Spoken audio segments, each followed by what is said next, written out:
really underestimating what Keen can do, even without any items under his belt, with just an ulti and a choke point.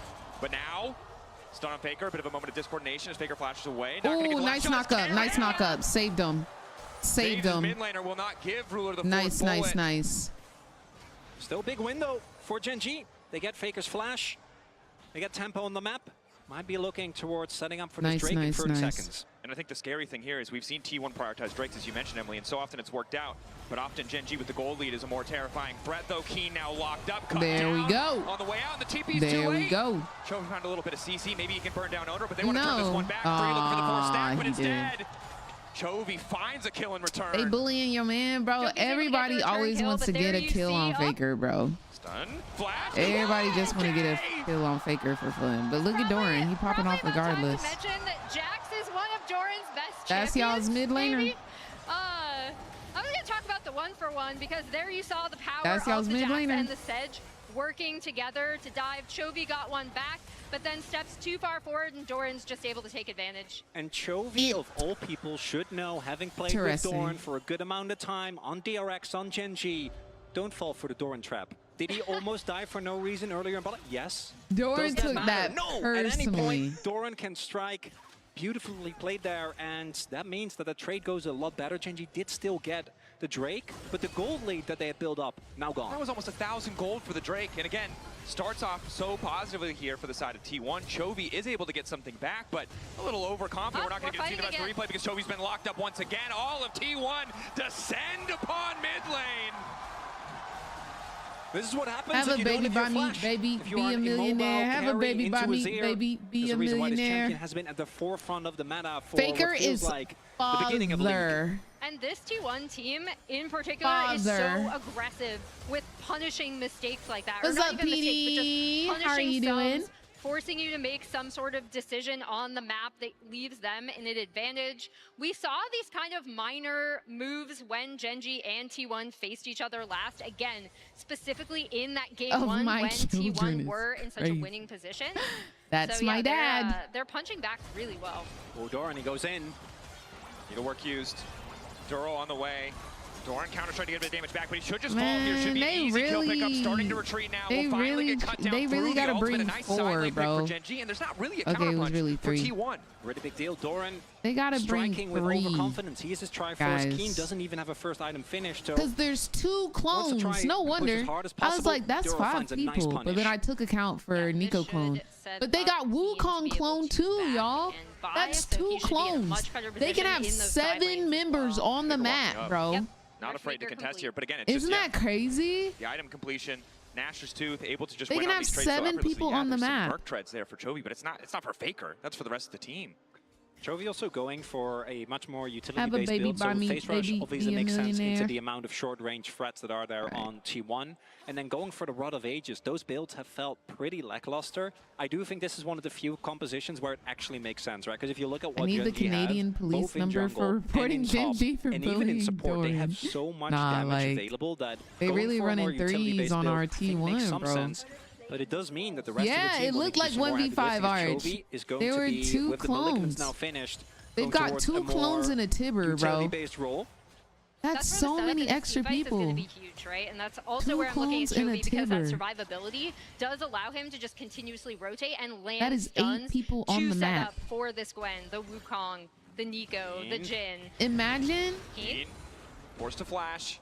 Imagine. As well. Again, power the summoner spellbook owner. They have like attacking an extra combat summon instead of the smite for that fight on the top side. But I think it's important that we highlight top lane because it feels like as much as Faker if they right had now Shaco, on the Azir will they could have 9 be extra players. Both these guys feel like facilitators for the main actors of this game that have been why are we and Dorn. These are 2 spamming players with storied history of their own. Of course, sometimes pushed out of the spotlight because you're looking at Faker and Chovy. But obviously a ton of history, a ton of games played against each other in and out of these respective lineups, and somewhere where we have to look in game 1 because this is where the carry threats really were placed in the draft. Not only the carry threats, but again, it's going to be who is able to set up in a side lane for their team to be able to LeBlanc passive. There we go, employee. Dude. Forces the other team to respond they would have to them. 10 people on the map. A lot of that will be that would have to be the last couple of confusing. years. Yeah. Ever since he joined that KT would have and to then be Gen.G confusing. afterwards, actually having a lot more domestic success than he did before. winning his first title on this organization as well. And I kind of want to try that now. We might have a Herald fight on our hands. Looking at the summoners available, it's only Keen that doesn't have his. Everyone else has theirs, and T1 looking for a quick pick-off onto Chovy here. T1 seemingly willing to concede this Herald to get this pick on side lane. Chovy, Shaco, maybe feels like he's secure because he knows that objective would normally be the priority, but he's going to find out very quickly that he's not alone. Yeah, How is he going to try to outplay this one? Baron did lock up Faker, trying to mitigate some of that damage, but there's just nowhere you could go! The Annie does not have the tools to escape! Does the three-man dive, works out for T1. And that's first turret to T1.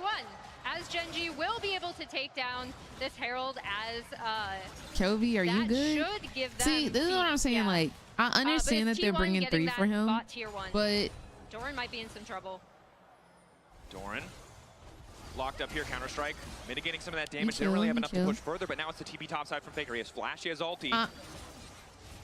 Probably just dang, I want to say something, but they just trying to fight. And we've seen the exact play happen with Faker about 1 million times. It's never actually a pick. Always turns into reinforcements arriving. This time it's Faker TPing in. I think Gen.G still going to be happy with getting that summoner, but that bot side My thing with Chovy is not I've never seen Chovy like towards him as Keen. Push back onto Keen. Carrier on the way in insane form. Every time I see Chovy internationally, trying to make the difference, doesn't quite have it. Faker. Did he have one more stack on his ult? We also had Ruler on the way. I think he was trying to look for an ult angle, didn't quite find it. Did he have one more stack on his ult? Yeah, and on the bot side, we see that Doran is going to. Oh my gosh, he could have killed him. Contest this is Ruler. Quick ulti. I guess it was just like now can wander down to the Drake. Cooldown on it. Taking their time. Likely to concede this. Don't want to give up a Drake for free, but really don't have the resources on the map. And in the meantime, it is still Carrier and Faker pushing down on the top side. See that gang up? And what we see here is textbook T1, right? Just overloading on these sides. First is the pick onto Chovy, then it's a topside play, baiting and TP. It looks like Doran is overextending. He's fine. But look at how Gen.G's responding. They're responding well. Here as we do have Duro on the deep flank. Of course, Doran trying to they might be getting a lot of things topside, but Gen.G's getting stuff on bot side. They got both dragons. They've got a bot tower. Working towards They're responding. Item, but T1 have been pretty relentless playing for these side lane picks. A similar story for Gen.G, and it's been pretty even trades across the map. Yes, there's an extra Drake now, as well as an extra Grump. 1.5 seconds to recast ult. That 1.5k gold lead. Yeah, it just looked like he was waiting so long for that re-ult. Right? He has about 800 gold, which isn't a massive gold lead, but it's a really solid one, especially for something like the Azir, which is just going to scale I will trust the T1 into the late game. But yeah, all of these side lanes are I love when teams play like a team. So we'll see truly. How Gen.G and T1 end up setting up the map, especially with a Jax and a Gwen. To get WoW time? What is that? A lot of team fight power available as well for T1. As long as they can avoid getting flanked, I think their front to back is so hard to cut for. You have Jax that can create space, you have an Azir. The engage obviously is amazing. If either Chovy or Kindo, even Canyon, ever finds their angle, and really it's often T1 that we see go for like these, what, 3-4 pronged engages. I think that's what Gen.G is going to have to look towards, which is why it's very important. They don't lose mid lane turret. Do y'all think we're going to game 5 today, or y'all think it's going to be a quick I don't think Gen.G can just play a straight up front to back. What y'all thinking? Multiple members of the team now descending on the bottom side of the map, looking for that vision, trying to wrest this control away from T1, hoping to find a pick as Carrier.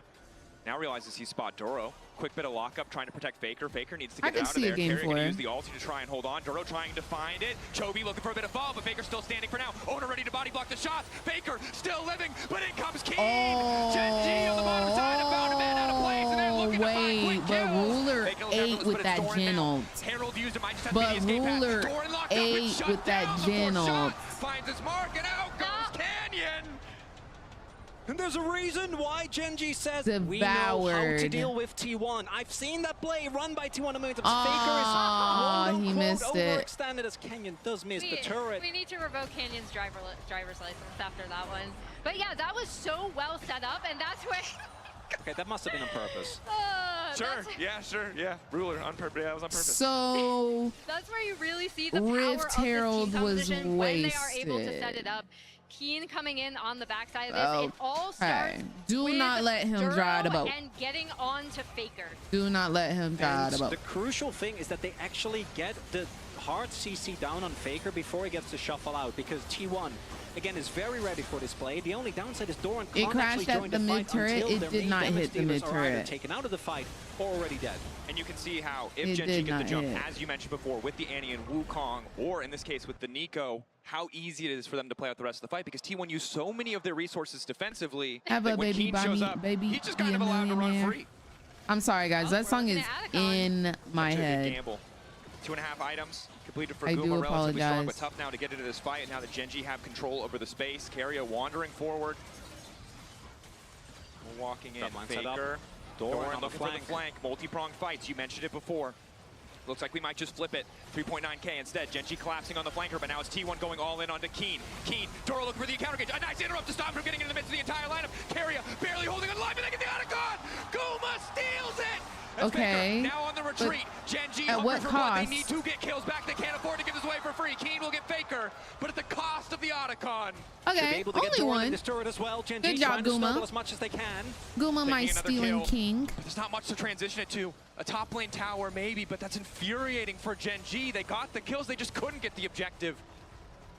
Yeah, Owner says, thanks for the leash, guys. I'm just gonna come in and take this one. And really, as with so many things, Doran here on the flank. It was the feathers from Guma, not Owner. Kind of forcing him out. And then, yeah.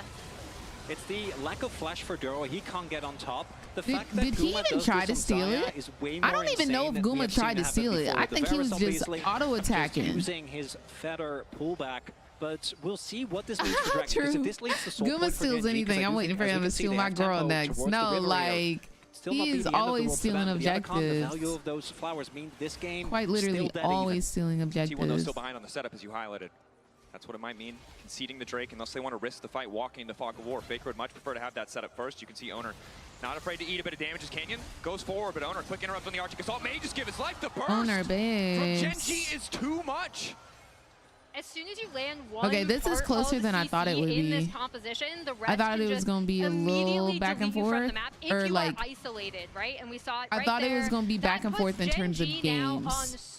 I did not think like this one game, especially game one. I didn't think it would be back and forth like this. But it's very back and forth. A Wukong, Bloodletters on Chovy, as well as a Gwen. Even Owner, the tankiest member, I think, on the Rift is just going to go down. Oh, they scrapping, y'all. Playing on the edge there a little bit, testing Doran, see if he can find a bit more of an advantage as Doro waits behind him. Are they scrapping for real?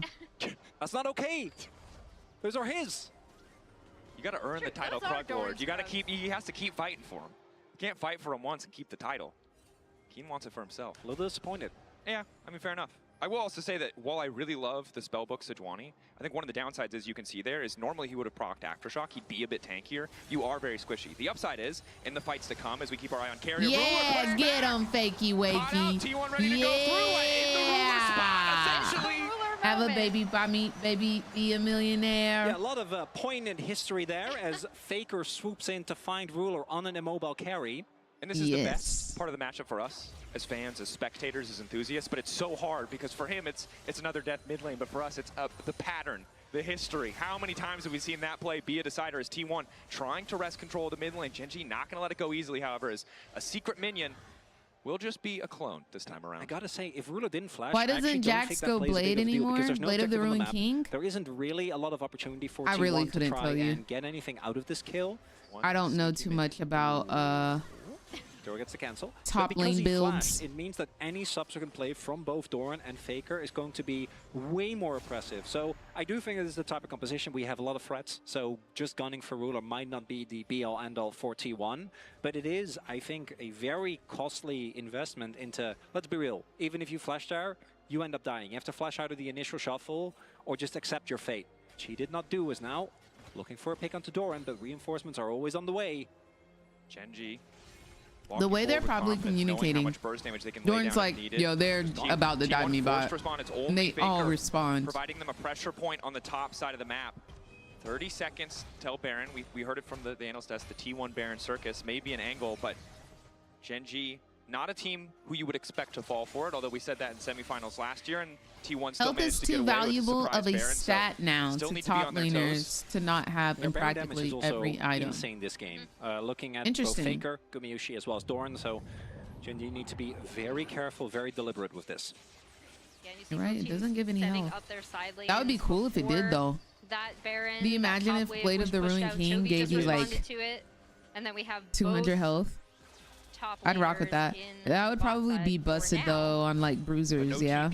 Yep. For the side of Gen.G, no flash. Because Nocturne would love to build that. Set would love to build that. So difficult for Gen.G to play the entire map. Keen may end up being late to the play if T1 do want to force this. Not a bad situation for T1 at all, despite, you know, the 3K gold deficit and Gen.G being at soul point. Carrier's just gonna get stunned up, go out. And yeah, if they keep Doran on this bot side, it's actually a great pressure setup for T1 because they can kind of dance around this Baron. Spotted on bot side jungle though, gives Canyon a lot of leeway to just walk in, contest some of this vision. Some of the deep ward around Drake from earlier is paying What off. about Blade giving health like Yentl, Wild Arrows? You have to stack it over time. Two items basically done across the board. I think that would be hard because it's already got like the passive of the careful about how far he walks up.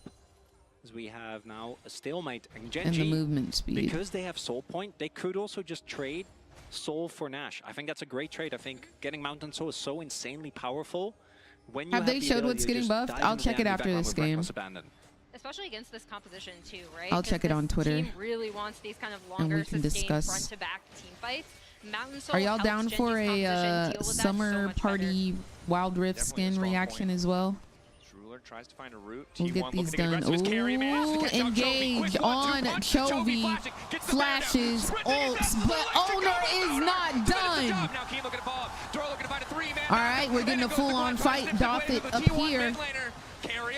Owner dead. Faker dead. Doran under their turret? Question mark? Gets the kill on Ruler, but is probably going to fall himself. JK, the jumps are going cray. Doran trying to run for his freaking life. But it's Duro and Canyon on the chase. Feathers go up. The pullback. He can't Guma find the angle. deceased. Down goes Guma. And Chovy survives for just so Doran's the only one who tower dove and the only one alive. Which sets up for Keen, allows Gen.G to still find these big fight wins. Look at the Drake timer. T1 tried to go for the big fight there, just wanting to blow up Chovy, who doesn't have a defensive item, but it ended up failing and backfiring. And now instead of being able to leverage that Baron, right? Gen.G, well, are we contesting? Oh, okay, they are going. Look, for the Baron, which is sometimes smart. You need the circus. Gen.G though appear to be ready for this one as Faker's just waiting over. Oh my gosh, they are peeling off of Dragon to go stop this Baron. Dragon Soul, by the way. Dragon Soul, by the way. So they'll know they're in trouble now. Oh, Canyon's here. Willing to flip it. Willing to bet it. Is Baron that powerful that you trade Soul for Baron? They found Faker. Do they really not want them to get it that much? But there's Ruler waiting. Oh my gosh, Bay. T1 over eager. Bay. This is not an elimination series. This is upper bracket, so neither of these teams have lost a singular series. In order to get eliminated from MSI, you have to lose 2. So even if one of these teams lose, they will not be out of MSI. End up getting off T1, might just try again. No, I think that's greedy. Do anything. But I guess it works because it's T1. Baron looks a lot different. Carrier has smite and is waiting around the pit. He's 3K. I hope Gen.G's playing Kalista or not a next game. No, like actually. Junglers are hating some of their spellbook right now, but Gen.G has okay, there is the Mountain Soul. They don't risk the 50-50. They zone off Carrier and they get the soul for themselves. Yeah, that's Mountain Soul to Gen.G. That's absolutely huge. I will reiterate, I love seeing Carrier with unsealed spellbook. It's so unhinged. You know he's looking for that smite steal. And when do you need to be ready for the recon to come check you? Exactly. Because normally you'd put one person there and be happy. Luckily, as Mal mentioned before, Gen.G are ready for this kind of play. Didn't feel like they were here, but in the extended fight, it does look good in this priceless moment of the game. As Chovy that was a good play by Owner, but he ends up getting super punished for it. Duro found a 3-man pop blossom, bro. Canyon gets on the back line, and if it is on the front to back, it's a messy fight. You can sort of see the history between the two teams, the fact that they've played each other so often that they're adapting their playstyle to each other. That's a really good call from Gen.G. Facts. Onto him. That is very true. Yeah, this they did their homework, a really nice and they're used to each other's gameplay. They should be able to clear out vision. Ooh, that's an aura exhaust right there. Once normal. Walk it off, Canyon. Wait, it worked. Out briefly. No, Mao, it did not work. He fell for it. There's too many clones. Oh. Now the retreat will be fine. Body block there. There's way too many clones. The ulti is going to be used by Owner. Major tool now missing. Are you saying you didn't feel the aura from that? I do. Obviously, I feel the aura, but I assume that they have a different relationship. Well, clearly, Owner T1 does love to do a Baron off rip. Which, as far as Sejuani, they do indeed. Trying to play into both I can't even hold you. Not a great time. Definitely not. And the thing I want to call back to is that previous fight. You brought it up. Guma wasn't in position. This is the big thing. We favored T1 in an extended fight, but that hinges on one of these two carries able to freely auto-attack. Neither were able to do that in the previous fight. And with Mountain Soul, the Wukong sustained in these scrappy exchanges, it can be really tricky for T1 if they don't get that front to back. It's also, if you kill Chovy, that alone is not enough. If you kill Ruler, that alone is not enough. This isn't the type of comp where you can take out one member and then play off that. You need to actually be able to get good fight angles and make sure that both Faker and Guma can do damage in these extended fights. Another thing to point out, Keen is going to have as well, so that just that's makes crazy. So much more powerful. There can be a Wukong clone, able to set up these a Nico Wuko, a Nico Wuko, a Nico Wukong, and a Nico Wukong clone. To stop some of that upfront CC. Which one's the real Wukong? From Doro or from Chovy. But Gen.G, 4K gold lead, 5K gold lead, Soul. This is their comfort position. This is a team that knows how to choke teams out, regardless of if it's T1 or anyone else. And T1 need to find a way to break this. Or T1 are going to go for a Hail Mary one way or another. There is the arm guard for Doran. There's QSS even here. I think the 4 Shakos is that somehow Chovy finds him with the Annie. But Gen.G, I don't think they feel too pressured. They're probably just going to keep setting up these vision traps and keep fishing for picks like this. And the CC. Pick on Doran, just a little bit of damage, half his health. Just continue to scout out with the vision as well, and this is where the Nico is especially frustrating when the enemy team already has position on the objective and they can just use that Nico clone as a bit of extra deep vision to fish for these angles. And now there's a bear also wandering into the jungle just to make sure that T1 really have nowhere that is comfortable. It's Keria. Will be forced to back off. Also, look at how Gen.G have set the map, right? We have these side lanes getting pushed in, where T1 have to respond to that with sending Faker and Doran to go catch them. Clinical League of Legends, looking for those incremental advantages. Next time they get a setup, it might be a TP, it might be a flash forced out of a single member. No, I think Tibbers is the most broken champion in League of Legends, dude. Not a team that's afraid to sack a wave here or Tibbers goes crazy. His attack speed, his health, his speed. Frozen Heart now finished. That's a big boy. Attackers on the enemy team actually going to get a crazy amount of value. And he stuns off spawn if Annie has her passive. A little annoyed by that item existing, and I think Gen.G is going to keep playing it slow and steady. Catch the side waves, push it out, and then look for someone on T1 to walk in. Now, I don't imagine if you had a duo and you and your duo could play as Annie and Tibbers. Gen.G aren't necessarily as crazy when it comes to these Tibbers versus Daisy, who you got? Kind of stall out. I think Gen.G keep waiting for someone on T1 to walk in or make a positioning Daisy, because Ivan can shield her. Actually start up this Nash. Speed her up. Doran, CC. that might be the starting sign. Taking another chunk. Doesn't have on every fourth auto. Outside of when he's in combat from the sun. I got Daisy. Thundered Sky, excuse me, as he's plus closer now. Girl power, so sorry, Tibbers. Gen.G gonna start the objective. Feel like they have Annie can shield Tibbers too, but it's not like an Ivan shield. Looks like they're gonna immediately back off instead. Happy to play for the pick, and again, it's just death by 1,000 cuts. They got what they came for. T1 thought it was Baron, but they were just happy with the TP. Started again. TP used. All sums basically available here. Gen.G. Chovy, CC onto Doran, instant combo. There's nothing guys, he can do about it, but he he buys an extra moment, and it's Guma and Faker on the backline for now, uncontested, trying to fire back. But the objective in the sights of Gen.G, keeping the pressure there. There he has Smite. That he does. As does Owner, and they're trying to lock him out of the pit. Canyon, nice backstep with the clone. The chunks onto both clones. Dude, there's too many clones. The real champions.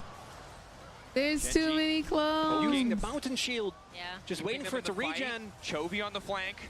Ruler trying to find the angle. Bit of CC down on the Faker. The flash forward. He goes golden. Can they try to turn this one Faker back? has ult. Push into the waiting arms of Guma. Why would y'all sit on his body if y'all know he has ult? Ulti out. Oh, Kiri's dead. Guma. Oh. And it might just be curtains for T1 because Gen.G. Dude. What a clean freaking sweep. That is 0 for 5, bro. That's done.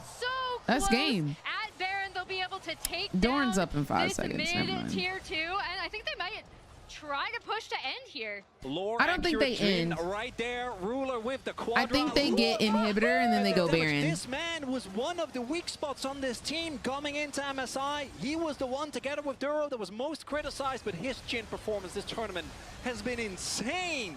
Incredible stuff from Gen.G. They got the advantage. They gave T1 no quarter, no angle, no way of attack back into that one as they take game 1. No way it was 8K to Tiger. A fantastic setup from Gen.G, from a team that knows this T1 team. Go in the back and figure out what you got to do in that next game. I know y'all got this. Come on now. Tighten up, tighten up. What's going on, Dudley? Get this Baron and then end up getting the pick they need. It's just first game. Somewhat of a reversal in mid lane, where it was actually, I think, Faker did a really good job in the early game, both solid in lane, but when it comes to the impact, even though it felt like a lot of fights were Chovy getting caught, it's just first game, y'all. They gonna go figure it out, adapt, and they gonna come back bigger and stronger. Gen.G are the ones to take it. Let's send it over to the analyst desk to That's all that is. Game 1. Thank you very much. We always have the question if it will be more reminiscent of the domestic or the international matchup between. Okay. So there's a couple of things going on. The first thing is on Twitter, y'all are saying that there is a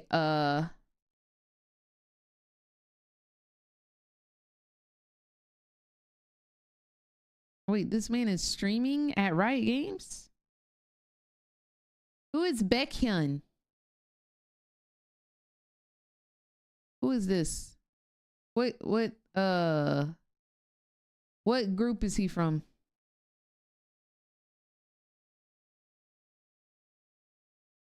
Oh, he's from EXO. If he played Heartsteel Ezreal, it's EXO. Baekhyun YouTube channel. Oh, he's about to start. That means he's there right now. They getting set up. That's crazy. He said, every time we pop off, they open that you fall hard. Playing for the death of a rock star. You know what? We might as well turn that hoe on low key. Everybody hating. They praying for the death of a rock star. All right, guys. The cat's out of the bag. That's why I was at Riot Games. I was playing games with Baekhyun. They praying for the death of a rock star. Is it pop star? Rock star? League of Legends. Heartsteel.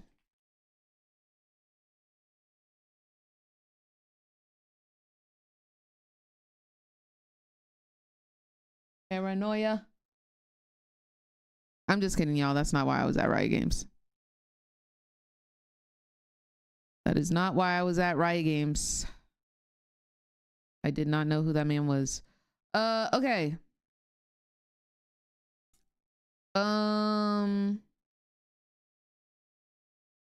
I am looking for, y'all said, would it be on SpiderX? It would be on Froxon. Froxon. Am I spelling it wrong? League of Legends buffs. Everybody hating ever since you got more. What's his name? Is it Froxon?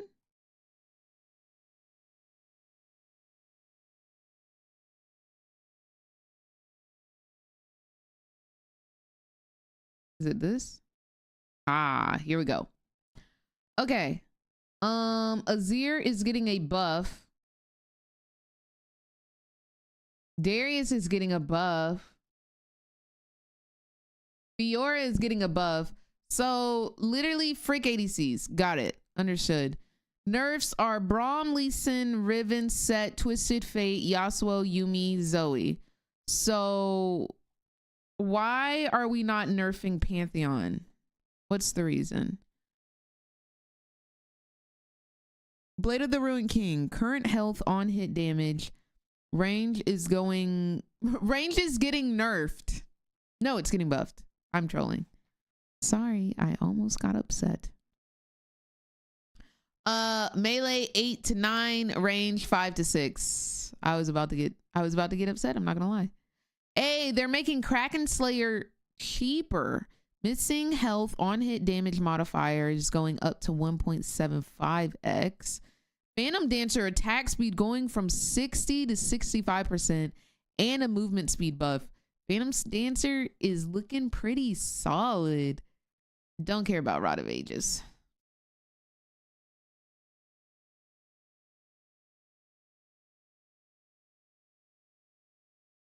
Oh, I didn't know smite damage went up to 1200. Why would it do that? That's crazy. Yeah, I can send the link. People saw Set get played and was hoping for a Set nerf. That's all that happened. Every time you pop off, they're hoping that you fall hard.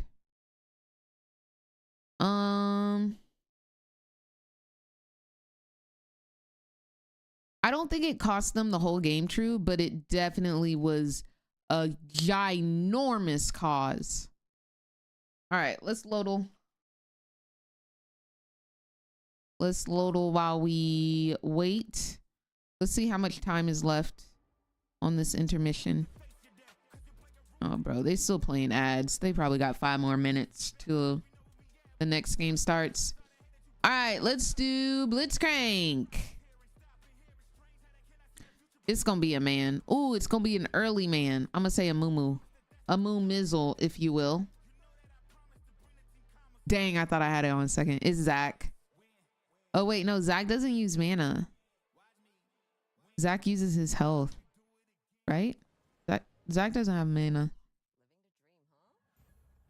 I'm pretty sure yesterday was Karthus. Yeah, yesterday was Karthus. It wouldn't be Karthus again. Master Yi.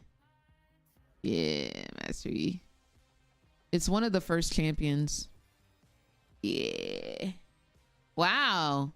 Off rip. Empress is more than a title. Sivir, Mel. Oh, is that Kiana? Oh, y'all know y'all's Kiana. I'm not even gonna argue.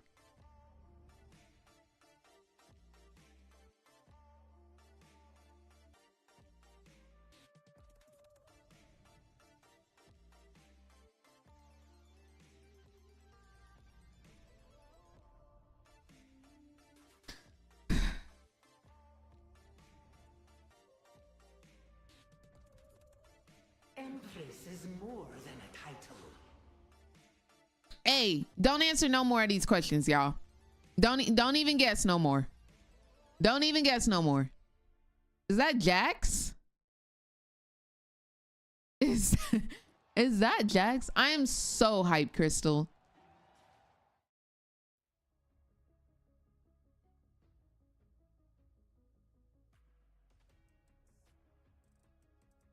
It's definitely rotated for sure.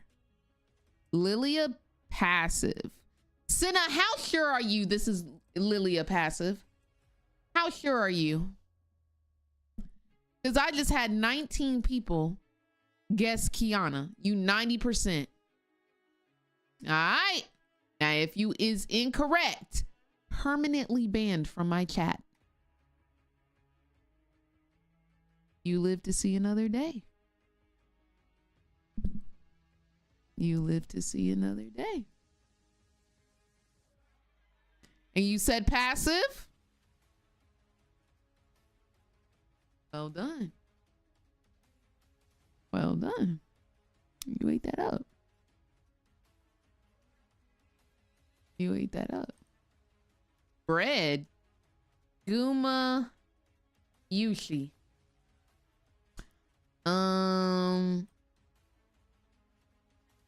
Oh, it could be Fiora. I'm gonna go with Fiora. It's the whenever they do this trips me out. Also, when did she have orange hair? When did she have orange hair? Jamie, thank you so much for the gifted sub. Are they just saying she's a white girl? Is that all they're saying? Did they say white? Is that what they said?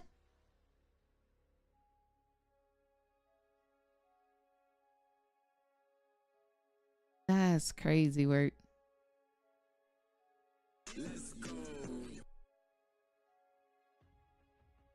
Morgana? Is this Spirit Blossom Morgana? Let's go. That is not Kevin Lysandra. That is not Kevin Lysandra.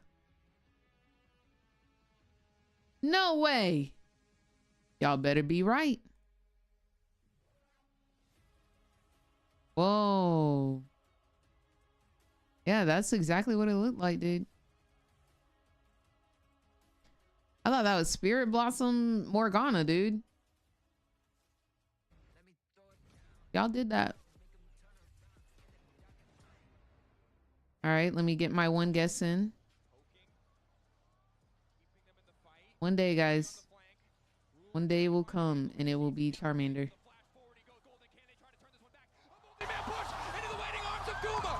Free firing, but Chovy flashes forward, finds the CC, quick QSS, ulti out. The fight is so damn close. Ruler, one more bullet into the ulti. That was a great ulti from Ruler. What a fight, the Quadra. Well, let me turn off the music. My bad, y'all. Welcome back to MSI 2025. Thank you. Gen.G finding that first win. Now, again, it's been a bit of a red herring here at the tournament thus far. I'm sure the T1 fans feel as such, but could it be that there's something in the water? The tides mayhaps turning. I feel like I've said this every single year, and every single year I've been wrong, but maybe today is a different day. We're not at Worlds, that's all I'll say. When it comes to Gen.G, their performance, I think they have been, at least over the last year, still extremely Game one consistent. curse, facts. And I think in that game one, we saw T1 really reach How back do to these a very people specific draw strategy that so I think well, they have more to so offer than just fast, that, right? dude? Like, I think they played I really just heavy don't on the understand. plays we saw work against BLG, trying They to are eating. get Gen.G off their Devouring. tempo, trying to go for these big Baron plays. Gen.G said that's not enough. Yeah, and that's where the difference maker was just how well Gen.G knows this T1 core and kind of can expect the moves they are going to do, especially with a composition like this.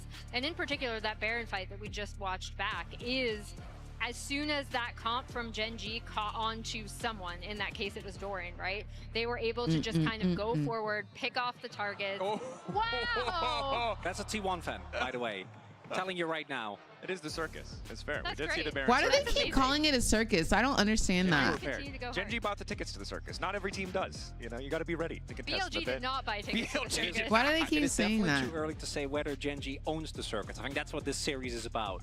Yeah. Because in game number one, felt like they read them very well. And chaotic games, because MSI, these guys are silly. They are silly. Duro I can't argue with that, Holy. Definitely the most high stakes. They do be doing whatever the frick so far, and they do get away with it. Right, got the blind pick. The script always has their back. Sometimes backfire, and then Ruler, that GM performance was insane. It was incredible, right? And even for a game Why that weren't started you a with big Doro fan of her at first, Ruler True? giving up some sums. The fact that they held on and managed to find their form in those crucial fights, in those picks, is big. Because you've also now taken the Nico away, which is a champion that Carry is no stranger to. One of the big playmakers where Carry often can be the difference maker in and the script is always Gen.G wins against T1. One less if you knew anything about the script, reminder, of course, T1 on blue side, they get selection as the team lost the previous game. No surprise that they've chosen blue and need to see now that adaptation. You mentioned before, hey, this is classic T1, but they have a lot more to offer. There's a lot more going on in the compositions. The question for me, to both of you, and I guess the T1 is, do they continue to prioritize these safer blind absolutely picks Pyro, thank you for watching with me. It felt like it worked out in the early stages of the game. They didn't have that Cat, don't tell me you out here but they also didn't playing with no skin. I'm actually looking at I'm a T1 Glazer as well, but I'm a proud T1 Glazer. Like the platonic ideal. I'm a Glazer and I'm proud. I'm a Glazer and I'm proud. Able to get a really early push and either unlock it so they can initiate swaps if they want to, or just generally unlock Kyria on the map because he can be such a menace on such a wide variety of different picks, right? Weren't they both on there though at that time? Sion, Vi, and Galio banned on blue. I don't really. And then the Varus I started watching pro play right as Dash left. And if they don't ban so Rumble I didn't. Here, I never knew too much about like the lore there. They're going to be looking towards. I expect that Gen.G. I don't even know why he ended up leaving. Something else. The Ornn for Keen has not been great. He's had a couple of really rough games on it. Yeah, we know. Back to last year, but it looks like Gen.G. still not going to be bothered, and instead targeting Faker's champion pool. That does mean that the Taliyah this time around is open. Gen.G has always been T1 Kryptonite, really. I expect Gen.G to potentially take that Rumble away, right? Because that is also still up in this draft for Keen. It does mean that they basically have to pick Xin Zhao here, right? So I think Rumble Xin Zhao is the big opener. Giving over both Taliyah and Xin Zhao when it's both one of Owner's best champions plus an incredible 250%. Can't do that. Yeah, you absolutely can. Owner is, I think, the best Xin Zhao in the entire world. What does B-Song giving mean? him that just gives him license to basically do whatever he wants in the game, whenever he wants. So we'll see if we end up getting that through from Canyon. B-Song means otherwise, yeah, emergency. That could spell a really nice early rotation for T1. Hello, Ebonics. How are you doing? We know it. Xin is the pick. If they don't pick it here, Owner will pick it. Is there something that Canyon wants to counter pick with? Oh my gosh, JT, please get some sleep. Okay. Guys, ooh, we're getting double solo lanes. We have the Rise, we have the Rumble, the short range Rise. We know on how Rise. the overall. We've got Rumble, one of the strongest top laners on the of patch. course. That means giving Owner. I just want to let y'all know, and you talked about it, right? The way literally the always want y'all to get sleep. I really do. It is not being fun being sleep deprived. Your body appreciates it. Your mind appreciates it. Please value your sleep, guys. We have the Lucian Braum coming in. You got ready for that interview, I see. We decide to round their comp off. We did a little sum today. I don't think I can say exactly what sum we do. Yeah, I was the Canyon Skarner. But when we get that green light, I'm gonna let y'all know. Also, one of the few champions that I think recently has been able to actually have early game impact on. Obviously, with something like Wukong, you're not really expecting that, but he has really stepped it up in terms of early effectiveness. And specifically with the Rumble, makes for some disgusting team fights. If you look at T1, no, literally, Shadow, literally. Revenant rates of an Impale, you are getting toasted. Yeah, I was gonna say, I'm glad you brought up the early pressure, but it's also these team fights. So many clutch Gen.G team fight moments actually have been from I had so much trouble yesterday keeping my eyes open during the game 5 of the FlyQuest series. The team, and then the Rumble all coming tiring. on top, the Rise able to join whenever. Yes, now get you some sleep, JT. Love you so much. Makes perfect sense. You can catch the recaps, or we can talk about it tomorrow. But definitely make sure you value your health. Pretty much everyone put Gen.G at the top of the list, but we look back to the last time they played that game 1. It came down to Gen.G being clutch. It wasn't just total dominance. Game 2, of course, was, but it's something that's important to remember is that players on the side of Gen.G can be clutch, and now we're seeing a lot of these picks limited. Bot lane going to be who suffers on the side of Gen.G. Jungle, of course, going to see 2 bans taken away there, the Xin and the Trundle. You always felt like people were lying about being well rested. Turns out I was just diagnosed with narcolepsy. Really? Is there anything that can be done for that? There's a decent amount of engagement. Like, is it still run into Braum? You just kind of have to accept it. Is it like a deficiency of some type of like vitamin or something? Like, is there anything you can do for that? On top of someone. The Alistar is also going to get taken off the board. No cure, just medicine. Is it like sleeping pills? Here? And what are the counter picks going to be? I'm leaning towards an Ornn for Doran here. T1s are the team that like play too much with their food and then absolutely dominate later when they actually have to lock in. They give you medicine to sleep better and then stimulants to stay awake. Wow. So how did Gen.G shake that up? Skarner I'm went sure. a little bit telegraphed in his engages without a flash. Now I'm not sure because I don't know. But do you have some sort of relief of knowing like that's the situation rather than feeling helpless that you can't sleep or you're so tired?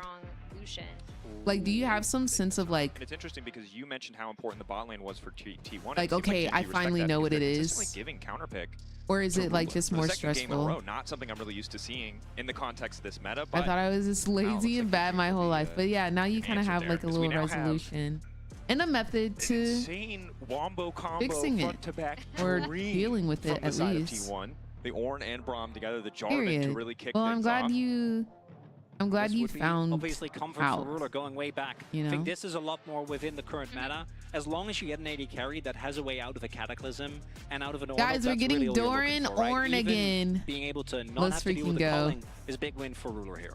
Yeah, and I think that's Hello, why they Leon. Congratulations on G2. Right? We have T1 versus Gen.G, so it's LCK versus LCK. And then tomorrow, we're going to get LPL versus LPL. It is 2 LCK teams and 2 LPL teams left. However, both LCK teams are in the upper bracket, and both LPL teams are in the lower bracket.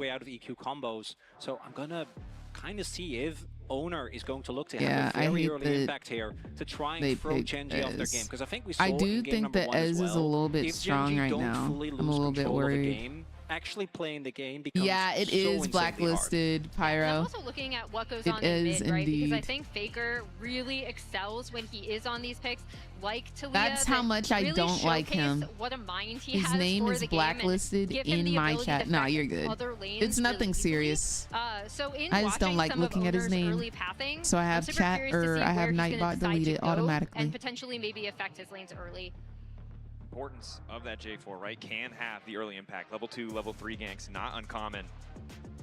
Often a champion that's deprioritized. I'd like to see a little 3-camp gank. I'm not gonna lie, I'm a little bit curious. About this in LTA too, where it's like, can we please just see some early action? How were you diagnosed? We were around in season 3 with narcolepsy. So was Faker.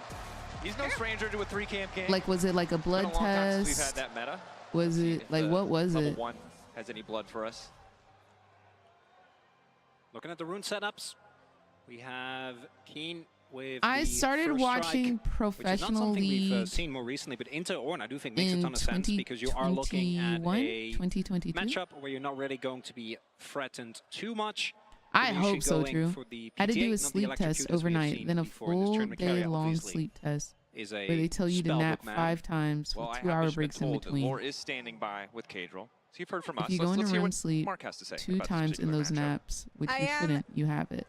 I am indeed with the Rat King here once again. Cadril, tell me about the atmosphere here at MSI. T1 versus any team is always different. How has it been so far? The crowd is crazy. The noise is insane.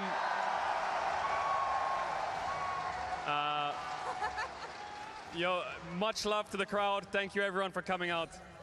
All right, what's your prediction for this series, Cadril? Game 1 was for Gen.G, but what do you think? It's looking tough for T1. They really need to win this game. They need to win this game early because they could run out of damage very quick. So I'm hoping T1 wins so we get 5 games. Do you like the draft? What are we looking at in the early game?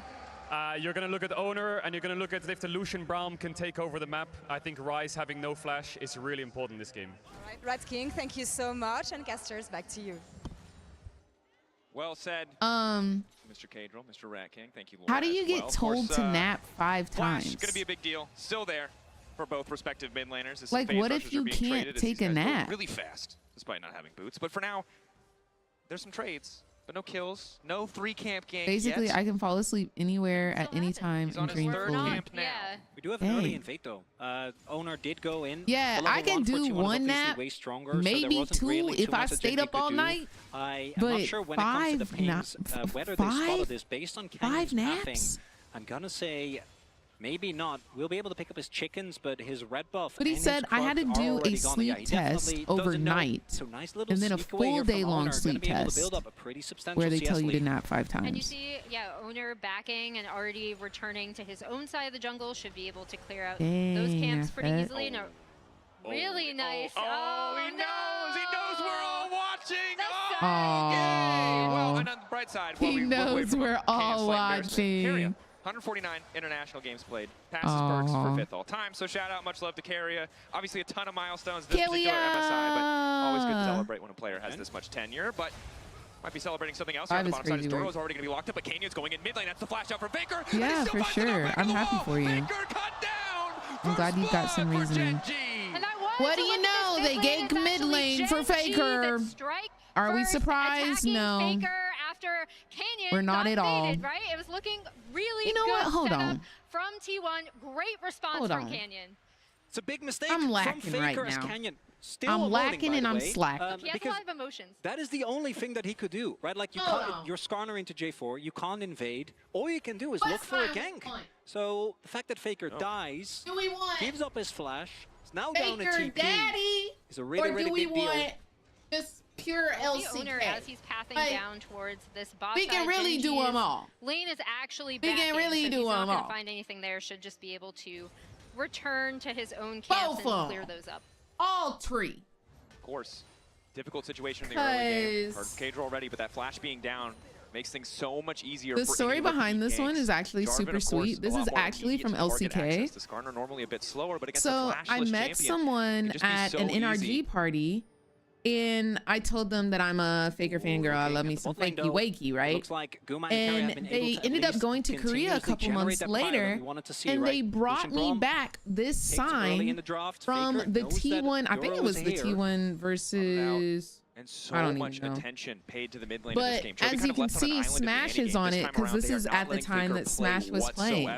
Really trying to capitalize and punish Faker in the shout earlier out to them stages. for doing that. Doesn't quite hit, but now I have a real I think not surprising, LCK given how well sign. Faker did in the first game. They don't want to give him any Straight room from to breathe. Korea. I think that's so sweet. Yeah, and setting Chovy up in a good position ahead on this rise is actually. Are we also surprised that Faker couldn't outplay and live there? Not kind of at one of the all. scaling Yeah, options Holy. In their all right, well, let's see who wins this game. See, Ezreal now on that bot side, and T1 again. We talked about their early Drake prio. They're getting it off that bot lane. Yep. Talked about the history of the matchup as well. You can see Chovy relatively favored, but it might not matter in the face of this fight as Chovy's going to get locked up and cut down. Guma and Faker finding the kill with the setup, and now it's Canyon in trouble. The starter was good early, but he hasn't been able to get anything else. Carry is still standing. Multiple members marked up. Oh no, Gen.G gone. Everybody's getting knocked down. What happened, Holy? It's warfare for T1, but they're not done. Doran on the top side. Bonks with the hammer, taking his sweet time, fishing for the knock-up, but he's not going to finish the job. Ruler uses the barrier. Are we surprised? Not sure T1 at all. Period, Shadow. During that fight as well. Massive value from that Braum coming out from Keria, able to deal with anything Gen.G threw at them. That's the explosiveness of T1. Many team has fallen towards, and you can see Owner stays hidden here. The flash, flag, and drag. You should know that he's in the area. Chovy doesn't really have that much damage, and then Canyon is a level 4 Skarner just amongst all these people. Not too much that he can do, and Gen.G, I think, maybe bolstered a little bit too much by that early gank. Try and go for a hard contest against this comp. Lucian Braum popping off early. Yeah, and Keen was also, even though he does get the equalizer down, he wasn't exactly in a position to kind of I miss? Hello, Bill.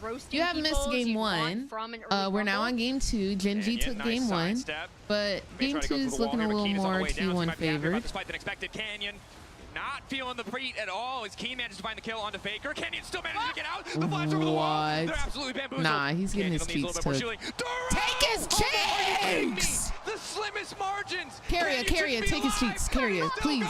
Keria, please! Buying a bit more time. Oh, the flame spitter, it just keeps coming. Canyon lives. It's a jungle Canyon. As Gen.G fight back in this fight. T1 fought that after the great start early on, Canyon overextended. Little did they know, it was all an elaborate trap as the side steps early on dodges the damage. And the big thing insta karma is wild right now.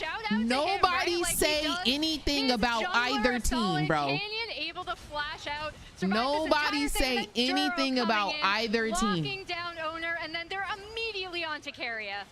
And what a bounce back. The previous fight was a disaster. They managed to hold on in that one. And one of the big criticisms levied against Gen.G, the reason why people might be skeptical. Jungle and support working together, not always on point, but there, Duro showing up just in the nick of time to save his jungler, to find that extra kill. And Gen.G right back in the driver's seat. And right there, you see as well, Helper, excited about literally every play. Coach Kim, he's watching, he's taking notes. Good cop, bad cop, you know? I gotta make sure, you know, it can't just let T1 get away with it and help. But you can, seen even in backstage, really big for the Gen.G mentor. But you can, though. Really, every single clip. That's just how he is, even at Low Park. Yeah, you see Gen.G has a slight gold lead, but off of the reset. T1 actually were able to clean up those grubs, which is going to be really good for them. And they're actually only one objective I went ahead and clipped that we'll see at the end of the game to make it easy. Would be an excellent boon to have at this point in the game. Holy, is that why you went quiet for the last like 2 minutes? Both sides is that why you went quiet? To complete that first item, because I think while we talked about is that why you went quiet when earlier, right now all of Gen.G got really wiped? Has enough sustained damage outside of the rumble. Is that why? Because there was no response there. Manages to snag 2 and Rulers here. Free firing is the Ezreal. Guma unfazed. Carrion now retreating, likely just to fall here. They'll Dang, get 1. bro, can we stop dying like low key? And that's the playmaking like low key, everybody just dying right now, bro. Canyon, that's why he is so dangerous on this champion, and Guma might be in trouble. Owner spotted. Dashing through. Mystic shot sidestepped. TP on the way down. Owner on the way in. Flash out from Guma is good. Shattering strike still hits and down he goes. Owner's finally here, but it's too late. Faker just tells him to back off. There's no play left. And that is a TP invested by Faker. Repeat, that is my boy. Guma's flash now down. And that's the second game in a row where it feels like Gen.G is just straight up running away with this early game. And I think credit to Canyon, right? When we talk about Gen.G, we mentioned platonic ideals already. Gen.G are that precise team, right? But when it's time to step on the gas, when they know they have an advantage, when they need to push it, when he needs to find a gank, Gen.G can still do it. They find those plays on the bottom side, and T1 are the ones left wondering what the hell is happening. Yeah, and the big thing is that Chovy is now in such a good position. RD3, 1 and 2 on this rise should be able top to great again. Actually, hear me out. I have a proposal. Off of this back. Delete top lane. How do we feel? That's going to make him all so in much more favor. Say aye. For 10 minutes, and Keen. With first strike in particular, if you can get your early spikes sitting on the biggest gold lead, your cute pot, Gen.G won game 1 for this rumble, courtesy of his own early skirmishes, it snowballs so quickly because it takes part of the damage that you do. If you have a very early Leandris and you're just farming that again and again and again. I mean, top. Why? They still have a lot of aggressive power when it comes to personally. Don't hate me. Right? There's the Ornn, don't hate me. there is the, personally, I define top laners as the crybabies of League of Legends. A lot of people like to say it's the ADCs. However, I like to counter argue and say that top laners are the crybabies of League of Legends. Because let me ask you a question. Let me ask you a question. Kicking things off. Gen.G not in a great spot. How do have often the necessary vision to try and contest. does the scenario I'm about to explain happen? Hold on. We gotta pick on Duro. Coming in from Ruler, solid pick to start the fight for T1, and now Gen.G they're starting to reconsider. You kind of set that up, Dracos, with the pick potential, right? The Braum to Leah combo coming in clutch for T1. Are they gonna try? Look at that TP. Doran's on his way. Ruler's still standing. 1500, it's going to be the flip. Chovy potentially locked up by the ram. Locked down in the pit. T1 already found one. All right, nice smite at 900 exact. Keen trying to make the difference. The roam warp not coming out in time. Bye bye, Gen.G. Cut down. Everybody waved to Gen.G. They knew that was happening. They knew they were remember down. They knew that Keen still at the base before he could TP. Everybody because wave. He was sitting on a monstrous amount of gold. He only had a haunting. Let me ask you a question. Instead, they how many times does this situation happen? Imagine you load into League of Legends. You just got out of Champion Select, right? You just got out of Champion Select. You load in. Everybody goes to their respective lanes, right? Top lane goes top, mid goes mid, bot goes bot. You're in your lane. You're fighting. There are no wards on top side. Your top laner has not placed a singular ward. An ally has been slain. It's your top laner. Your top laner just died because the enemy top laner or the enemy jungler decided to gank your top laner because it's like after their first clear. Okay, fair. Everybody dies. It happens. Your top laner then teleports right back to top lane immediately after dying. Do they place a ward? Absolutely not. But then the enemy jungler re-ganks top lane because they just TP'd back. And then your top laner goes 0-2. An ally has been slain. All right, happens. Oh wait, what just happened? My top laner just typed in chat, jungle diff, I'm AFK. A summoner has disconnected. How often does that happen to you? It is, to your point earlier, just those drakes, the convenience of being able to set up around the threat of soul point as we see the red buff hotly contested. This is pick T1. The moment they get a slight lead, they feel like they're ahead. That happens at least 3 times a day to me. Looking for chip damage 3 times a day. Yeah, that's what makes this T1 team so deadly, right? Is again, like either punishing mistakes or trying to find windows. As Owner is there to absolutely Who played top lane that scarred you?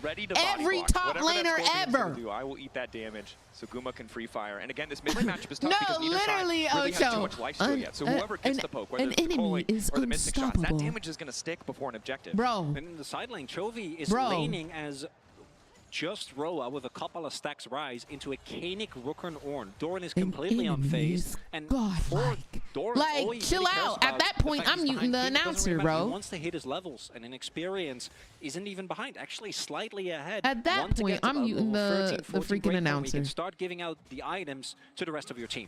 And you can already see T1 rotating up.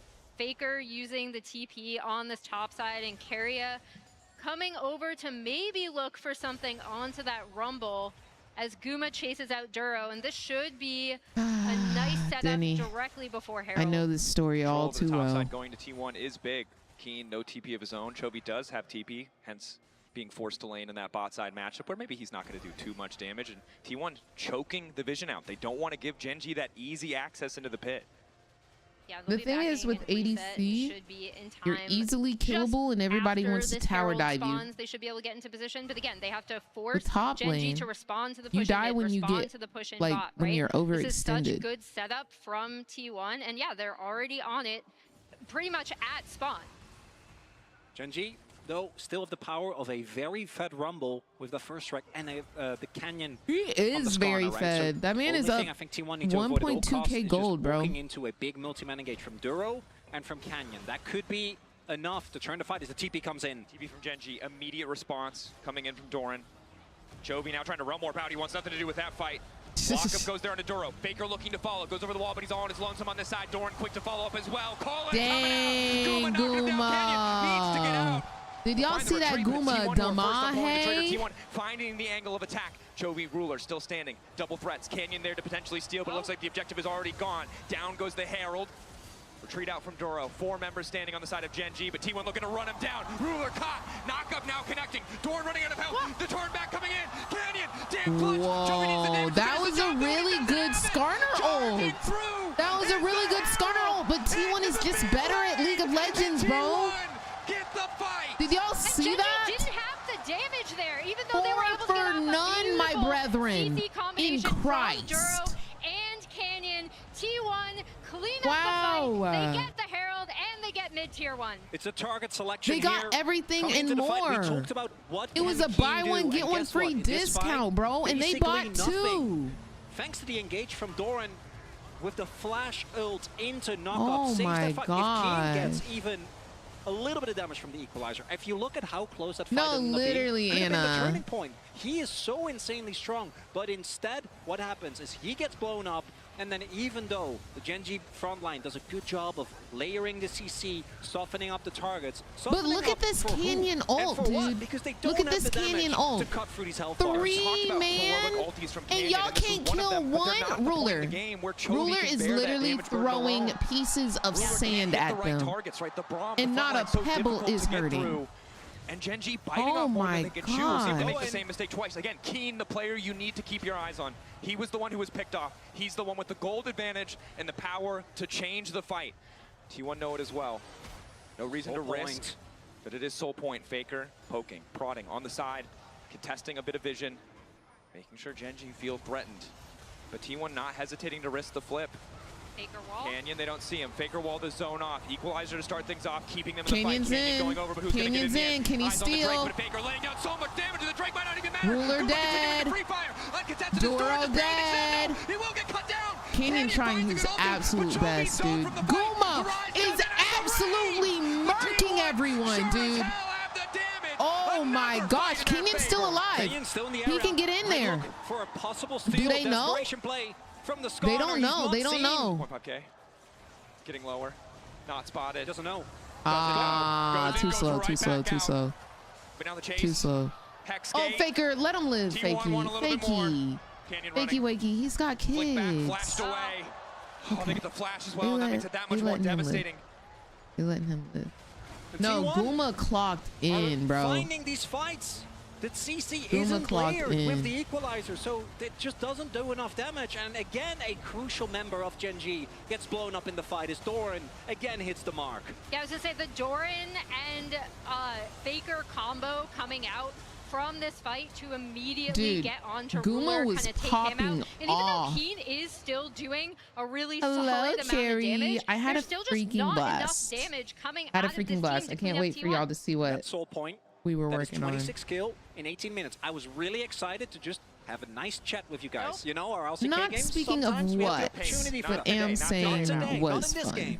Not with T1 in control of the tempo. Definitely not. And one thing that I will say, Guma looking powerful, but may have been picked off. Carrier here to body block and try to cover. Guma sidestepping as best he can, but they're moving their way around the Unbreakable. Down goes the Equalizer. Guma cut out of the fight. As we all think Ruler is good. The fight's still coming through for Gen.G. They found the angle and they're taking it. Quick double for Ruler.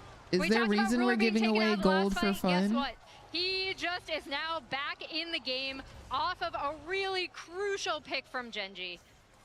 Closer to the Is there a reason we're just giving away free gold? Tiers fully stacked. Once they get that, it's going to be a nice influx of power for the coming fight. We're still far away. Also, I would just like to point out and applaud Chovy, even though Faker is still his father because he picked Rise. Chovy did put on a skin. So I'd like to go ahead and take a second and just applaud Chovy. He is becoming his own person, and I love that for him. Way to go, fam. As way to stroke go. Of irony, as it's Guma that kind of gets caught in a spot where Ruler often has been found. Really good immediate collapse, and you see T1. I think that's Zombie Rise. To fight, but the moment that Doran also gets slammed into the wall, decide the better of it is Ruler. How wins look? It is one win for Gen.G. Doran trying to get in, ready to blow the horn if he has to. Owner, it's so hard to deny him access to the pit. Doran getting chunked out. Doran has to flash out.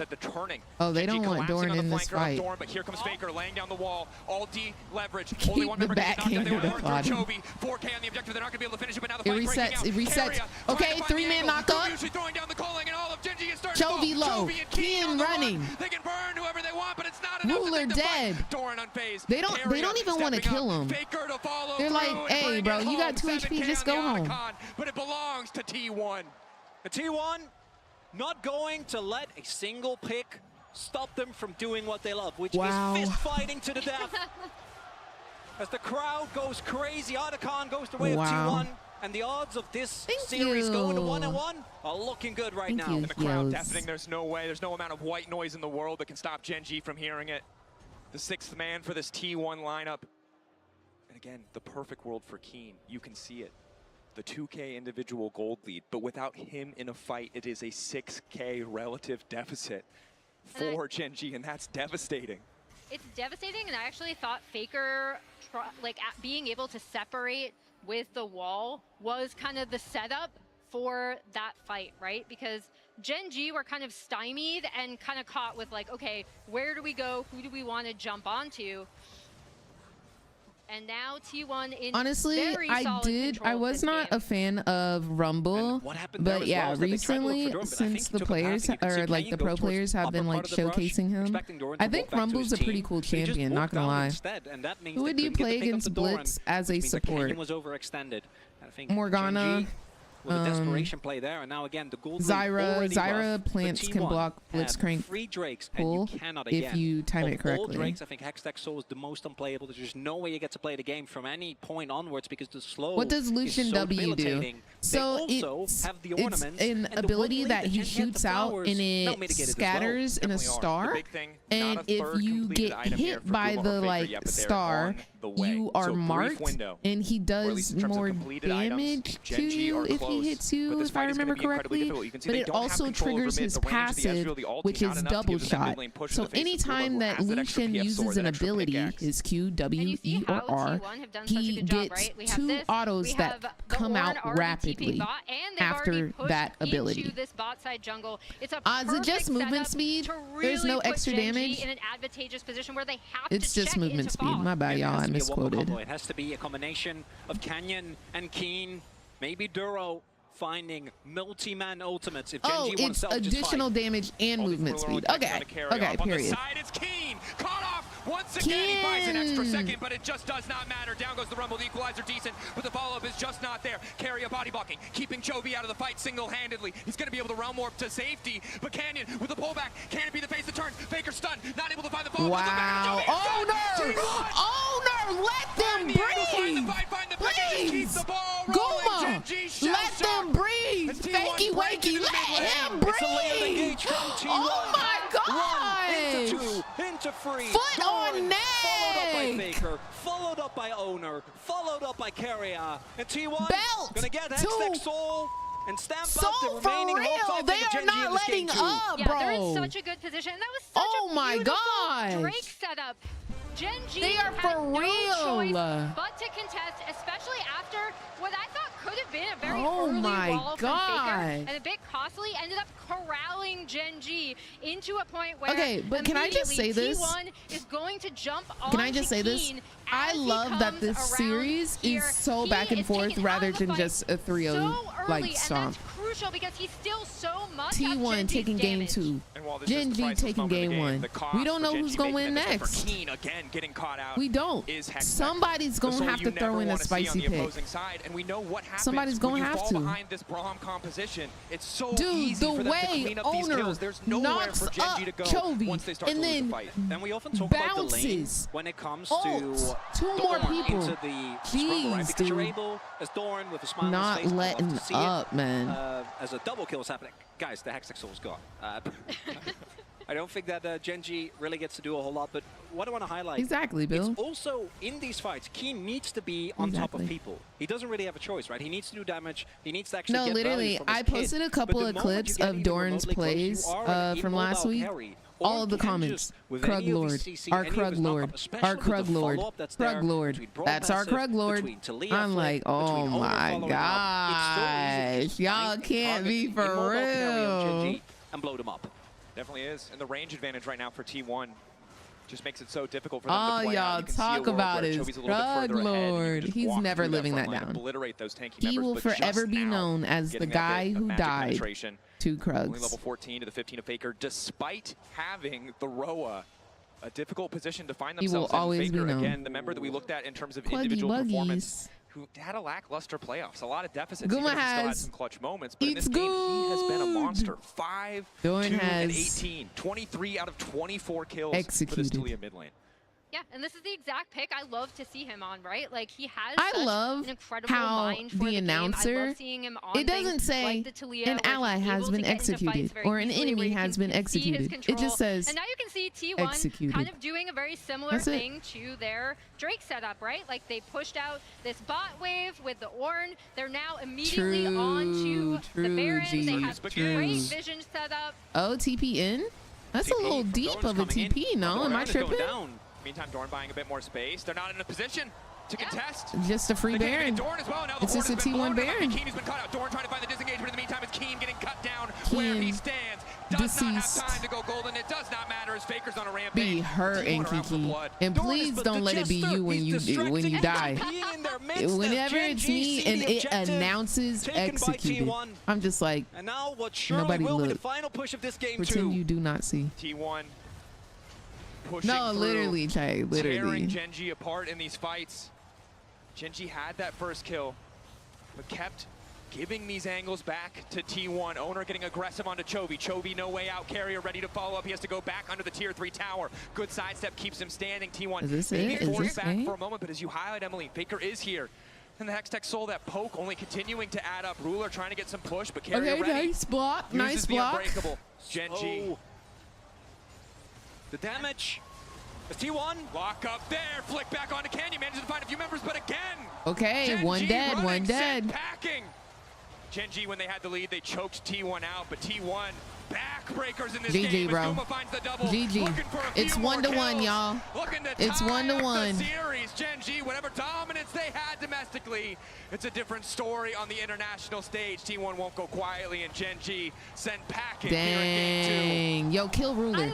Kill Ruler in his base. We saw how both of these teams choke out their opponents. Full ace, by the way. Full ace, by the way. We got a game on our hands, y'all. We've got a game on our hands, a series. You have to make terrible decisions, And insane, we are going to punch True. you in the face.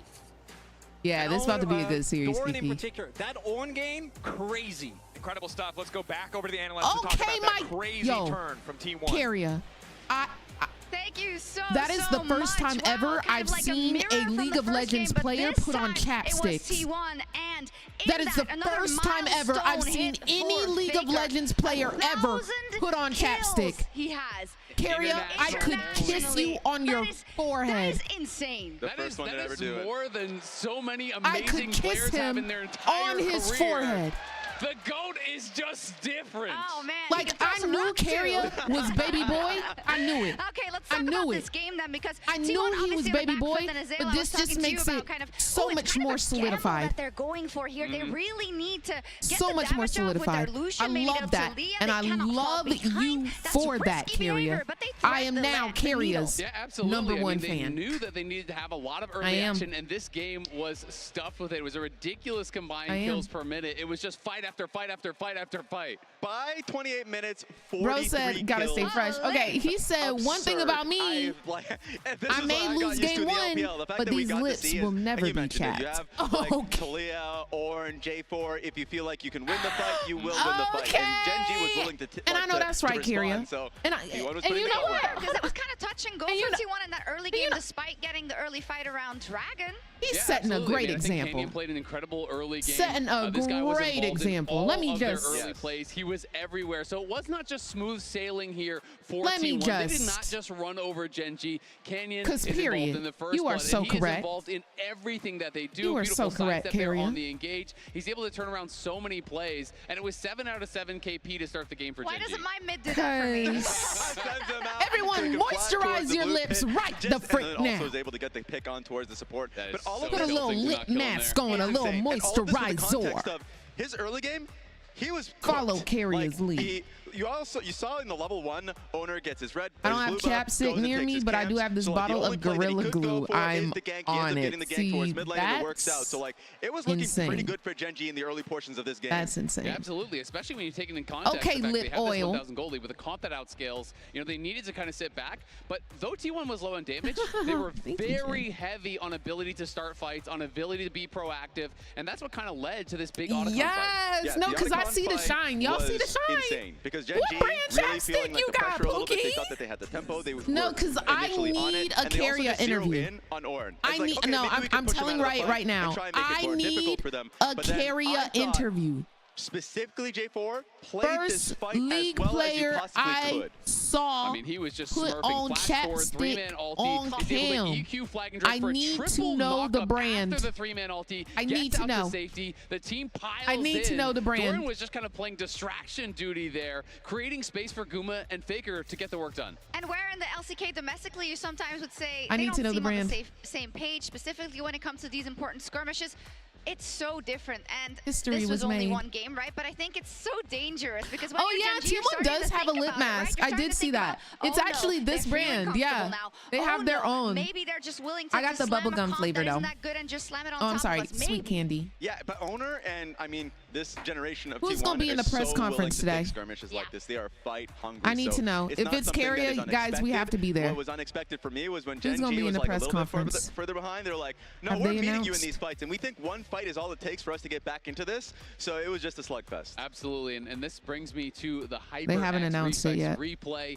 This was the Herald fight earlier on, and it's this TP that's going to be coming in here from Chovy. The team is kind of split. You can see that T1 got pushed in mid lane here, so Ruler is a bit late to the fight. We can roll We need his lip combo. And as soon as Chovy arrives, he realizes T1 are going to collapse on him. They're counter TPing. We Ruler need again the lip behind combo. the play. So Chovy has to realm warp out to this side. What this means that is Carrier that the team is split. and his chapstick will be there. T1 period. Immediately goes in. Doran I'm so for real. If he is in the press conference, y'all, we are asking him what brand of chapstick did he use. Chaotic situation. We have to know. The hand of Ruler. He is late to respond, and you think from here, surely it's over. But Gen.G find an angle to look for a re-engage. Duro and Canyon rejoin their teammates through the hex gates here, and then they're able to get in. So Jen, this is MSI. This is the mid-season invitational. So the top 2 teams from each region are competing to see who's the best. If you win MSI, you get an automatic ticket to Worlds. If you come in second place, you get an additional slot for your region at Worlds. Knocks down the tower. That's T1 magic, baby. That's the fight I had to watch like 3 times in a row because I didn't catch the J4 part of it at the first time. You're like, wait 1 second. Can you do that? Is that allowed? Is that an icon on that herald? T1 Circus lovingly Bro, dubbed that way so from many the LCK fans, circus and we can see why. freaking It is lovingly memes, bro. because it's just beautiful to see. You say it there. Creativity in these moments, but we're all squared literally off. one And if touchy. I know Gen.G, I know that the series isn't over that fast, of course. They will fight back, but as we highlighted Ruler in that last game, I'd like to also highlight Gumayushi in this one, but there was a lot of on his shoulders, right? 14 and he had an 4, expert bro. team behind him 90% KP. We're rounding up. that he was put in the We're rounding position to up. be able to carry. Yeah, especially if you're on Lucian. A lot of it's going to be like tough action that's going to be flying at you, especially if you're dealing with like the Skarner ulti. There was one fight that he kind of got chipped Is on it but he had 2 to extra recognize the next few spots, fights, he Logan? needed to be playing a lot I more thought it's smarter. just one and extra that one spot. fight around Dragon, I thought he played excellently, honestly. Like, sure, Dragon was just smacking him, but I think Show he me was the just damage on kills here, Raz. I'm curious, It would because be feels like crazy Lucian though so much if it's Gen.G Look at versus that. T1 Such a high percentage of both Faker as in well as MSI Gumayushi finals. and Owners was all damage that was Because contributing then to kills. It wasn't just, like, LCK random poke gets the damage. slots. They were hard committing to Oh fights, my gosh, that would finding be the angle, insane. getting the kill, and that's how they did it. It was a life-sized goal. All of button, and they LCK hit it would be at every Worlds, bro. single time, which means we are at 1-1 in this series in the All match of that will decide LCK who would gets be their at tickets Worlds to the grand final if it was directly. We'll be T1 and back Gen.G in with Game finals. 3.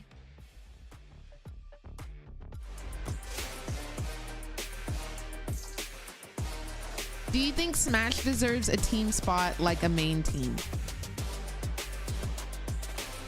I think I can't speak to that, but what I can speak to is I think Smash deserved a chance to prove himself even when there are losses. T1 at the beginning of the split was some donkey dookie. Let's just keep it a buck, right? And I think that because he's a rookie, there was no confidence instilled in him to be great. As a League of Legends player, you have to have confidence. I heard so much that Smash is great, Smash does this, Smash does that. But the problem is, playing on that main stage is a whole different ball game. And if you feel like your coach, your team, your fans don't believe in you, there's going to be mistakes. You have to be confident. And I feel like Smash did not have the confidence instilled in him. I don't think he had backup from the fans. I don't think he had backup from his coaches. And I don't know if he had backup from his team.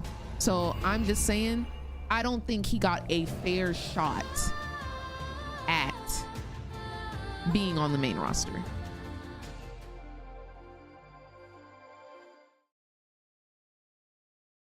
Yeah, I think first place is just you get a automatic ticket at Worlds, and then second place is you get an extra slot at Worlds.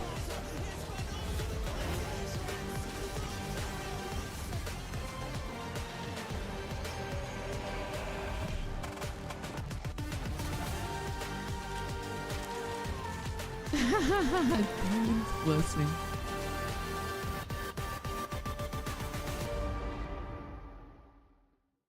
Yanara releases in 7 days exactly. 7 days exactly.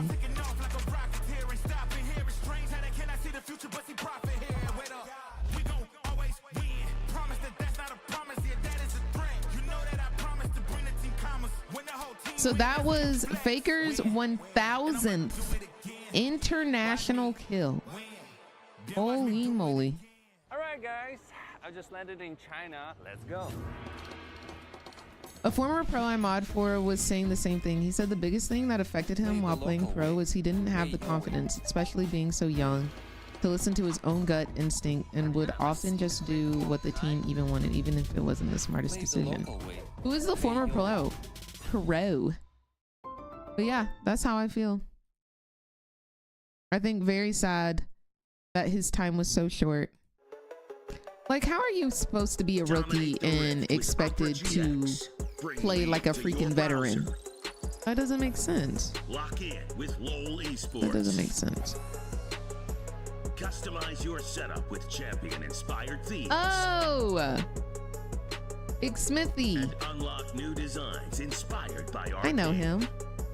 I know of him. on the browser I don't know. for Legends. Download He Opera needs GX. to be a jungler, question mark? We gon' win.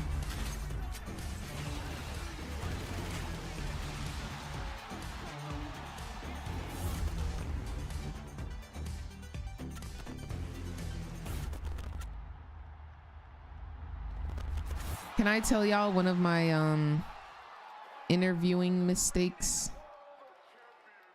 I was doing an interview of, at the time, the C9 coach, Smithy, and I called him X-Smithy. And luckily we were not live. We got to retape it, but I had production in my ear immediately saying, Reagan, we're gonna start over. That's Smithy, not X-Smithy. And I called him that in front of his face. And I looked at him. This was my first time doing coach interviews. I looked at him and I said, I'm so sorry. And he said, it's okay. I get it all the time. I was like, I'm so sorry. That was a rough day. I was very embarrassed. I was very embarrassed. I looked at him. He looked at me. It was a tough one. Maybe I'm sensitive, but I cry. No, like, there was a lot of pressure that day. There was a lot of pressure. I was having fun, of course. I was so happy that LCS asked me to come back, and like, I had to do a monologue. I had to summarize the Ayla and Vulcan beef, and then I did the coaches interviews, and I had so much fun. But I think the nerves were just at 100 that day, especially after saying Big Smithy. They said, Reagan, we're actually going to start over. His name is Smithy. And I said,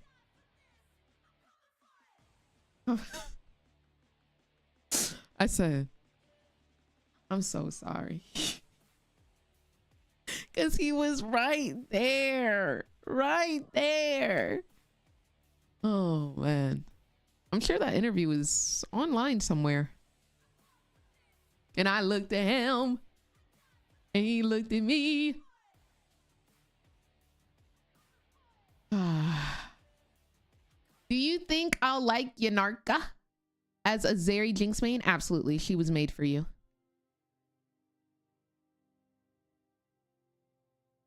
You can post it in Discord, True. You can post it in Discord. I'll be able to see it. Twitch does not allow the links to be posted in chat.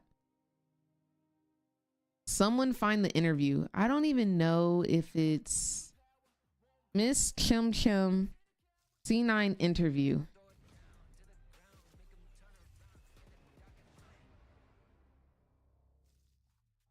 Hey, great game today. Coach. Owner, you dropped this.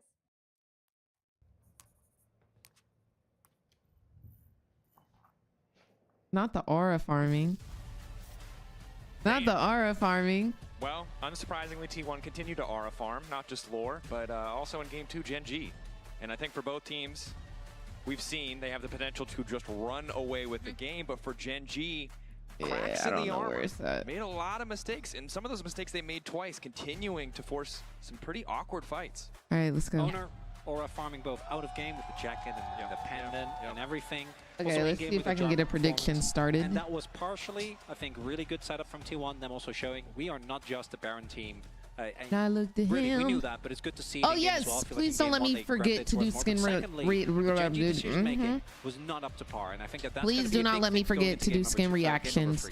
Yeah, after there were a lot of times, especially at that game. Drake fight, where it kind of really turned into T1's favor. The first bad one, or the second bad one, or the third one? Yeah, Look, Drakes were a bit cursed. I'm pretty sure I'm thinking of the second You one. have 2 minutes it's basically like you don't to cast your predictions. Contest, right? Like, if you have uneven numbers, it's fine. Maybe soft, like poke at them a bit, back off. Was it at LCS finals? It wasn't finals. It was maybe playoffs. It was C9 versus. It does not go in their way, and then FlyQuest. T1 did do no, really C9 well versus 100 Thieves.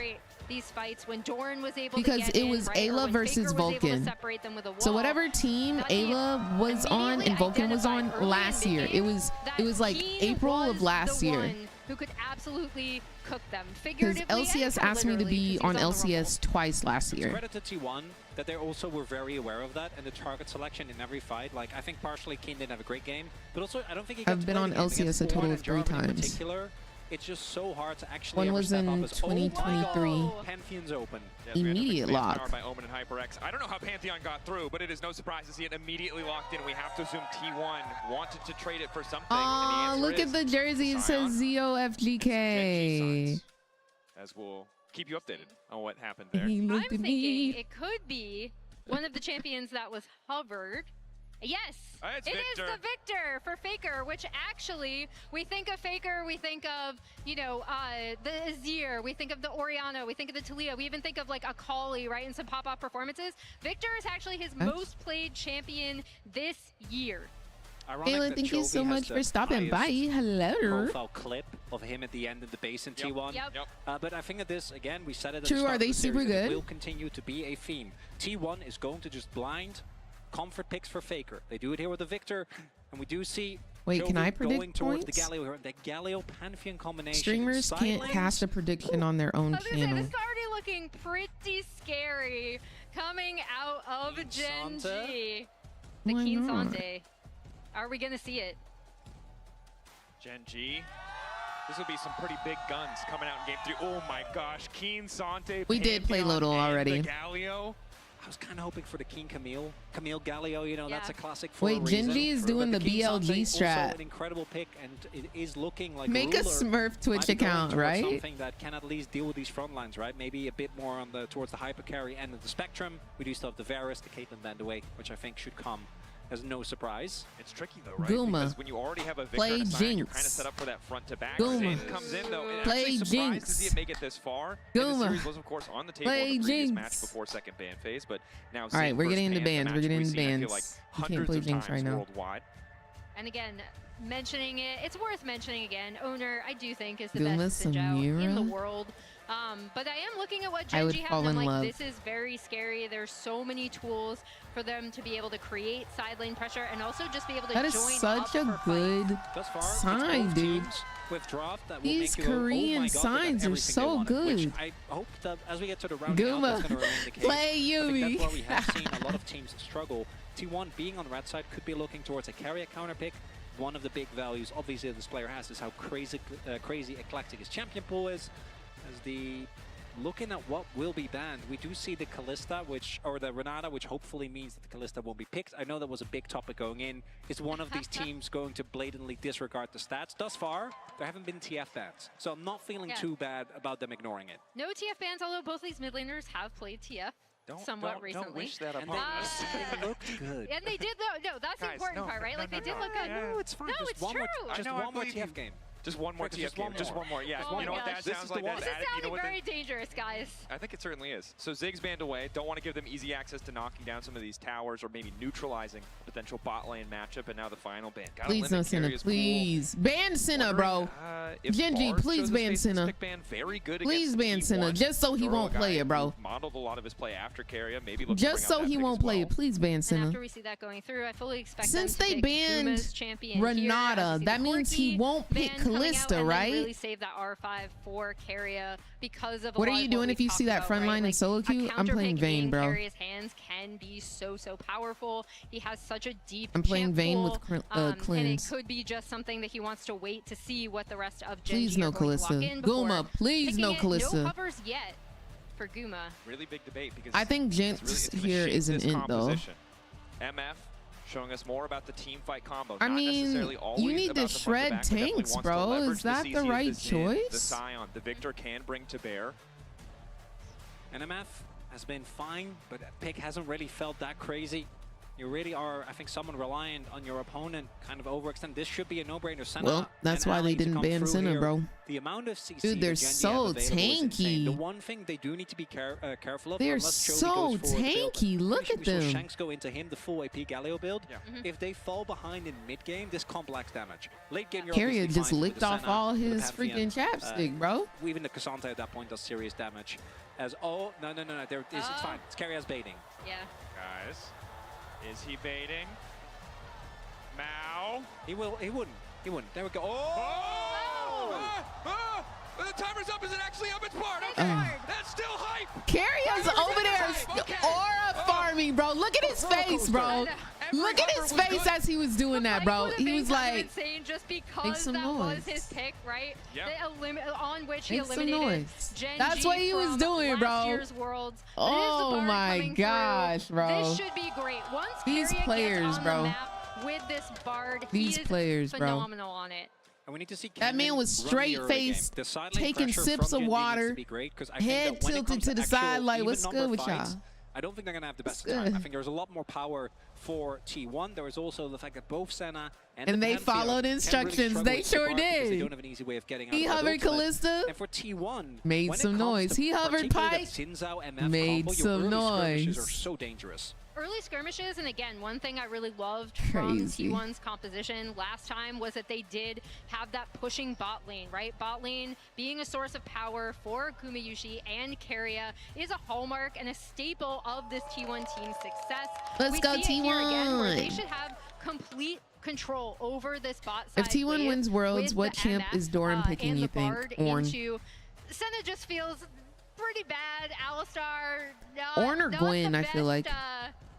I'm really underselling it. Not the best pushing lane. It's not going to be good. Yeah, and I think the thing we have to track for Ruler now specifically is where does he get stacks? Because normally you really want to see a matchup where you can kind of free fire, you get those autos down. We've seen a lot of teams at this tournament struggle to find the right lane assignments to ensure that the Senna can stack up, scale up, because that range advantage as you go later in the game he has his the potential own to be skin big, on. And you don't want to be approaching a late game just situation aura where farming, Faker bro, on the this whole Victor gets to time. play against so many short-range champions. Uh-oh, guys, we might have a pause. Cassandre can come in super handy, right? When we had proper lane swaps at level 1, we might have a pause. actually deals with lane swaps super, super well.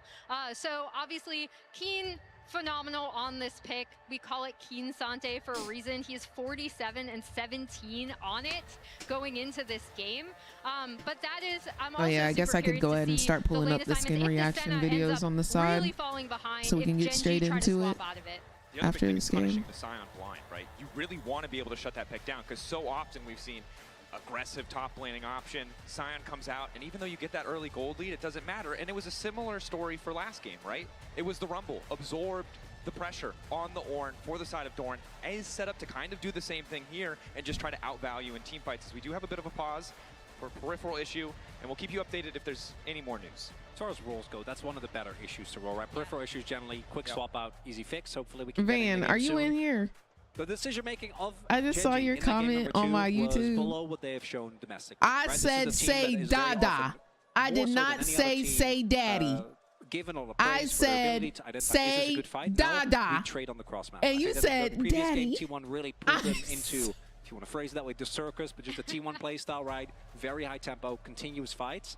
But it was also Gen.G opting into a lot of those that I felt like they really didn't take, you said, well, that's too dang bad.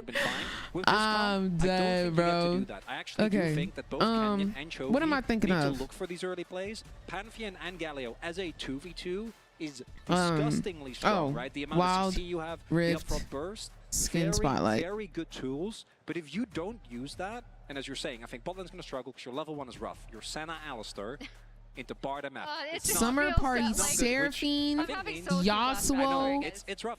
Aurora, Samira, Katarina.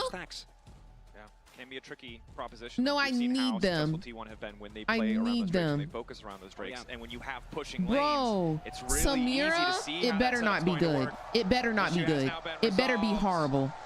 It better be horrible. We'll be watching those skins after this game. We're going to do a full run through. It's 5 skins. If we speed run it, we might be able to finish all of them. Lock the frick in, y'all. I think they get back massages, but they do get massages, Stacy. That's never happened. Underdogs, I think it's safe to say. I think it was Mouse, but I'm not sure, Sanjeev. He is aura farming. He dodged a Q. The crowd went wild. Oh, true, Pyro. It's just a constant barrage of stats and record breaking when either of these teams play on stage. Faker passing 1,000 kills at international events, though, that's just like no one's ever gonna against Chovy. Yeah, You know how when you see like, against anyone, natural phenomena. Chovy, who? Really why are we mentioning Chovy? Yeah. Like that is faker, bro. That's insane. That is fakey wakey.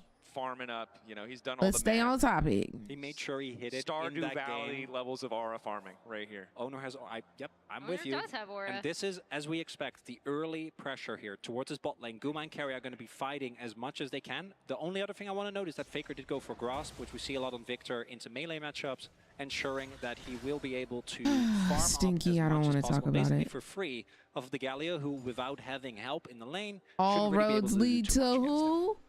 This point, Bard level 1, obviously notoriously oppressive, has access to the Cosmic Binding and the passive.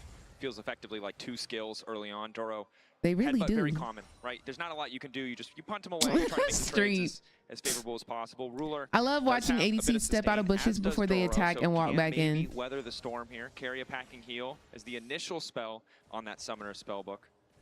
And yeah, they I hate when ADCs are sitting in a bush and then they walk out of the bush and then they stand 1 pixel from being within the bush and don't see people walking in on an invade, and then they lose 75% of their HP, but it's too late because it's already a minute and 30 seconds and the minions are halfway to the bottom lane, and so you can't even back or reset, and even though you're playing Lucian, you lose your early game advantage and you don't get to get ahead as Lucian when you need to be getting ahead as Lucian, and then you lose the game. As we also, both junglers were spotted on their Raptors. So Gen.G bot lane, or the Gen.G bot lane knows that Owner is on their way and they won't have help. And T1 also knows that. I don't know if they spotted each other's wards. I think that at least the Gen.G one, or the one on Gen.G's Raptors was spotted. But no, that's just me. And Keen, getting Sion low is nice. But no, that's just me. You're not going to be able to actually threaten him unless Kenyon makes his way over. But even then, Sion notoriously hard to dive early. Definitely can be. Chovy, the losing end of the early trades here. Victor, really solid. Was he just hovering beside the bush?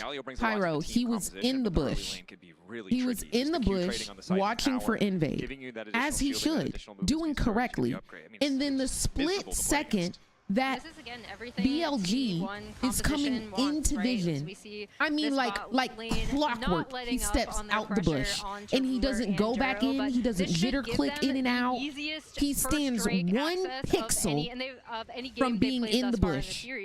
And they've already done a great job of locking in that first Drake and making Drakes a huge I counted the pixels. It was 1 pixel away. It's tough now for Canyon. Spotted as well, right? We want to see a lot of impact from the Pantheon. The ganks don't have to come. And guys, when you play Lucian, with full pressure you're a good duelist. You want to fight early. You want to press your lead early. Because if you fall behind early, you kind of some donkey dookie. And because he lost 75% of his health bar, he wasn't able to press any type of lead. Nice little trade there coming in from Gen.G. Macaria, level 4, getting that extra. I hate when Nautilus activates his secret ability that forces the enemy Senna ADC to leave their team mid. Get the cleanse out. That's a big summoner, both with the Galio and with the Pantheon available. Makes it a lot easier later on to get a possible play onto Guma. As I think they see the pings going down right now onto Krugs. So they do know that Zinzao is in that area, and Keen I just hope here, but still, Doran that finding the counter pressure, kind of I think if anything, guys, obviously there are some lessons to be learned. He'll probably never make that mistake again. He'll probably never make that mistake again. And honestly, experience is the best and worst teacher. Because yeah, it sucks now. Yeah, it probably hurts. Yeah, he's probably still thinking about it. But I promise you, he will never make that mistake again. Ever. In his entire professional career. I doubt he'll ever not stand in that tri-bush the whole time. And another thing, I think FlyQuest showing this MSI, but Faker really having an extremely dominant I think we have a promising world ahead of us. I do. Mark my words. I think we have a promising world ahead of us. Guma is sitting on the Fem Scepter right now, so I think feeling that series was ours to win. To ensure that these trades, as long that series was ours to win. It was also ours to lose, as you can see. But that series was ours to win. Extra seconds and wants to maximize, wants to get every soul he possibly can. It's T1 right on cue. The Senna ADC game, but look at Doran. The Kalista game. He's already on his way. Guys, we could have 3-1'd them. Justice Punch. We really could have. I don't know why they put that man on Senna ADC. Or it wasn't even the Senna game. The Senna game they should have won. He did chase Nautilus. Yeah, no. But it's a team effort as to why they didn't win that one. Get the first Drake. I think the Kalista game was total troll. I do like that Gen.G decided not to contest that. Yeah, I don't think that was looking good. By any means, Keen wouldn't have been able to join that fight. Obviously, Doran was already there. Keen got a little bit out of it. I think was able to push in a wave towards top. They have so much potential, it really is more when you're actually set they have so much potential. I really do see them performing at Worlds this year. Because they got this international brings the entire team through that six up, and now Chovy's on the way, looking to find a taunt. Aegis has all blocked so much damage, and T1 are trying to back away, but Owner caught in the thick of it, has to flash out, still rooted over the wall, but they cannot finish the kill. Is Chovy gonna kill? Justice Punch, the taunt doesn't connect, but he gets the flash out. Everybody's so lucky they have their flashes. Managed to stand strong. Chovy locked up for a moment. It doesn't seem like they have the damage. Yeah, nobody's got damage right now. There's Gen.G trying Look at Guma Yushi with his prestige skin on. Stay in the fights, and I remember when Bewitching Misfortune was the best Misfortune skin, and then Battle Bunny came out, and nobody ever talks about it no more. Had to rotate up for this Drake take, right? A tiny bit of reprieve in this bot side where Ruler will be able to go back. They've been hovering her today. They've been hovering the Zeri today. You might get a Zeri game. Follow-up fight where possibly Gen.G could be looking again. The ability I think it is a really good skin, but I think Battle Bunny and Commander is prettier. They need to contest for grubs, though. Like the colors, the new animations, I think it's just a prettier skin. But I don't think it's like it doesn't play as good as going to give that one up for free, I'm pretty sure. Bewitching. Bewitching still plays really well. Pit sets some vision.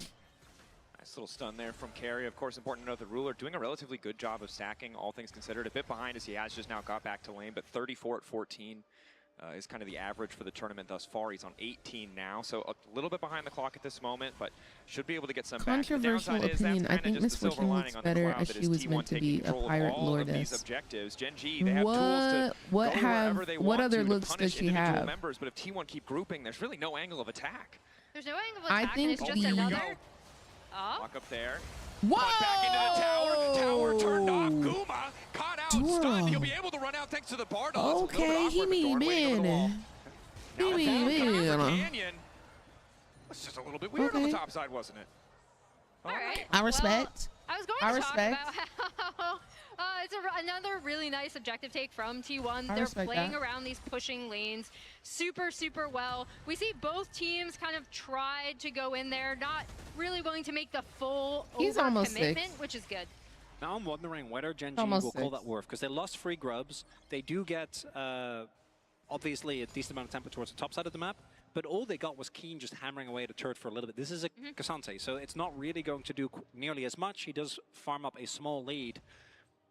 At the same time, I'm wondering, based on the positioning of T1, if Keria hadn't had to save Guma there with that ultimate, I think they would have looked for a dive. Because like, they were actually not prettiest, because I think Winter Blessed Senna is the prettiest. The sexiest.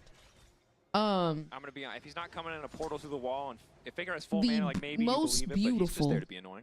Splash art in the game is that Battle Queen Misfortune. Right? Like, and that actually changed that entire dive and stopped it from potentially being a really big success for T1. Splash art. That's the thing you have to be aware of, the right? end game so many of the series they've is played thus far. absolutely If they get a small advantage, they'll always try to reach for that little bit though. extra, and if you give it to them for free, horrible champion model. So damn quickly. Keen, absolutely repulsive, in the 1v1, if you will.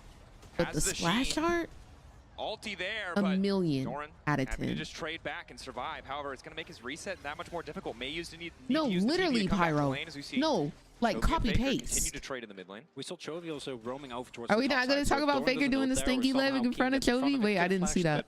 Didn't choose to do so. Did he do a little spam dance? I didn't even see that. I was too busy yapping. With Doran also having flash, maybe not wanting to risk it, does mean that Keen maybe is an angle to try. All of the Lissandra skins look even. Root there. Juro stepping up, but again, content to just he did farm. Twice? Nah, I gotta lock in then. I didn't even see it. Grabbing what he can, but it's Cole for Guma. Clearly very aware that it might just be a battle of scaling and farming up. Y'all sure he wasn't just jitter clicking? He was dancing for real? The gold, right? The lead has been mitigated. Ever since he got his Spectre's Cowl, the trades haven't been nearly as Faker favored. TP top side, it is just carry. The thing is with Lissandra though, y'all, it's not just like she's pretty. That is a runway model. That he wouldn't sound like that. She is a high fashion runway model. She models for Lulu. It needs to be infuriating. It does need That's to be what it means. to be good.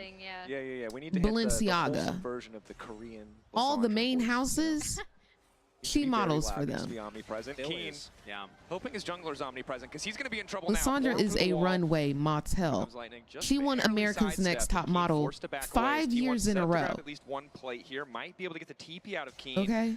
Don't know if he's confident to step into this one. We'll have access to the path maker. And again, T1 quick to take that plate because of the earlier grubs, because of that early objective control. Yeah, he's going to be able to take that. Meanwhile, Canyon every is time. on this Drake. She's won Miss America at least 7 times and Miss Universe 8. But not really going to be able to do anything to contest. So good from Gen.G to recognize, again, this is a window to get onto that Drake, and also good use of their pressure from T1 on the top side and really using this MF. Miss Freljord 7 times and Miss Runeterra 8. You need to use her and rotate her around to do turret damage, right? And that was a perfect example of how they used her pressure well. Yeah, that's a good point. So much flat AD, so much additional movement speed. Those are the areas where you are favored. To see if T1 also can back it up with the team fight setup is Keen.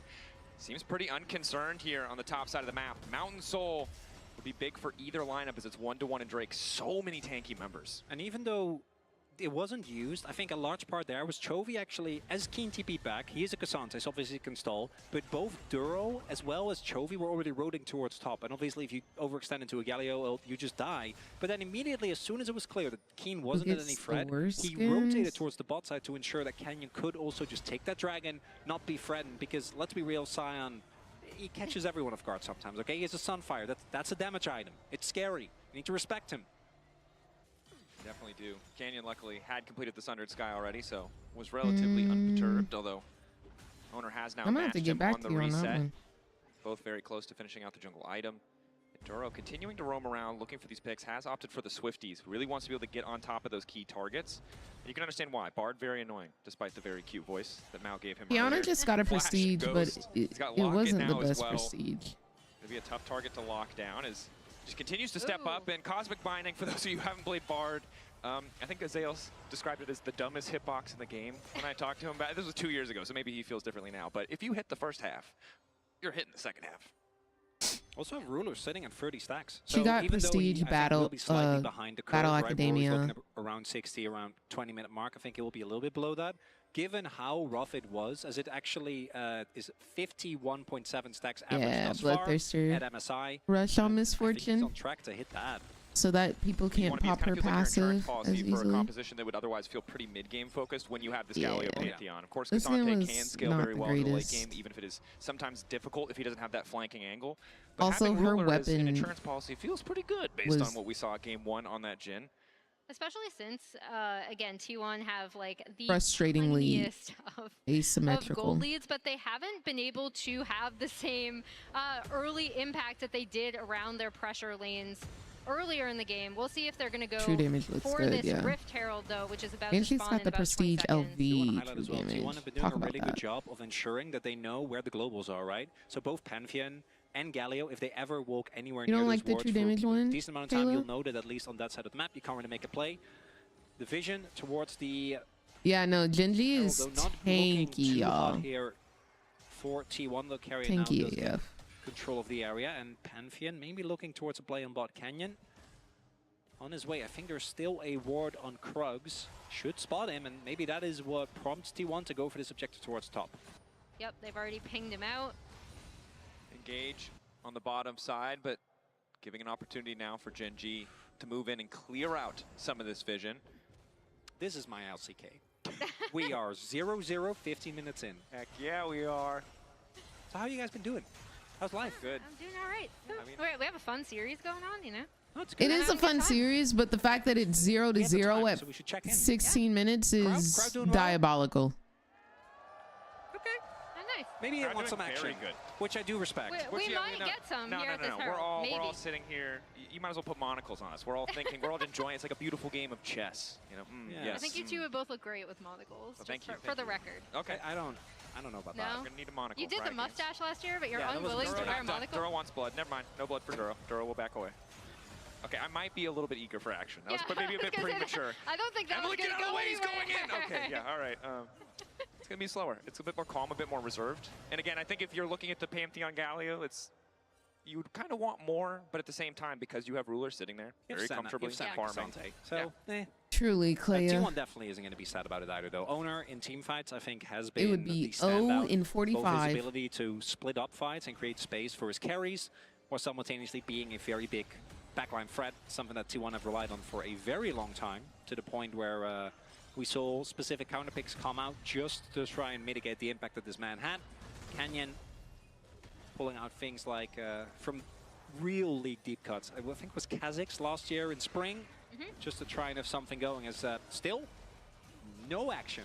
No action, and it looks like it's no viable for pro or is she too weak? They said you can I don't know if she's too weak per se, but they definitely nerfed her a couple of times, which might be why some pro players are hesitant to play her. Also, Keria, despite the capacity to take Smite, is still very bad at finishing objectives from that bar damage. Guma really, I think, hasn't beat there. And he doesn't even need Smite. It's true. So, we take a look at the total damage dealt to champions this game. You can see that it has been a thrilling 1v1 in the jungle. The strongest jungler on the patch, Pantheon, versus the best Xin in the world, as you said earlier, Emily. And what we've learned is that you don't always need to go fast with these picks. Okay, surely now we'll have action. No, we're getting it. They're contesting. They're fighting. All sums up. Ready to go. Eyes on Gumayusi Gumayusi on the side. Ulti from Keria also has the potential to be big. No cleanse, but there's a barrier for Ruler. T1 have opted out. They are not interested. There will be no blood today. I take back my earlier statement. Take a breath, Vancouver. Calm down. There will be blood against the Drake, and I don't know, turrets can't really bleed. But Doran's going to get some nice damage on this top. Is this going to be a 0-kill game? Yeah, exactly. He's going to get first turn for T1. Let's go! It's the little things. Crowd not impressed. So, I've never seen a game for feats come down to I love minions and the feats of warfare, and nobody has any kills. You can understand both teams in comms are like, we scale. That's crazy. Look at that. Just because of First tower T1. All objectives Gen.G. Nobody's even made a step towards the feats of warfare. Obviously, at some point, Ruler is just going to be able to auto everyone, standing behind his army of stalwart defenders between Keen and Canyon and Chovy. And on the flip side, we have Faker with this Victor, and then also the Cyan, who obviously eventually in the late game just is a complete menace. It does mean, though, that because both teams feel like they cannot do anything, they're not doing anything.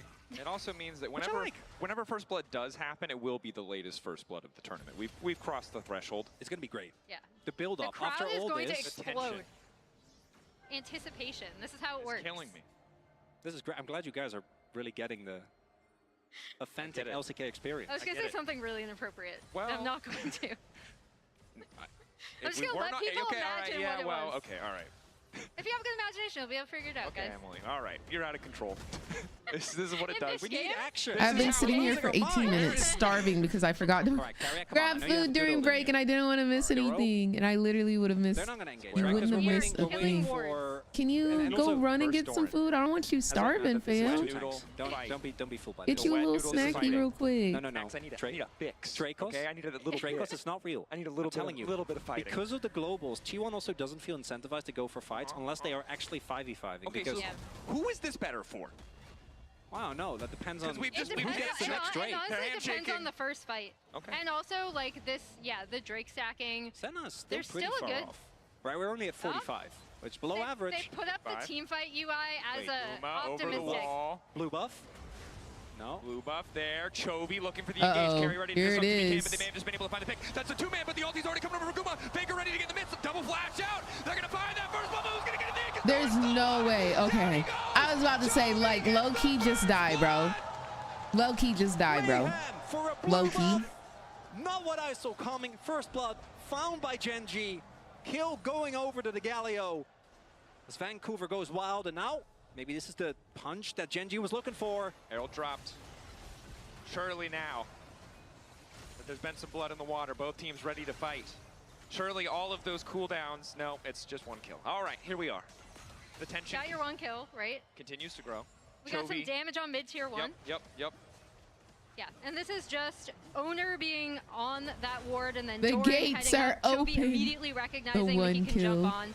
And then this Cassante coming through. The big thing is the MF ult doesn't actually reach to do all that much damage. And then, yeah.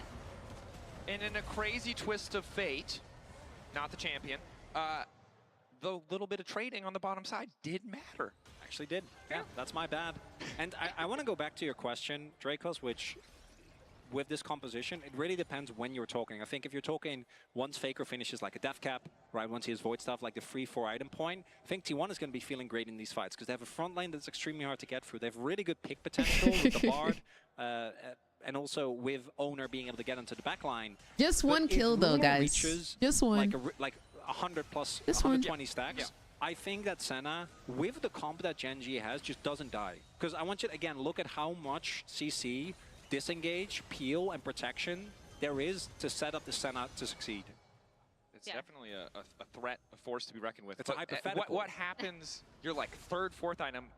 Now he's on 2. Emily, what are we doing until then? Is it just as simple as objective contesting? Look, Otacon is up. We're a few minutes away from Baron. 45 seconds on the Drake. It would be soul point for Gen.G. Surely we have to fist fight. And then we go 2 and 2 in Drakes. Then you just trade. Just trade. This stalemate can go on for a very long time. And you know what's going to happen? We're going to get one team fight. 35 minutes, game's done. I've seen both these teams do it. I've seen T1 do it. It's very charitable. I'll take the rest. Multiple international games where I'm like, oh, I don't know about T1. And then they win one fight. It's a clean ace. Game's done.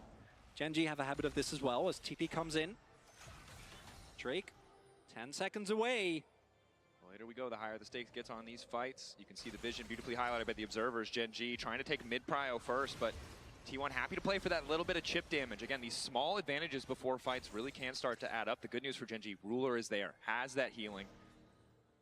Can't stop this poke from having much of an impact. Ruler doesn't have his flash available. Canyon that's actually a big cooldown. Potential flank, even though he will be spotted on vision very easily. Furiously pinged out. T1 ready for the ulti if it does come down. Carrier has to be a bit careful here. They does have Celestial opposition. Keen just barely not going to get hit by that decimating smash. And Gen.G really unafraid. Taking control of the river. And T1, they do actually need to fight this. If Gen.G goes for Otacon, you can trade, but you can't afford to give them soul point this early into the game. Ruler close to 60 stacks as well. Also just baseline individual mountain soul or mountain Drake value is so high for Gen.G. It is. And again, none of that poke sticking. You can see Ruler just keeping Chovy topped up. Nice Sleep well, Ray. I see that yawn. I am just a little bit tired. T1 know how important this is. I got up at 6 a.m. this morning little bit of power in the fight, trying to start getting ready to head over to point. Eyes on Guma and the ulti here. Excellent interrupt from Carrier to stop Chovy from getting that taunted, and now they're stepping forward. Oh, fantastic follow. Good Bard ult. Little mistimed on the Bard stun though. Ruler lives, and now the fight breaks out. Keen in the midst of the entire team. The Cassante ready to pop off. Guma can't get any damage down. And guys, I think we're gonna go to game 5, bro. Ruler stays standing, and Faker I think we're gonna go to game 5. To turn the fight back.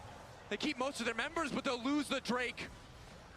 And on the back half of that fight, Duro with the Alistar coming up clutch, right? Really stymies Gumayushi, and he's unable to get that like really fat MF ult across. The bodyguards do their job, because despite a great ultimate with no flash available there, as hold that thought. They found another. Wow. It's just the Canyon ult. Yeah. He's not ready for it. That's the Pantheon Galio combo. I hate that I was right, but we're currently sitting at 3.4k gold lead, soul point for Gen.G. Ruler has hit his stack break point, and I'm pretty sure he's going to get the next item soon as well. But you can see Canyon could have reset. He opted not to. He walks right in that bush because he's ready for the potential 25-minute instantaneous start of the objective. Admittedly, the T1 composition not the best at burning it down quickly. Just a bunch of tanks doing tank things. Carry. They don't have the Azir. But look at that gold lead in the jungle, dude. Almost 2k. Wow, I think you nailed almost it. That single 2K. fight feels like has put Gen.G in firm control of the game, and it's on T1 to try to outplay or find a unique angle to get out of this. This game is kind of a microcosm for what we've seen all I don't series, think they right? have When like a one tank team is able to set destroyer, the which is what I map in their was favor, talking about it during then champion select. becomes, because they know each other so well, Can really Misfortune difficult for the kill a other tank team the to be way able to counter. We saw it in Jinx, the last game where Kai'Sa, T1 were just Vayne attack can? anytime Gen.G would try to contest for anything. They really punished them hard for it. Now Gen.G have the potential to just really T1 set is up the feeding map them for the how they shutdown. want, continue to get this Senna kind of scaling Okay. infinitely, and be able to force T1 to face check them when it comes to objectives. Carry on the retreat. Faker getting closer to a third item, maybe where that damage starts to get a little bit stronger. And he needs to go towards what I imagine will be a Void Staff, because he needs a form of Shred, because otherwise you're not going to get through Gen.G already, but let alone when they're able to actually get this Mountain Soul. And I'm telling you, Mountain Soul Cassante, particularly on Keen, that's not something that's going to be fun to play into. And again, to me, the fact that Gen.G have 2 semi-globals, I think, is such a big deterrent for T1 not trying to go aggro in this game the way we've seen them do in basically any other game in the series, right? Even though it didn't work in game 1, they were still really aggressively trying to set that pace. I think they have the tool with the Bard and the Xin Zhao, but if you make one misstep into this Pantheon, into this Galio, as we could see, game becomes so hard to play. And credit to Canyon finding that mid lane pick, playing well in the previous fight, right? The game from Pantheon in general was so quiet early on because of the lane prio that T1 had put together in draft, because of Gumayusi and Keria and Faker really all having that push out. But that's valid. But managed to weather that storm. To have managed a to find the angle. AK wherever it is. Time, but now that they've got that fight, very much favored in gold. You can see a little bit of vision in the Otacon pit, also making sure that they feel comfortable that T1 isn't going for some kind of crazy steal. Yeah, and we see both teams kind of fighting around this line of vision in the river. Kian has kind of been continuously pushing on this bot side.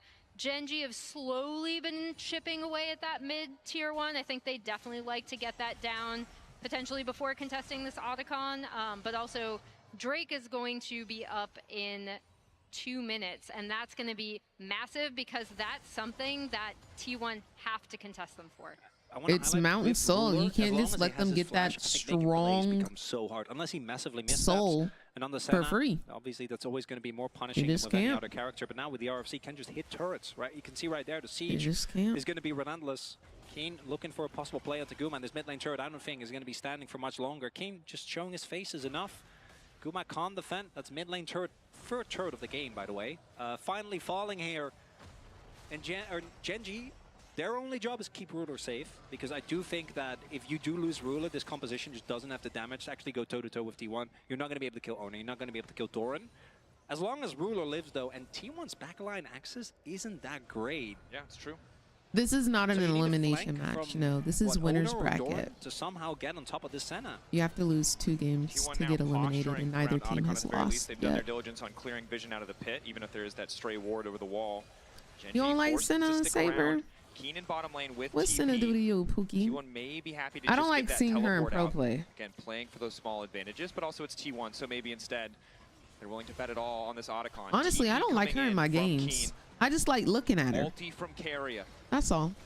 I love looking at pretty girls. What we have to keep our eye on. But I love a pretty girl. Set up. Doran trying to respond. Flash out of the gravity field. Keria going back over the wall. Canyon trying to zone away as best he can as Doran gets that health bar chunked. But not too much effective damage yet. And again, it could be Ruler just continuing to heal, continuing to top up Gen.G. That feels like you don't like Senna. I like Senna. I just like looking at her. I don't like her as a champion. She get on my nerves. On my team and the enemy team. Yes, they do!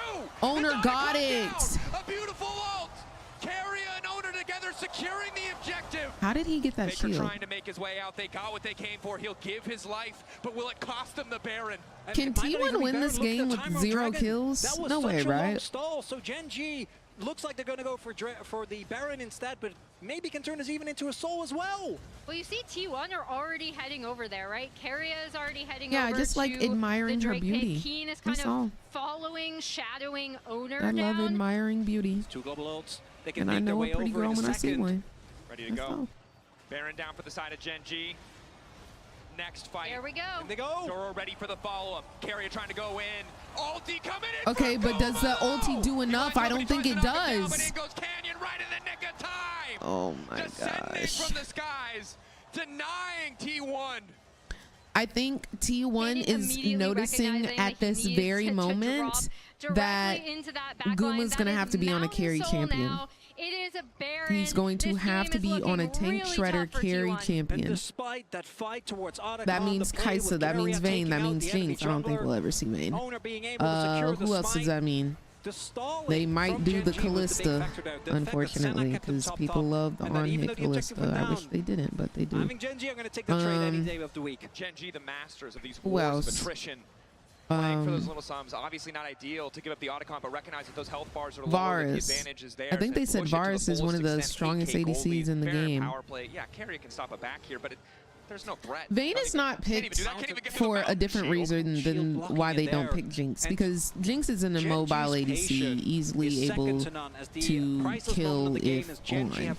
Vayne is a little bit harder because she's so mobile. She's got dashes with a short reset. She's got self-peel in the form of her E. She can go invisible.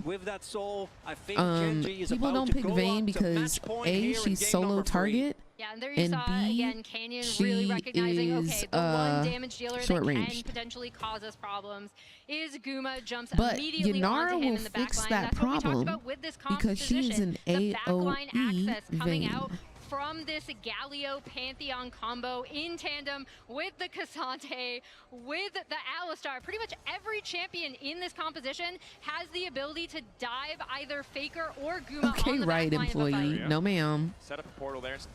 No, ma'am. GEN.G ready to maybe take it.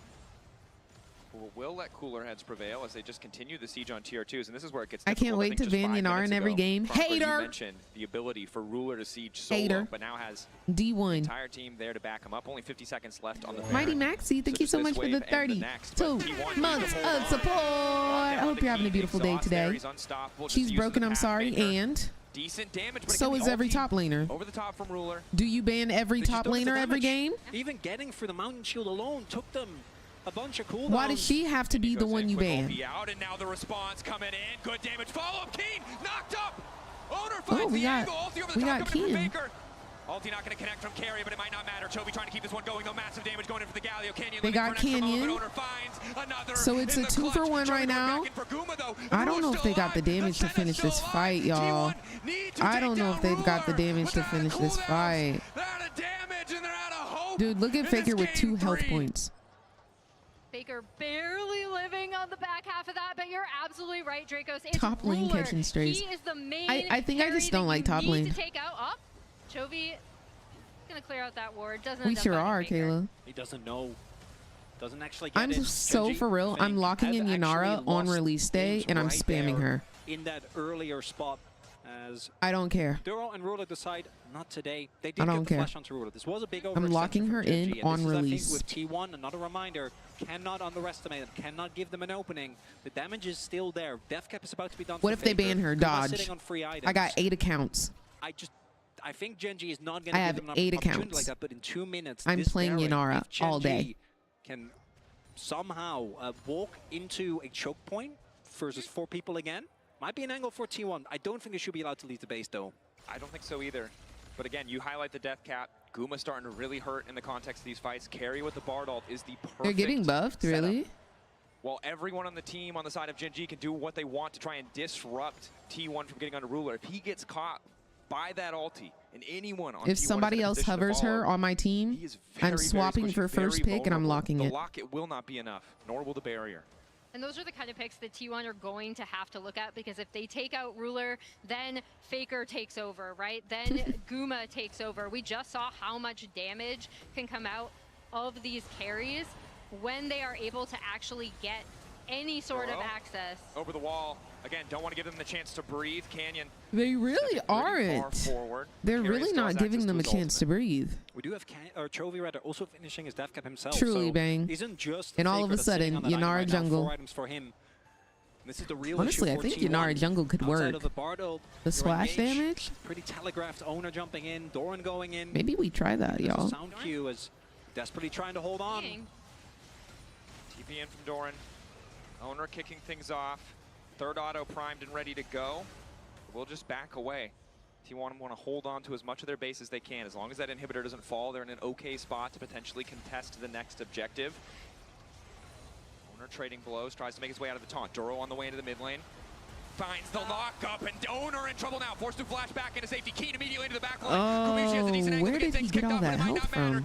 Doing so much work. 2v1 against the all right, Gen.G's at game point, y'all. Doran dies in the blink of an eye, and Gen.G go for the throat. And that's the exact backline access we were talking about with this composition. This should be the backbreaker. This should be game. After this, Gen.G are going to be on match point. Slow, steady suffocation from Gen.G. A single fight is all they need to turn this game into not a lot of opportunities for T1. Dang, killing them in the base just like they did last game. They killed Ruler in the base last game, and he said, you know what, Guma, you will meet the same fate. We're on match point. Samsung flash from Ruler at the Nexus. That was all right, T1. Yeah. Let's see what you cook up. At the end of the day, we've talked a lot. We've shouted a lot. I feel like Faker always finishes off his little water sippy cup. Let's see what the desk has to say about that game 3. Well, he always finishes off his little sippy cup, bro. Immaculate job, of course, and from Gen.G, the same. Fantastic control once they did get it firmly. I feel like, I don't know, with 30 stacks, Ruler does more than I do in any game ever. I think we're often when Senna's in a game, you are so hyper-focused on how important that is for the power spike of that team, but Gen.G didn't really care. It's a force multiplier on the stacks. So Ruler stats at 100. Yeah. I mean, the juxtaposition between the last game was well above a kill a minute into this one that was just like, yeah, we're just not fighting you at all. It was pretty funny from T1's perspective. They're like, okay, first Dragon. All right, guys. We had push from both bot lane and mid Let's do some reactions, right? Let's do some reactions.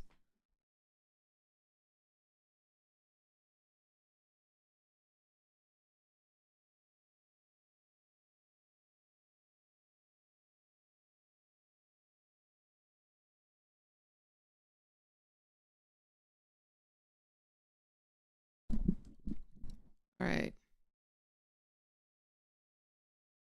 While we wait for the next game,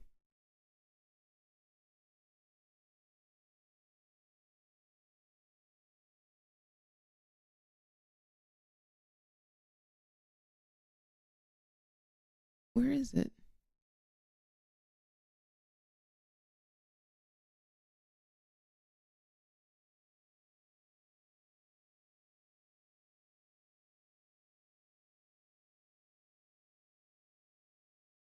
Here we go.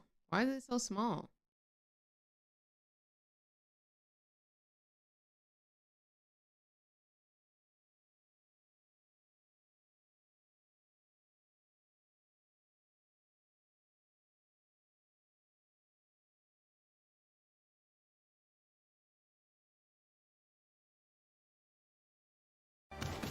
Wait.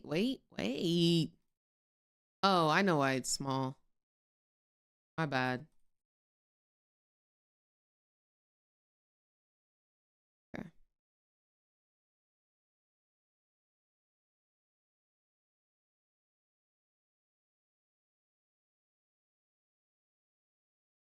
Okay. Actually, let's do...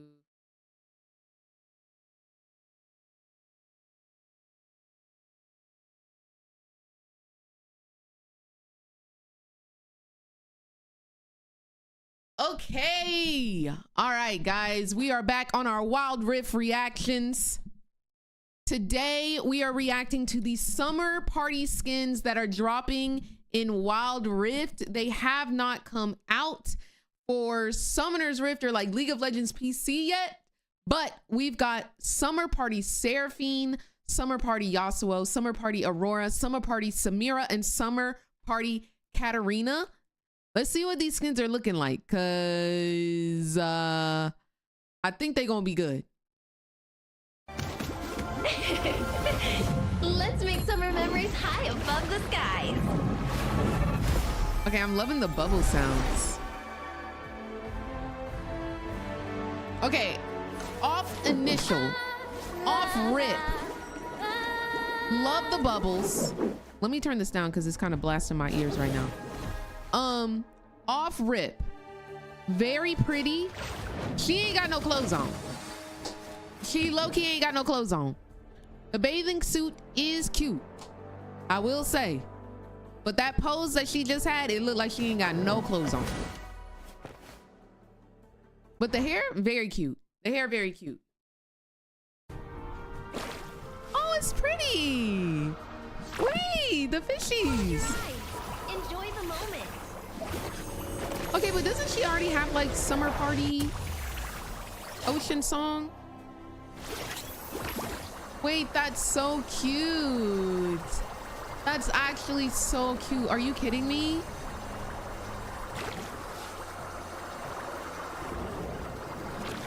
That's actually so cute. Ooh, the autos look nice. The autos look nice.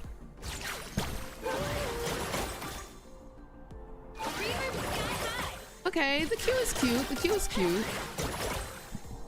I'm not mad at it. I like the music though. The W! Guys! The shield!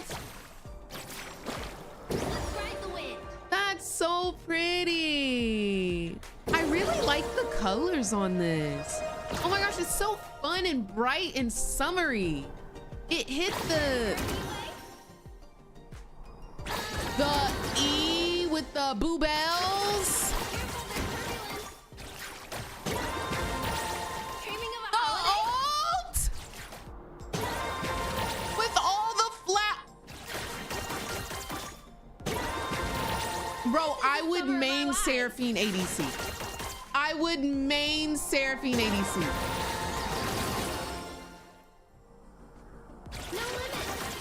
Oh my gosh, that's so pretty.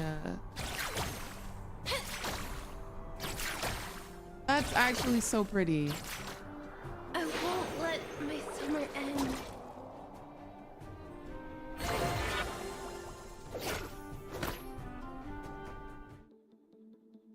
That was gorgeous. That was gorgeous. No, like the colors were absolutely stunning. Okay, real quick, like let's get summer party.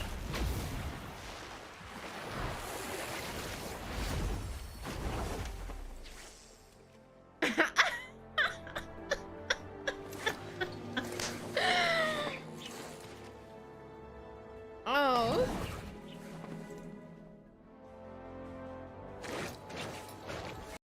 Oops, sorry.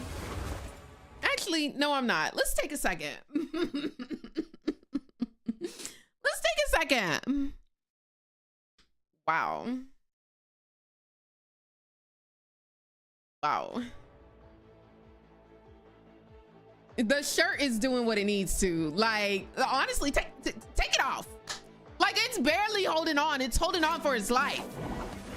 Go, just do a little, like, wait. Come on, fishing. Come on, strong. Come on, muscles. Ooh, the Q looks nice. Let me see the... Okay, that's very pretty. It's very pretty. It's very girly pop.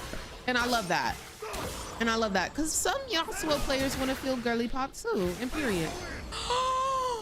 The wind wall with the bubbles, the boobells. Yasuo could go and a bubble would just pop right off.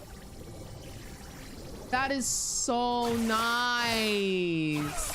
That is so nice. The Beyblade. Let me see the ult. Give me the ult. Give me the ult. The ult better eat.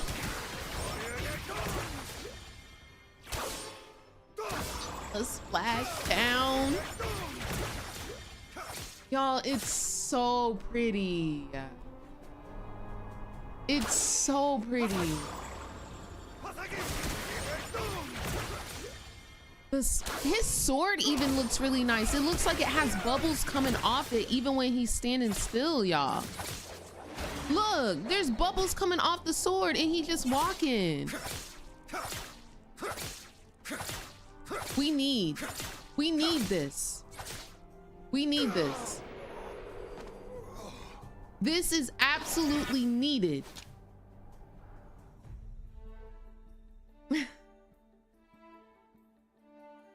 What are you doing up there? Why you look like you like 6'5" or something? Oh my gosh. Like, why are you looking down like that? Like, period. Okay. Are they back on for MSI? Oh, we still got 2 minutes. Y'all, clock in. Clock in, baby. Period. Clock in. Okay, next up. Summer Party Awawa. Awawa. I'm loving her sleeves.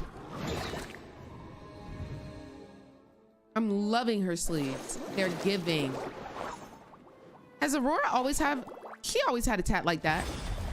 She always had a tat like that.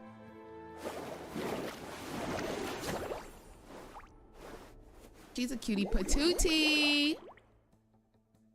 Honestly, the tattoo, y'all, is giving Cardi B to me. I'm not even gonna lie to y'all. Y'all know how Cardi B got that big old peacock on her thigh? It gives me Cardi.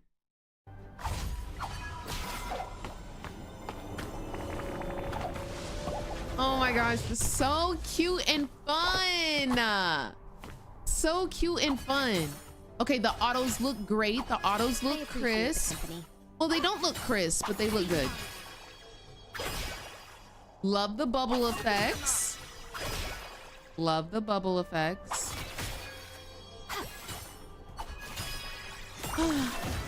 Wild Rift skins are just so inspired, y'all. They're just so inspired. I like the bubble effects on the screen there as well. I appreciate the company. I just think the effects make... Okay, you get a little bit of butterfly and bubbles there.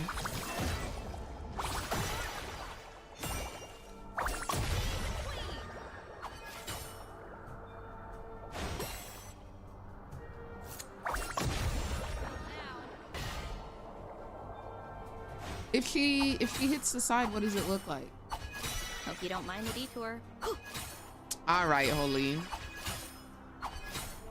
Tester. Cute. It's 2-1 right now for Gen.G.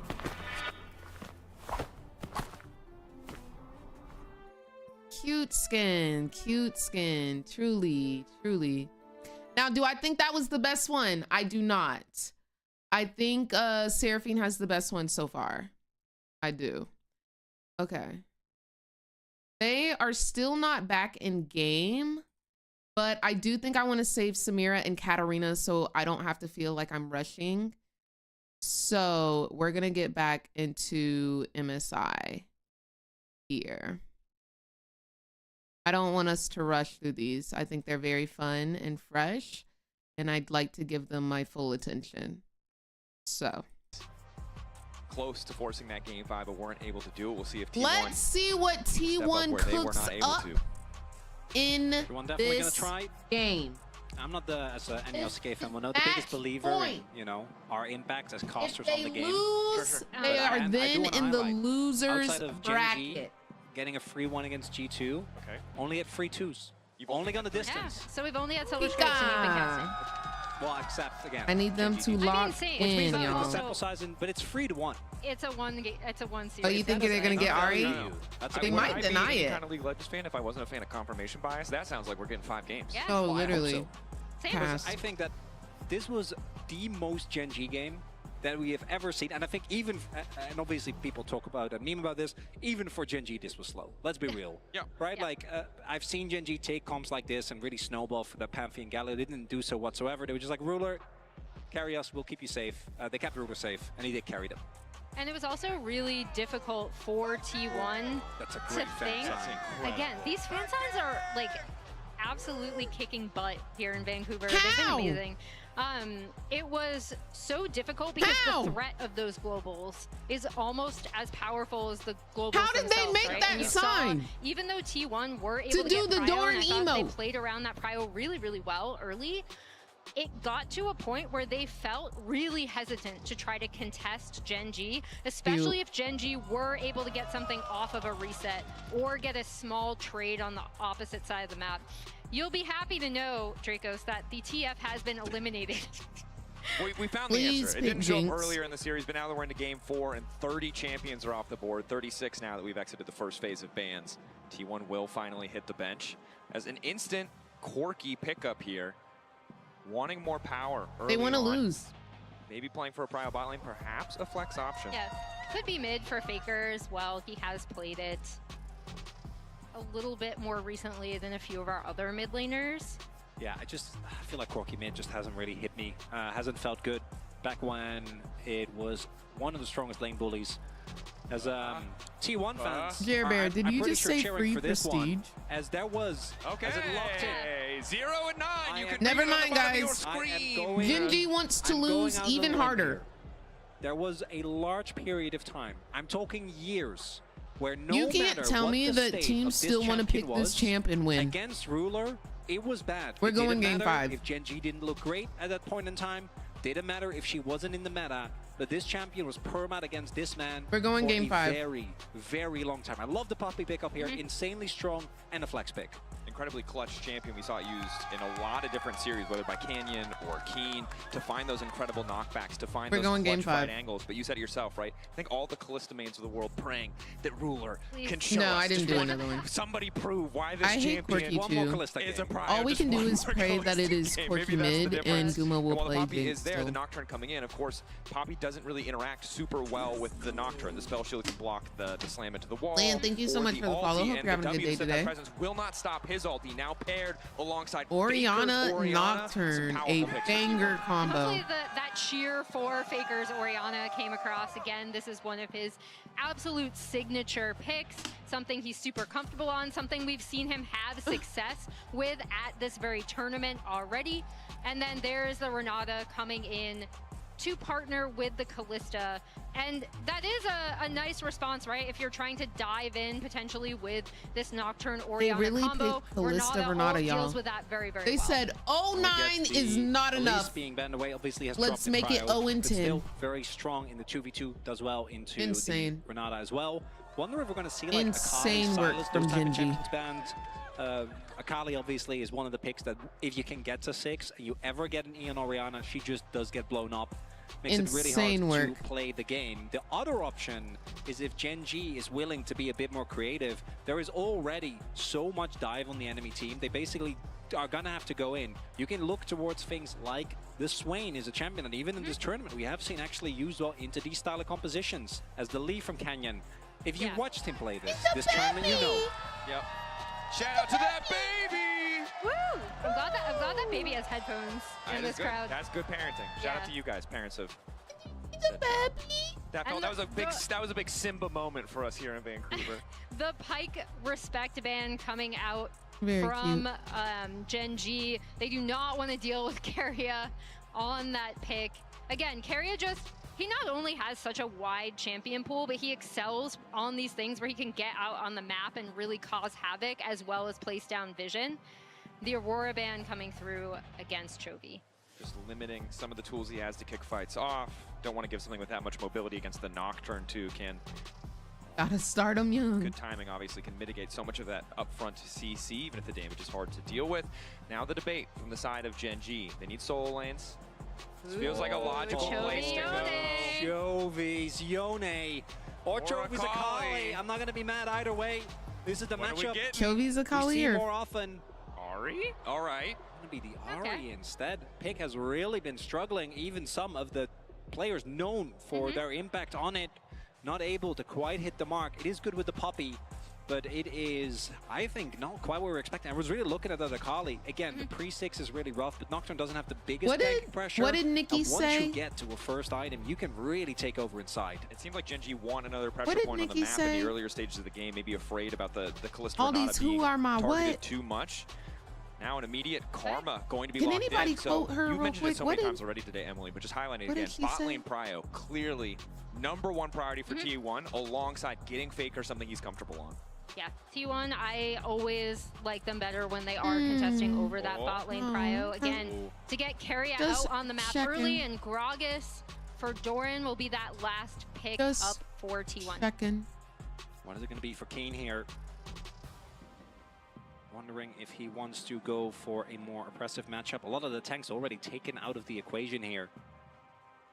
Old Keen would have gone for something maybe like the Gnar.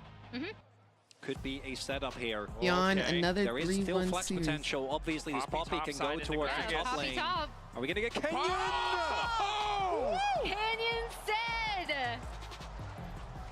There's the polar bear. He's not phased. We are, though. He's unfazed. Of course we would be phased. Okay, now the last person who played Zed was Owner. Into the Gragas. Gragas, remember, last year was kind of the breakout pick of the tournament. Faker equals Onika who shut down GEN.G, and now the Poppy back versus the Gragas, but most importantly, it's that jungle matchup. All eyes are going to be on Canyon. You know you bad when you can post from any angle.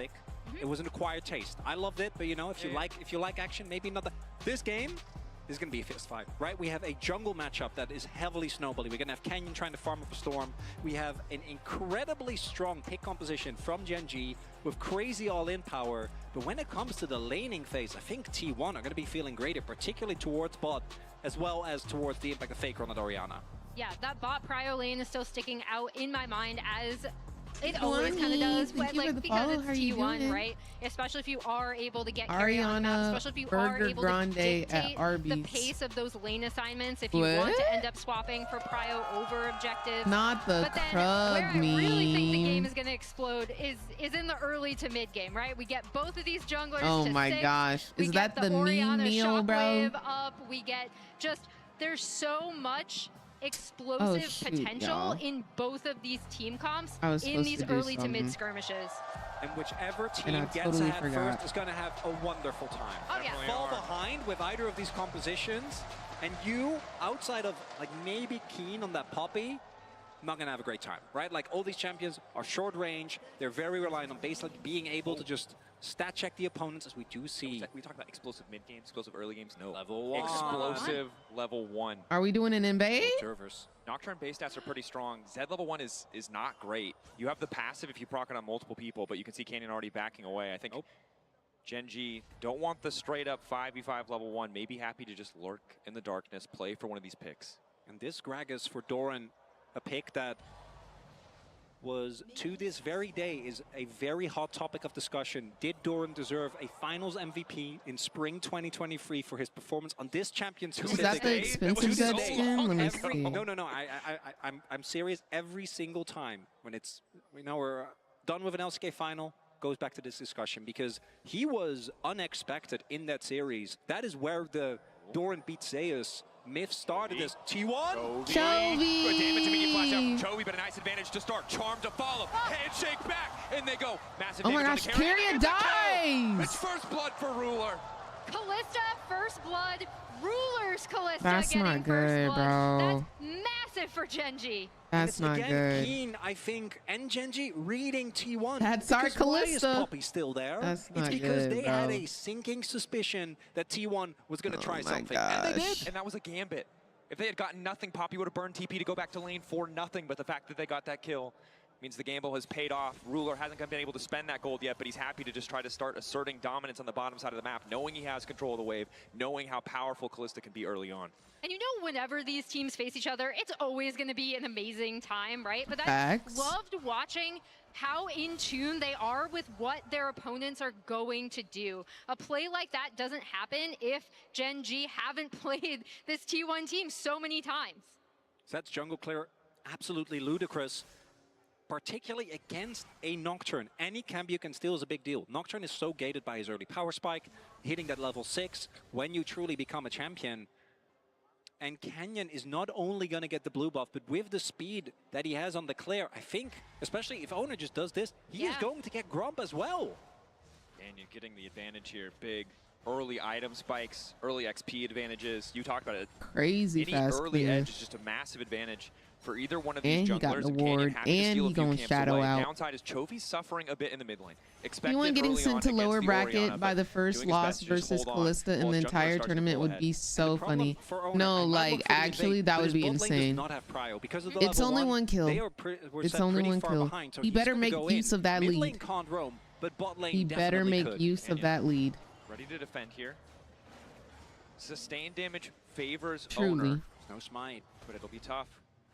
Without smite to contest. Owner's uncertain though. I don't think he has the information. Faker on the way first. Resetting though, taking time. Ruler and Duro. They have to let this go. And credit, Gen.G bot lane going to concede some of the control they had over their lane just to make sure that Canyon can grab another camp, that he can 3-buff Owner in this early game.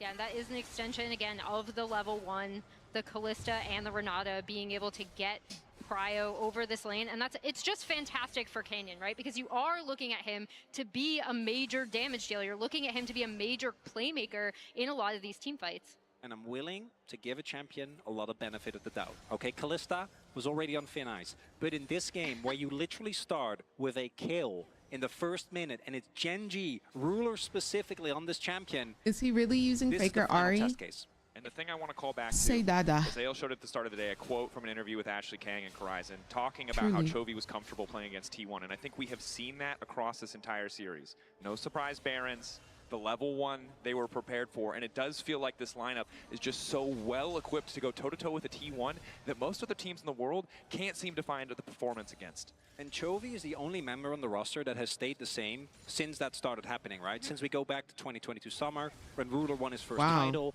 with a completely different roster back then. And we do see that domestically, Chovy has just been incredible in this matchup. But the big thing I'm looking at now, especially with Gen.G on match point in this game, is they're still, they have not won a series against T1 internationally, right? This would be the first time that would happen. Internationally, ever? Again, easier said than done. A positive start to the game isn't enough to close it out. T1, a team that always seems to find a way back in. Ruler and Duro doing what they can to hold on. No, Van. Mid lane, excuse me, bot lane control. And in mid lane, both racing faster as flashes traded. Keen and Doran fishing for any angle that they can find, and now it's Canyon on the bottom side. Guma so low. Guma so low. Zed in. Can't quite get the auto off. Crucially, Guma quick to walk out, but he wants one more. Heal. Can't get it. The heal. Bit of a fumble there from the side of Gen.G. Guma stone cold. It's okay. Not even going to use a summoner. Holding on to flash and cleanse. Big win there for the T1 bot lane. Now that does mean that Gen.G going to be looking towards taking this Drake very early on. Obviously, this is, I want to say, one of the first time we've seen a Kalista comp actually get an early dragon. Will be starting off the snowball well for Gen.G. And I do think, again, I want to highlight, I think both these teams, once you start falling behind, Karma feels really rough. Nocturne can feel really rough. T1 need to make sure, if we want to get to Game 5, that this game doesn't snowball further. Yeah, and that is actually the first time that Gen.G has been able to claim that first Drake in this series, right? Because of T1's bot lane pressure, because they were putting so much focus on Drake stacking, and in particular getting that first Drake fairly early on in the game. And so that's a big, not big momentum shift for Gen.G, but it's a little bit of a shift from the series that we've already seen, with them up one kill and the objective at under 7 minutes. But you can see, again, Chovy, the one who continues to suffer. Faker holding the wave in an excellent spot. But Canyon, owner's level 5. Chovy's behind in the mid lane play. Needs to be careful. Forced to ulti, but Canyon still stepping forward, unafraid. Has access to the death mark, but it's a smite for Owner to steal the camp away. And again, as good as Canyon is doing, as active as he has been on the map, as good as bot lane is doing, Chovy the one giving up more and more, and Duro and Canyon trying to make up for it. Nice handshake. Faker's here in a good position. Decent damage going through. Follow-up shockwave only connecting on the one, and that's going to be big because it's Canyon to the back line trying to finish off Faker. Flash through! Ruler gets the job done. That's the initial ulti out. Bailout Owner, you can't die.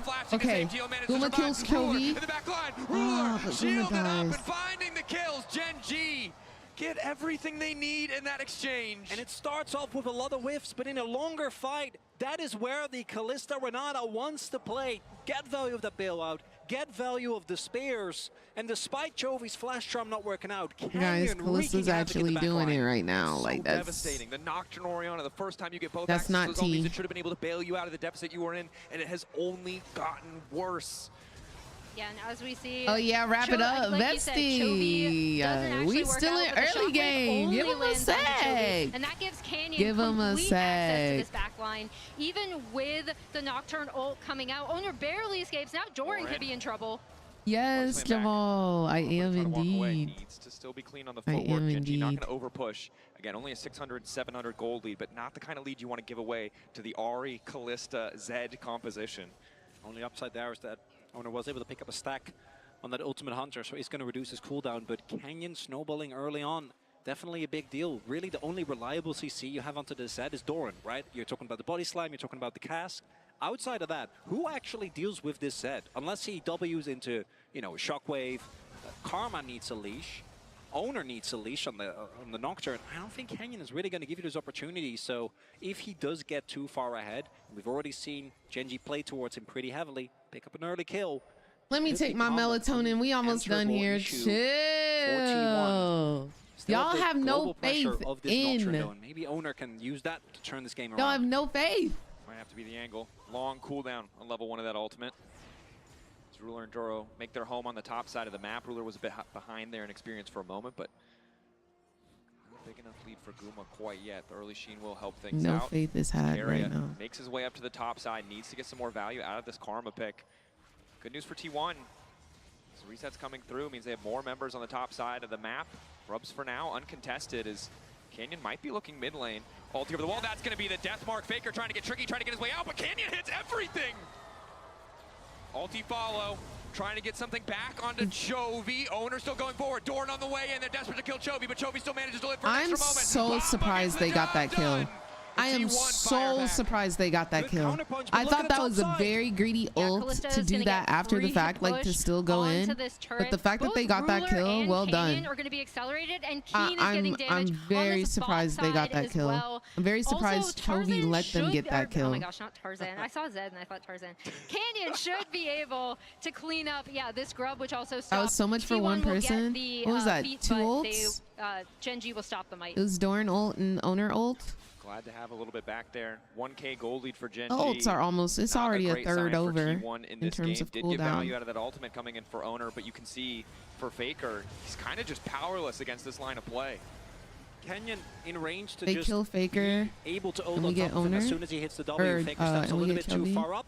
And then this is nicely done here by Doran. They really need this kill to work out.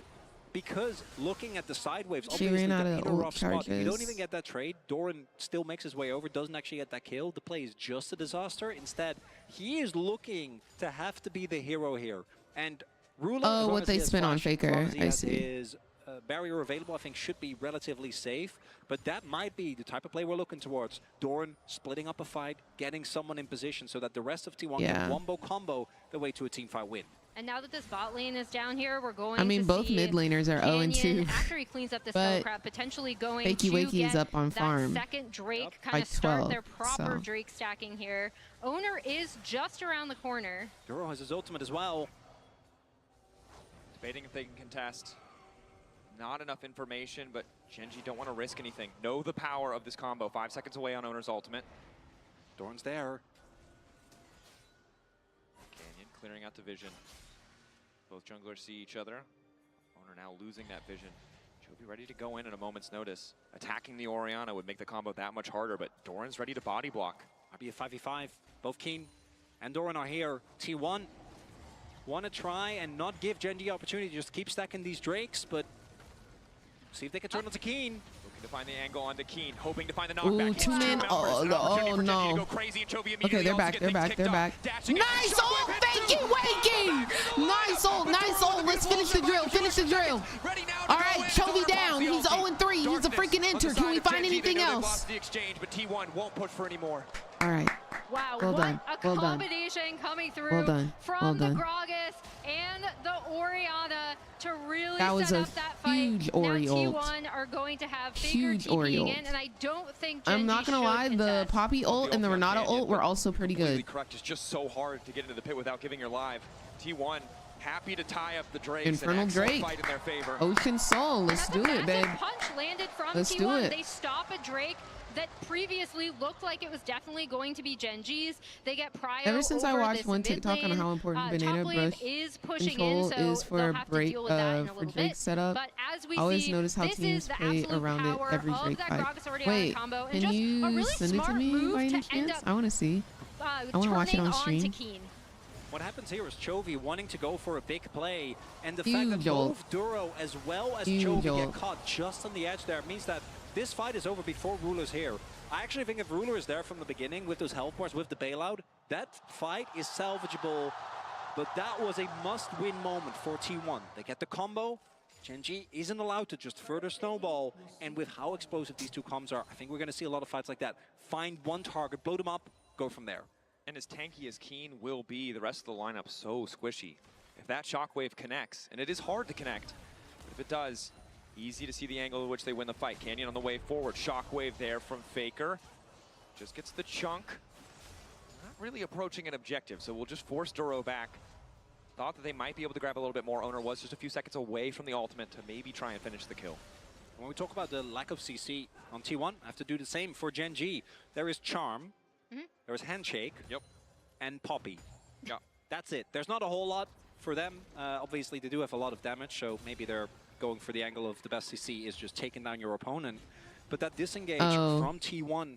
I wonder if I can search and find it. Big thorn the in banana their brush side. is. Drake's second has been stopped. I also think Ocean Drake. Can you see my mouse? Neither team is really going to the one that's right here. as much. Both these comps are so burst heavy. I don't think there's a lot of scenarios where you really get a lot of value unless you're really looking you can't see it. It's just out of frame down here. These comps, I don't think we're going to get there.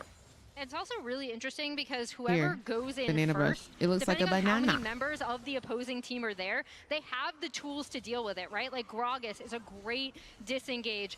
Orianna Shockwave can have a great disengage. You then have the Ahri Charm, right? The Kalista ult, the Renata ult, the Poppy. There's so much on both of these teams to be able to deal with whoever dives in first.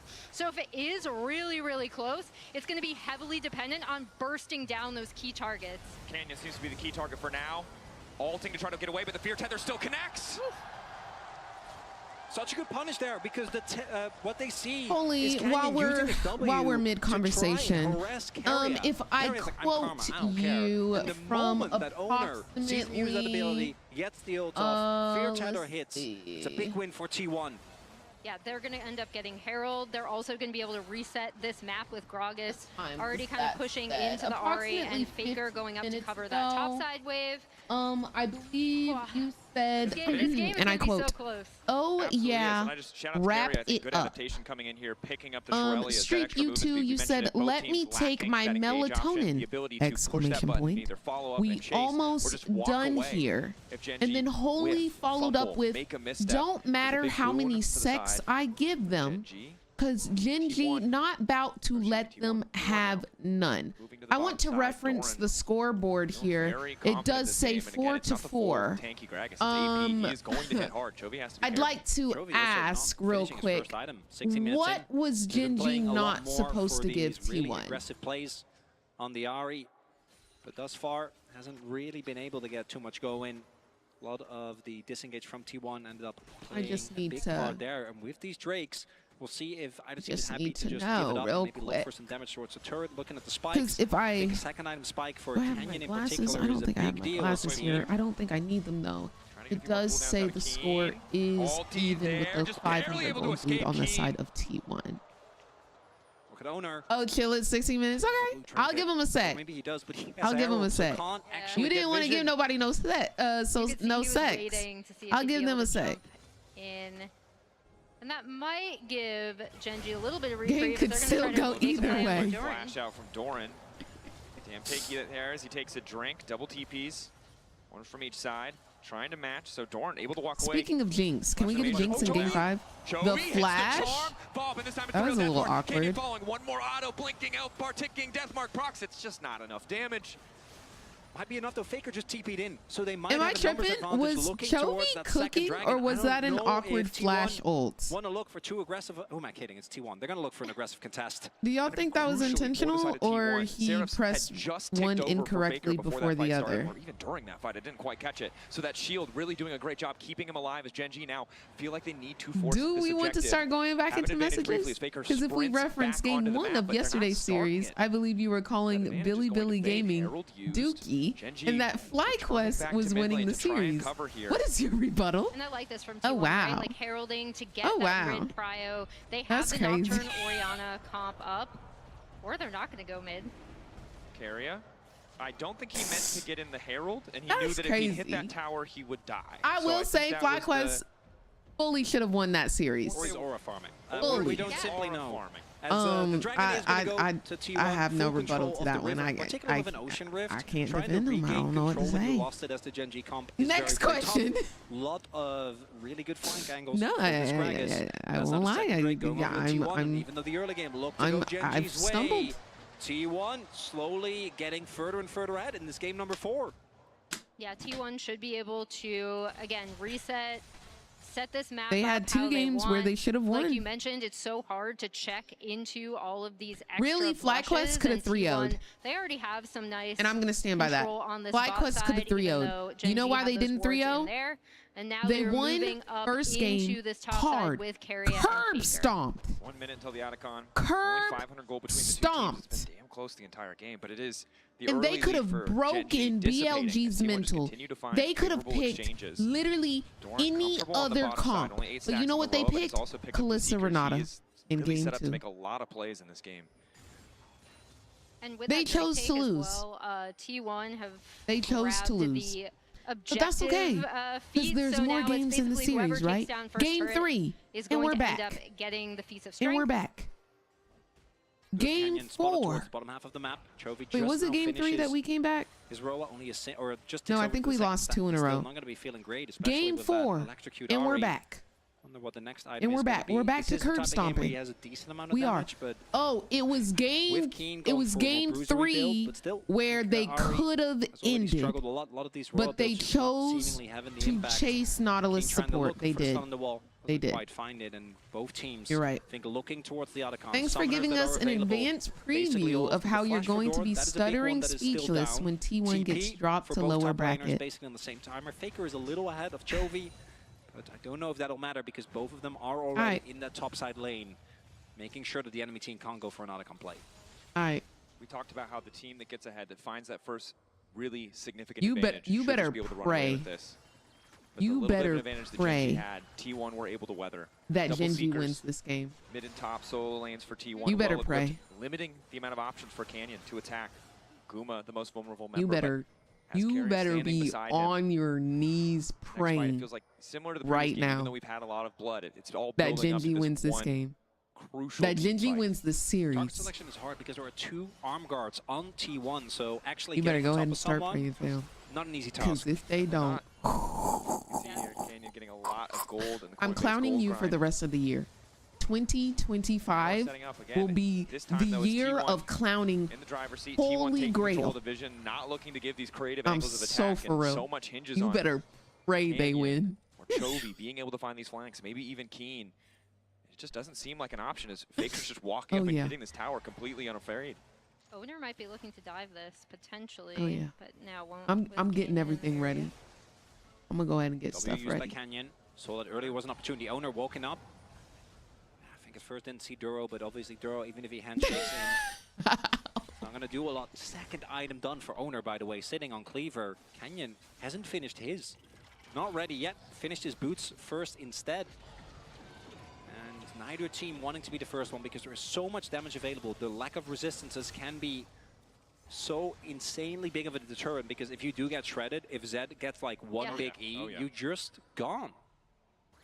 Yeah, both of these teams can have so much burst, as we already called out, kind of the Seekers. It's going to make things a bit more difficult for Gen.G, and if they do get any sort of advantage in these fights, that's where I am looking at Ruler's Kalista to be able to do more sustained damage over time with her Ren stacks.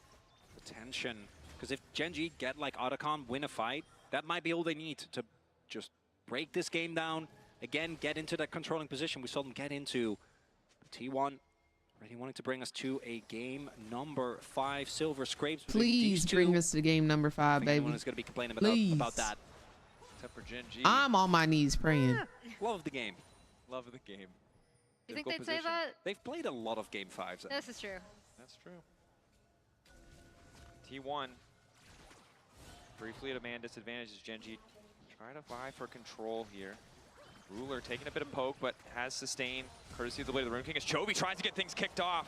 Flash and the ulti used, but does manage to get Flash out of Faker.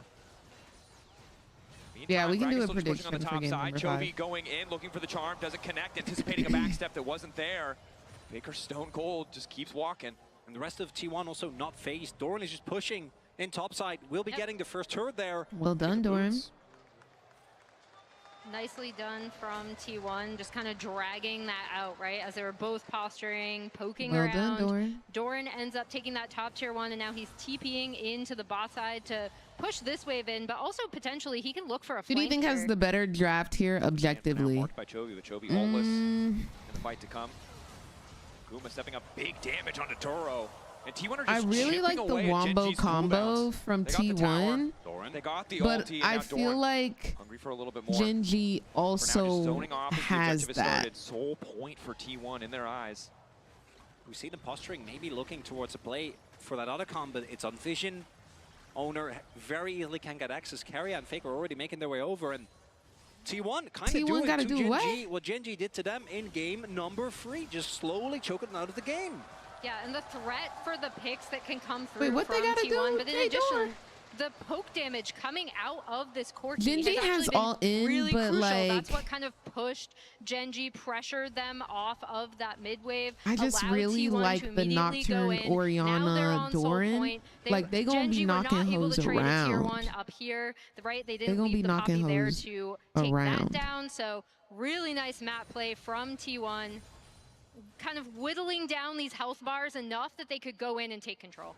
Completely agree, and it's so frustrating if you're Ruler. You draft this knowing the Corki is already there, expecting probably that it goes into bot lane, although it was technically a flex. You get the early advantages. You find the early kill.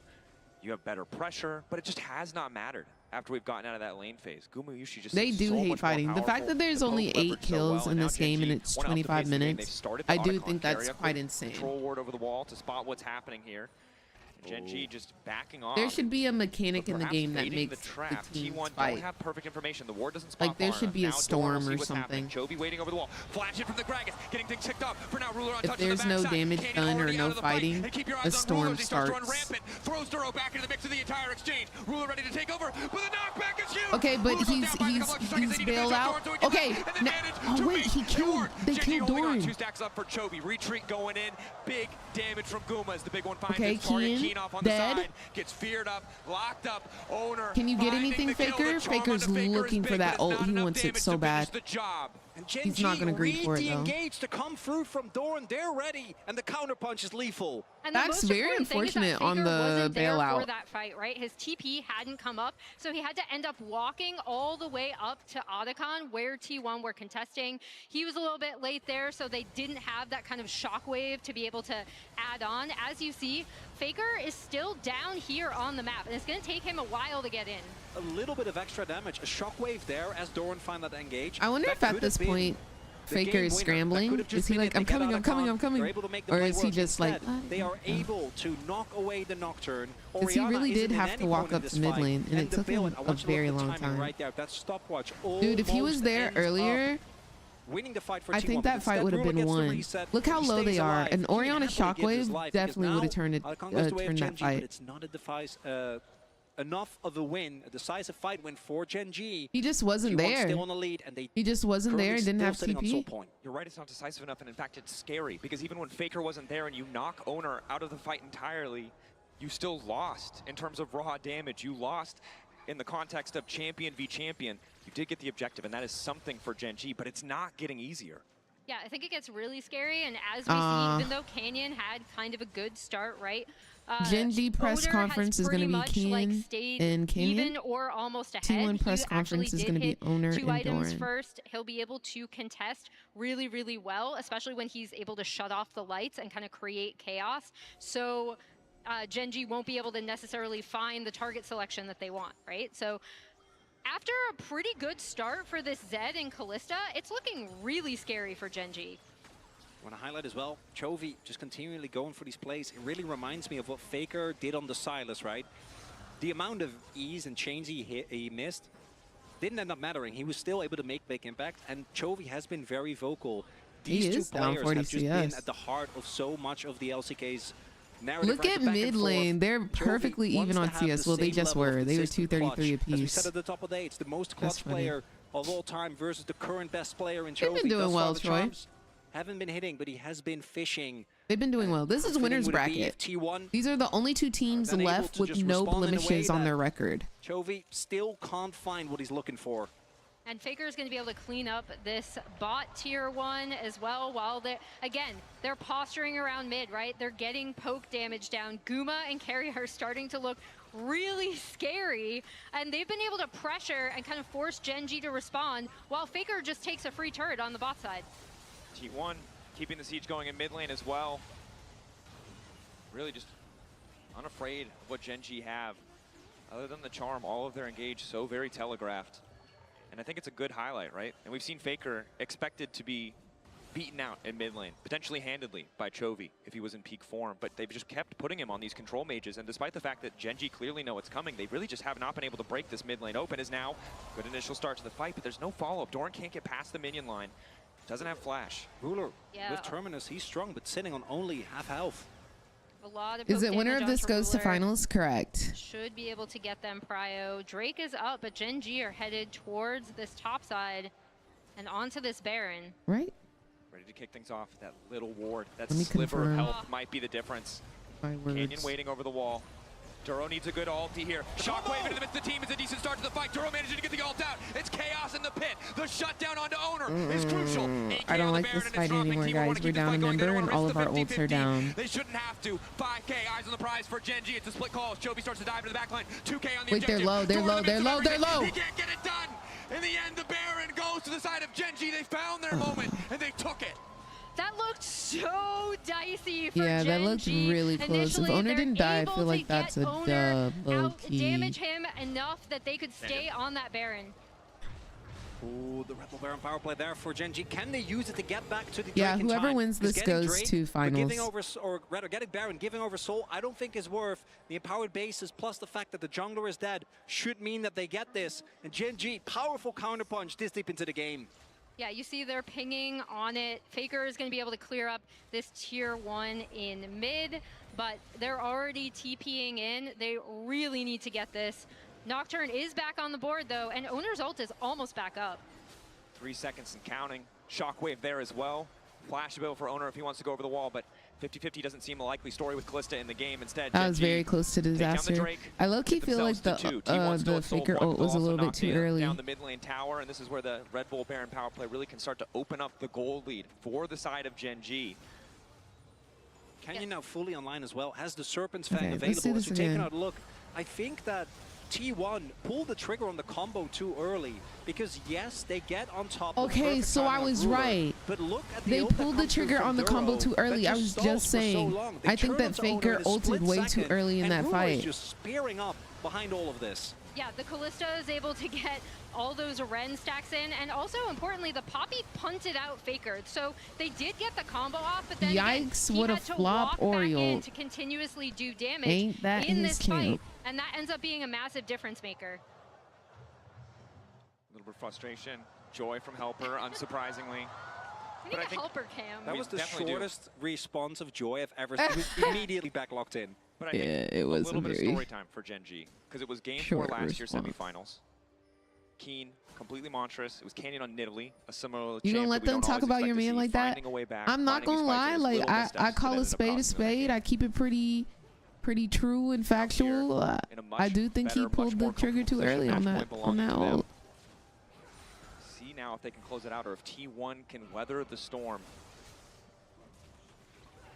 T1 re-engage is still there. And after respect, Faker sitting on his actual Zhonya's, but Doran has just been stuck on components for a while.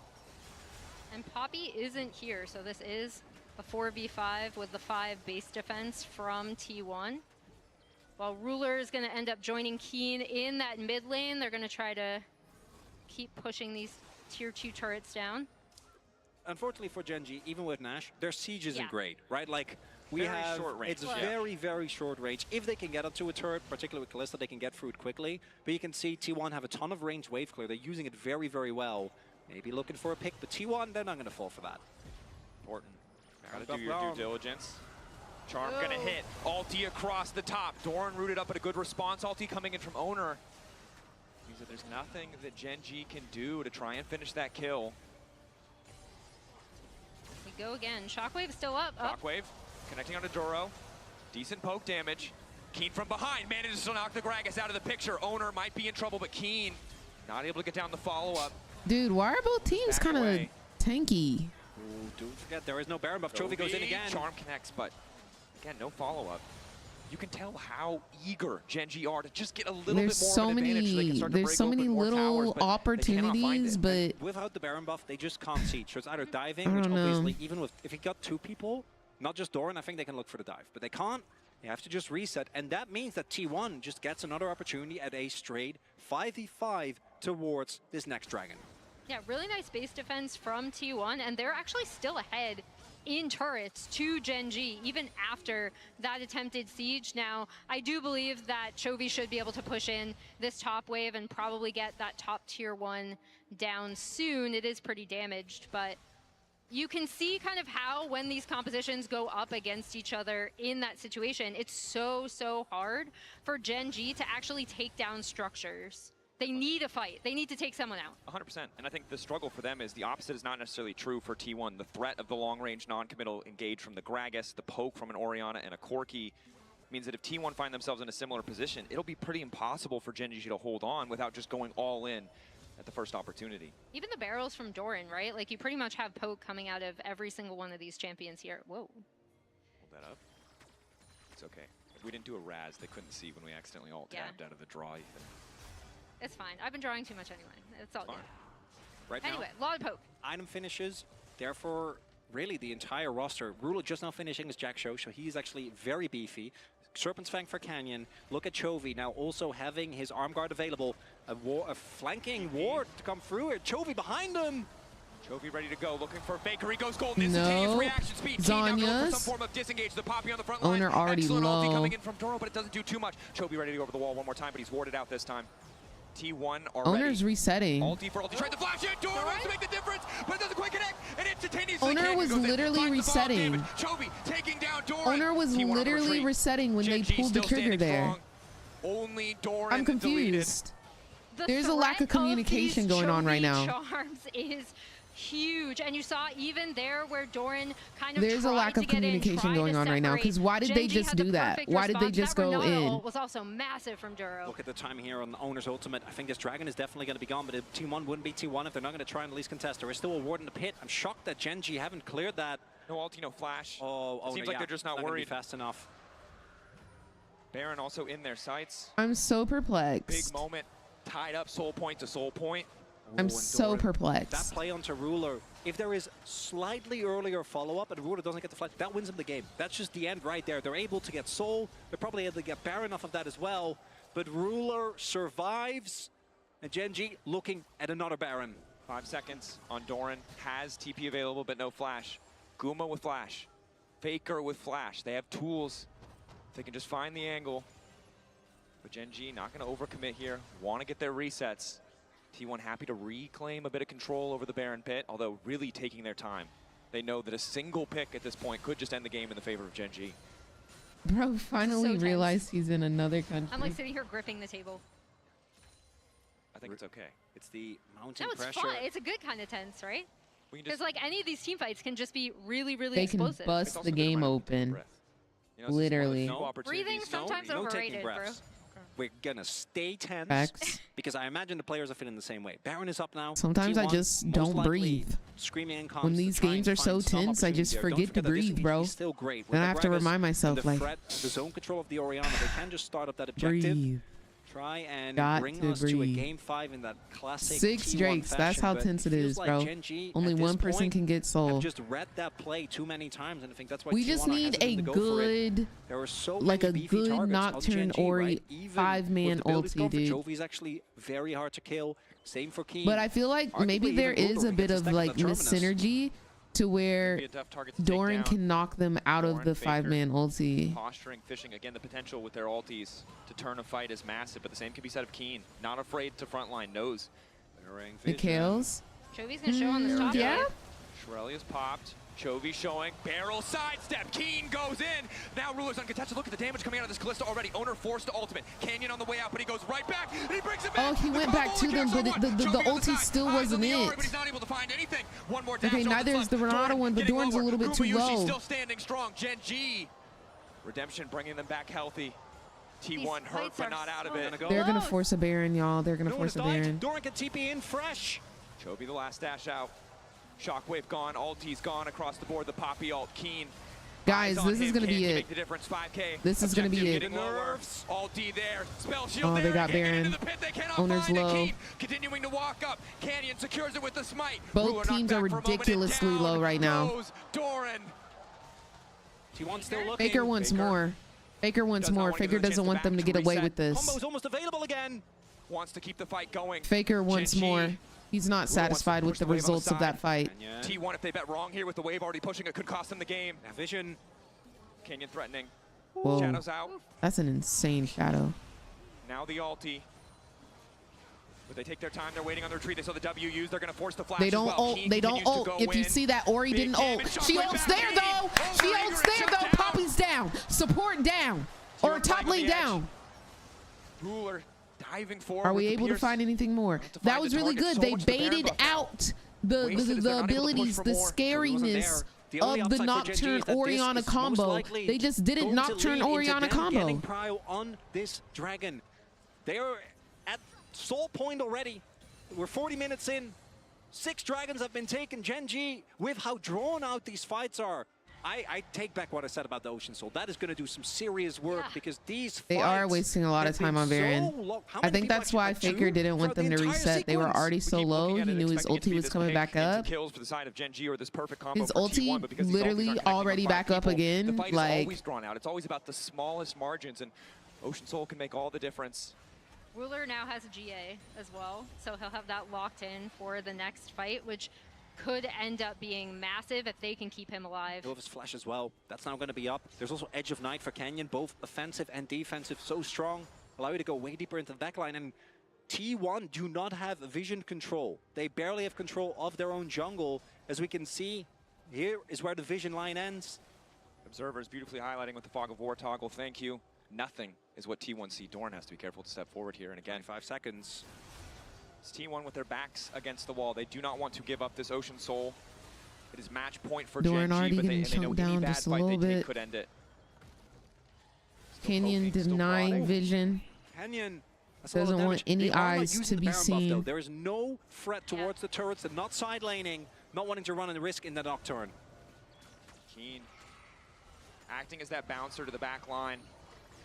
Does not want to let Dude, the way Canyon can just like access anything with those shadows. It's going to take a miracle. Yeah, it's just theirs. Ocean Soul secured, and now Chovy goes okay, in. Faker with the Zhonya's. Back, but he can't get anything else done. Canyon posturing on the side, and T1 uncertain of where they can go, but Doran okay, sees the angle we might have found Canyon. We might have found Canyon. We might have found Canyon. Okay, can we get any more? Remember, Kalista has ult. Ult down. Renata ult. Ult down. Are we able to find anything else? Owner already below half health. Everybody's letting Faker die right now. They just killed Chovy. Ruler is going to have to carry this fight at this point. It is 3v5. The side of Gen.G, but T1 for now ahead. They can't even pop if they keep this fight going, his they GA. can put the pressure on. They can try to close Doran trying to find a way. The healing from this Ocean We're getting Faker TPing back. TP in though. Faker on the way. We have to kill now, or we don't kill ever. Again, Doran ult, wonderfully done. Keen down, and we're going in on Kalista. She's feared. Oh my gosh. Okay, it's 1v4. There's no way she out kites here. There's just no way. There's just no way she out kites here. Yeah, no. Okay. I was about to say. Can we end? I don't think we can. 60 seconds on Ruler. 60 seconds on Ruler though. Still down as well. Owner is the only one down. We can't die to Canyon. He wants to clear that wave. Oh my gosh. Is this it? Are we going to game 5? Are we going to game 5? They just got to clear. They have to keep pushing. The Ocean Soul will remain for Gen.G as long as they stay in this game. T1 a brief glimmer, a brief moment to take it. Oh, we can't end. Have to be happy with just the inhibitor, not willing to bet it, not willing to risk the lower bracket on a single push. What a crazy extended fight. That was a crazy extended fight. Now, the Guma damage, right? Watch the damage coming out of this how across this Kalista now does not have GA. So as it gets separated, it ends up looking pretty all right for Gen.G. Doran found two great ultis during that fight. He started the fight and he ended the fight with a great ulti. If it was not for Doran's ults there, we do not win that fight at all. The biggest members of the team. At all. And then I think here Gen.G could have probably looked to exit. Just take 3 members. They could have looked to exit, but they wanted to kill Faker because Faker is who? Dada. Yeah, they slow play it, and again, that's why. And you know what Faker did? He based, calm, cool, poised, and collected, and then he TP'd back. And you want to know what he did? He took them keeps. You want to know why? Because Faker is who? Dada. T1 to kind of wait out no other answer. Gen.G split up, it ended up being disastrous for Gen.G. Definitely is. Ruler a bit frustrated. Maybe thought he could dance his way out of that one and was damn close to doing it. But again, I want to call attention back to Doran. We mentioned it before with Faker, always going for the chains, always fishing for the angle. But in this game, it's been Doran fishing. All right. And when it's worked, anyone can lose this game. Both top laners so crucial to their team's anyone success, can lose this game. Either team can lose this game. The Grag Assault, the tools to kick things off. The charm, though, might make the difference. He's been caught out. Owner missed the entire team trying to ult out the safety. Faker yeah, Owner's trying to get out. We have to disengage, guys. We have to disengage. Doran, you have to let Owner like re-up on some HP, bro. But now, Prio, but it's Baron, dude. And the ultimate for Owner is gone. Owner's gonna die. That's huge. Owner dies here. Taking his time, waiting for the angle as Gen.G just Owner dies here. He's gonna have to like die for Baron. Keen caught out. They have no knockback. It's a 4v5 now. That was a horrible ult, Doran. Wait, they get the Baron, but they lose the game. Double kill for T1. Objective down in Gen.G's favor. Nice, Doran! We won. Game 5. Ball game. Ball game. Ball game. Ball game. Ball game. Yeah. Quadra. Quadra. Ruler wishes. Ruler wishes. Is that an 0-10 loss streak on Kalista? He showed up in playoffs to get them here. He's showing up massively ball game. Again in this game. T1 will not be denied a game 5. Once more ball game. Into the fray we go ball again. Game. Once more to ball game. As Gen.G ball game. Not able to win with the soul. T1 see we that. Are at game we'll just kill you through it. 5. And what better way to hit the record 7 silver scrapes? Only on the Jumbotron T1 back to you. Hilarious. T1, some said they took a risk on Doran, but he paid them back tenfold. T1 are inevitable. Game 5, baby. We are in a Let's game get 5, despite there being not many chances for T1 to turn this game around. Game 5. They do it every single time. It is game just 5. insane. T1 from the position game that they're 5. in. It is nothing else but magic. Let's get it. They're able to find these opportunities. Why you act like we're not getting the classic game 5 stomp? Oh, there's gonna be a game 5 stomp. Victory out of the jaws of defeat. Oh, there's gonna be a game 5 stomp. That game Best believe it. Completely in Gen.G's favor. Let's watch again, because what Best believe it. Well, I mean, they picked on King. The outcome will be the same. Exactly. I agree. The outcome will be the same as this game. Even if we lose the Baron here, I agree fully, fam. Chovy had no ult. He is zoned off by I agree 100%. And then T1 just pile in towards Ace, Duro thank you and so much for the Ruler. follow. Hope you're having a blessed day today. Doran had found some fantastic Still with nothing but sunshine and rainbows. And here again, coming up clutch for the team. The flash body slam happened there. But in prior fights that I'm sure we're going to be going over, Doran keeps finding picks on Zed. Canyon he really did. In these late game he fights. did a great the job. Pick that happened much earlier on that I'm sure we're going to be seeing was what caused Look at that little smile. The one that I called for, Look at that little smile from my little pookie bookie. That long extended fight. And I do want to say before we see this, there were so many fights that were there were so many intricacies that I feel like you have to watch them a million times over to see everything that happened. So I'd love to see the big fight that actually solidified that T1 could even come back in this game, because it was this one or they lost. Yeah, I mean, that's why my eyes were on specifically Doran, because he was able to find Zed, who was just right behind the Baron, the Dragon Pit. And just being able to see this happen again for a player that has been questioned internationally means so much. Even seeing the player reaction, seeing him again finding these picks and seeing his face like light up. That's the question I'm about to ask, Koi. Because like, look at Shox right now. Look at Shox. Gorgeous. And she serves a look each and every day, whether it's a gown, a two-piece, a one-piece, it doesn't matter. But what men's fashion do they have in a professional setting? Like, is it just suits? Like, you just get different color suits? That's all they got? Like, I'm not talking about the men on camera. I'm talking about like in the fashion realm. Like, what are the options to serve a look as a man? I think jean vest, sweater vest, a collared dress shirt, sweaters. We are men, we are simple. Elegance and simplicity. Jean vest is crazy, man. No, but like, look at men's looks. They can be very cute and creative, but boring. Met Gala men looks.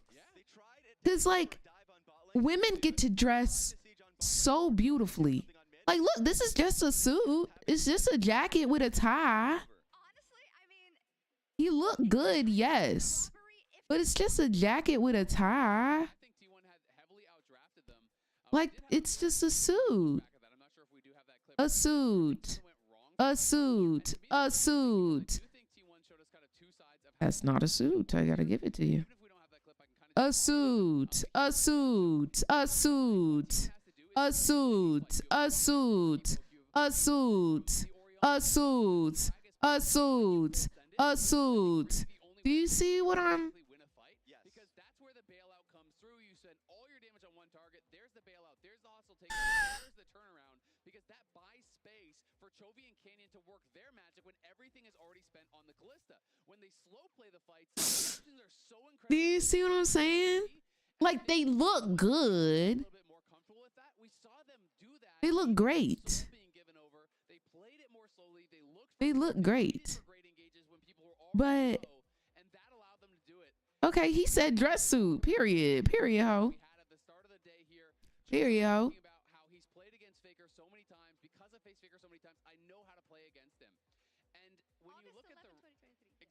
I don't know. A new Twitch sound. A suit. I don't know, guys. I don't want to say it's unfair. I don't want to say it's unfair because I love that women can serve a look no matter the situation. I think it's sad. I think it's sad that men cannot express fashion in anything other than a suit. Well, he said, let me serve you a look then. He said, well, let me serve you a look. Like, this is beautiful. This is beautiful. Don't get me wrong. He looks great. I love that color. He looks fantastic, in my humble opinion. But you know what it is? No, he looks great. He looks great. And while we're talking about people who look great, can we just... Yeah, I mean, Guma playing it really well, utilizing that range advantage, was constantly landing poke. But can we? At the end of the day, Gen.G are going to feel the pressure because you're facing the final boss. Can we? You're facing Faker. This guy, you always have to be able to get past him. If you like, y'all, I'm just letting y'all know, if I ever see this man in person. Semi-dangerous situations, like, why do I hear boss music? What the hell's going on? And I think Yes, Lord. Yes, Lord, for the rest of our days. And we will praise you for the rest of our days. Thank you for making this man. Thank you. Thank you for taking your time with this man. Anyways.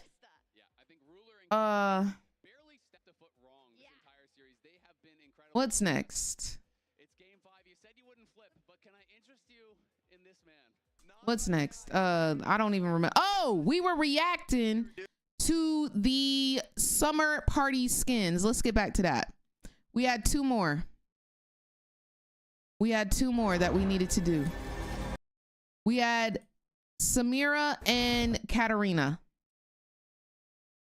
Let's finish that real quick.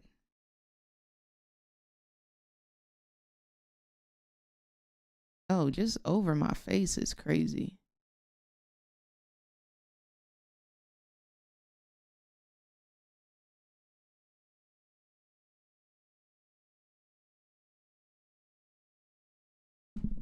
All right, next up is Summer Party Samira, and I already know I'm gonna need this in League of Legends PC.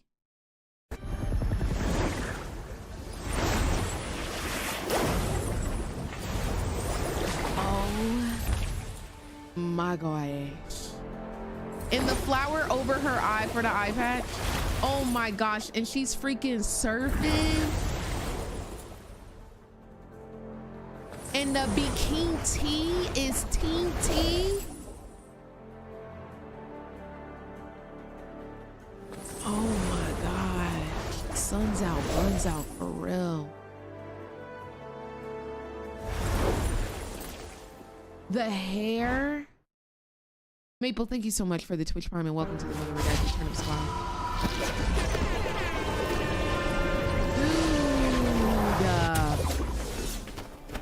Oh my gosh, she looks amazing. The color, dude. I need. Oh my gosh, the Q. The bubble splash. Oh my gosh, and she's building up her S rank. The W. Oh my gosh, I'm not gonna be able to handle the ult, guys. I know I'm not gonna be able to. There's gonna be bubbles everywhere. The E. Drop the bombs. Okay, I didn't see much bomb. I'm not gonna lie. I didn't see much.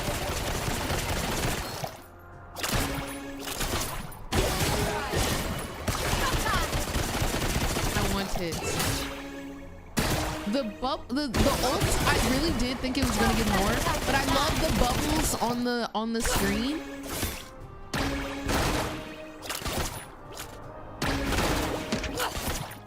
She looks so good. Like, the character model itself looks phenomenal.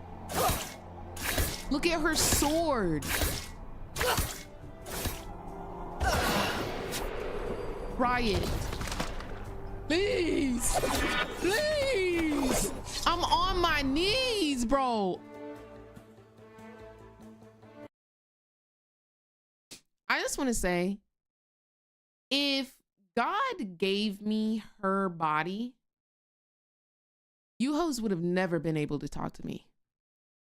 Nobody would have been able to talk to me ever. I wouldn't know how to act. No, like you wouldn't know me. You wouldn't know who I am. I wouldn't know how to act. If I had this body naturally, y'all wouldn't be able to talk to me. Nobody would. Nobody would. My Lord. Woo! Look at the pose. Bro, the abs. The abs. And the face to match. Come on, Twisted. Come on, Twisted. No, I need that. I need that in PC immediately. All right, and last but not least, we have Summer Party Katarina. Come on, Butterfly. I love how it's like bubbles and butterflies. We got a little BB. Okay, come on, half suit. She got a little tattoo too. The hair, I'm not gonna lie, does not give me Katarina. I will not lie to you. I think the hair is cute with the little tie, but the hair does not give me Katarina in any regards. In any regards. Like if somebody said, who is this champion? And I gotta guess, I wouldn't be able to tell you. I'd say Sona. Is that Irelia? I really don't know. Quinn, right. Look at the recall, bro. Look at the recall. Oh, she is serving though. The Q with the bubble splashes. What happens when she steps on it? Honestly, I'm not gonna lie, like the Seraphine and there was one other one that gave a lot of purple in it. I think those abilities gave like a little bit more because there was more color to it rather than it just being like. Next time, run. I'm sorry, did she just move while ulting? Next time, run. Interesting. That must be a Wild Rift thing. The bubbles, they really said spin to win bubbles, baby. Samira and Kat. Next time, run.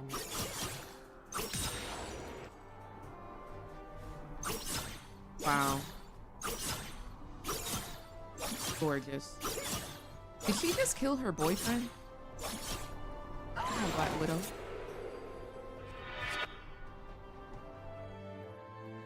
Oh, yes. Oh, yes, ma'am. She said, look back at it. I know that's right. So I'm gonna need this entire skin line on League of Legends PC today. Y'all keep saying there's poses, but I don't think they gonna have Summer Party League of Legends poses. I don't think they gonna have the poses on here.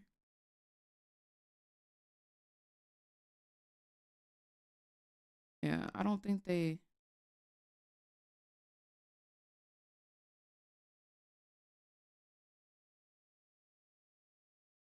Champion select.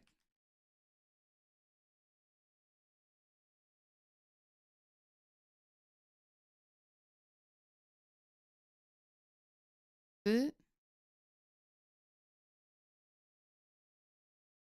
Oh, they're picking champs? Oh, you mean champion select for League of Legends.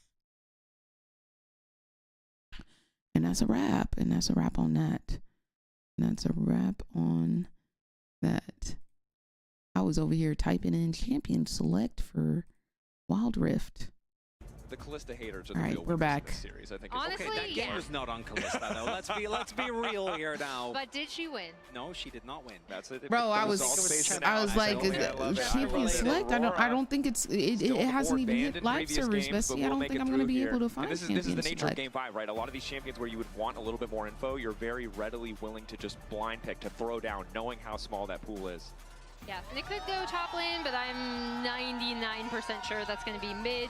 For Chovy, it's actually his 5th most played across all of 2025, and including Fearless, so that's pretty high up there in the prio. When we are looking at both of these mids, Owner just slamming down the Okay. When we are looking at both of these mids, we got us a little Owner Lee Sin. They being aggro. Can we get a little Jinxie?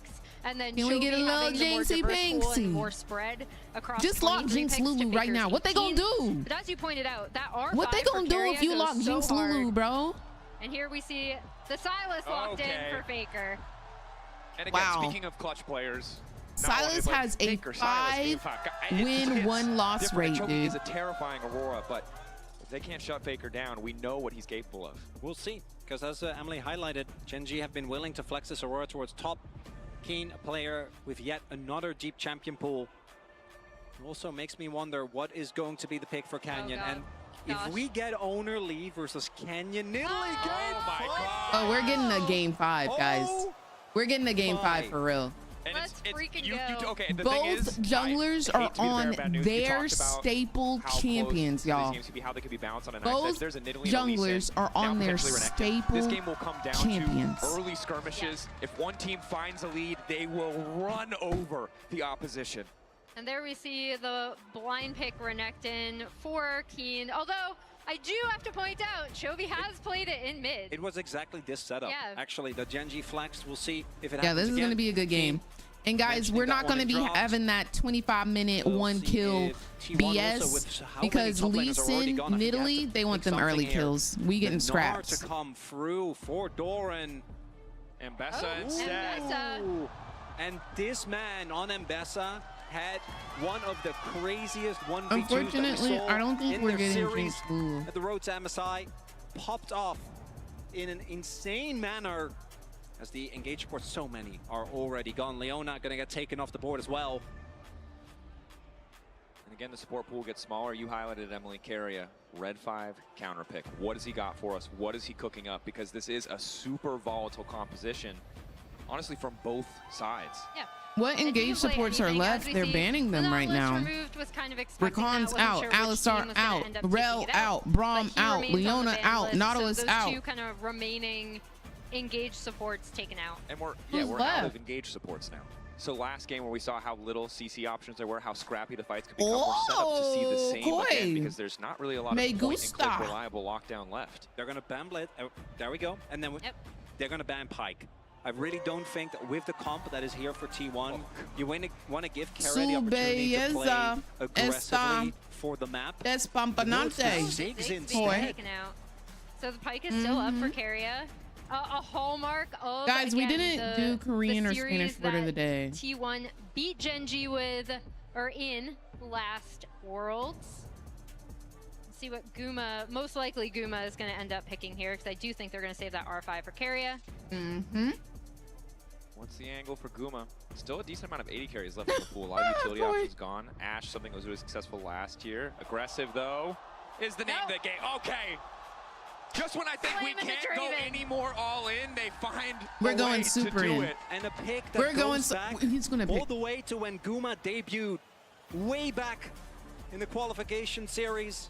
Pretty sure in 2020 against I'm getting everything Gen.G. I've ever wanted. Didn't end up winning back then. I'm getting everything I've ever wanted in this game 5. Obviously transformed into a completely different, as we get Ruler Jinx on the flip side. Might be Jinx Lulu, which to me would also set up for that Pyke on carry on Fiverr. And no, he's gonna pick Pyke. Oh my gosh. He's gonna pick Pyke. Yeah, if it's a he's Jinx gonna pick Enchanter, especially the Lulu, I definitely see the R5. If it's Jinx Lulu, we might be screwed. We know how important it'll be to shut down Guma. As long as he's stacking up Adoration, it will be a bigger threat to Tom Kench. Tom Kench. More safety. Trying to keep Ruler safe. Late game insurance right there. They see how committed T1 are to the early to mid game, and they say, we can weather the storm. Let's see it. He's debating, still considering. Fantastic to the He's shield not debating. Kench. It's Pyke. And again, I can't talk about this bot lane enough. Okay. In terms of how they like to play, how they like to pressure their opponents. He's gonna walk in Pyke. Yes! Pyke it is!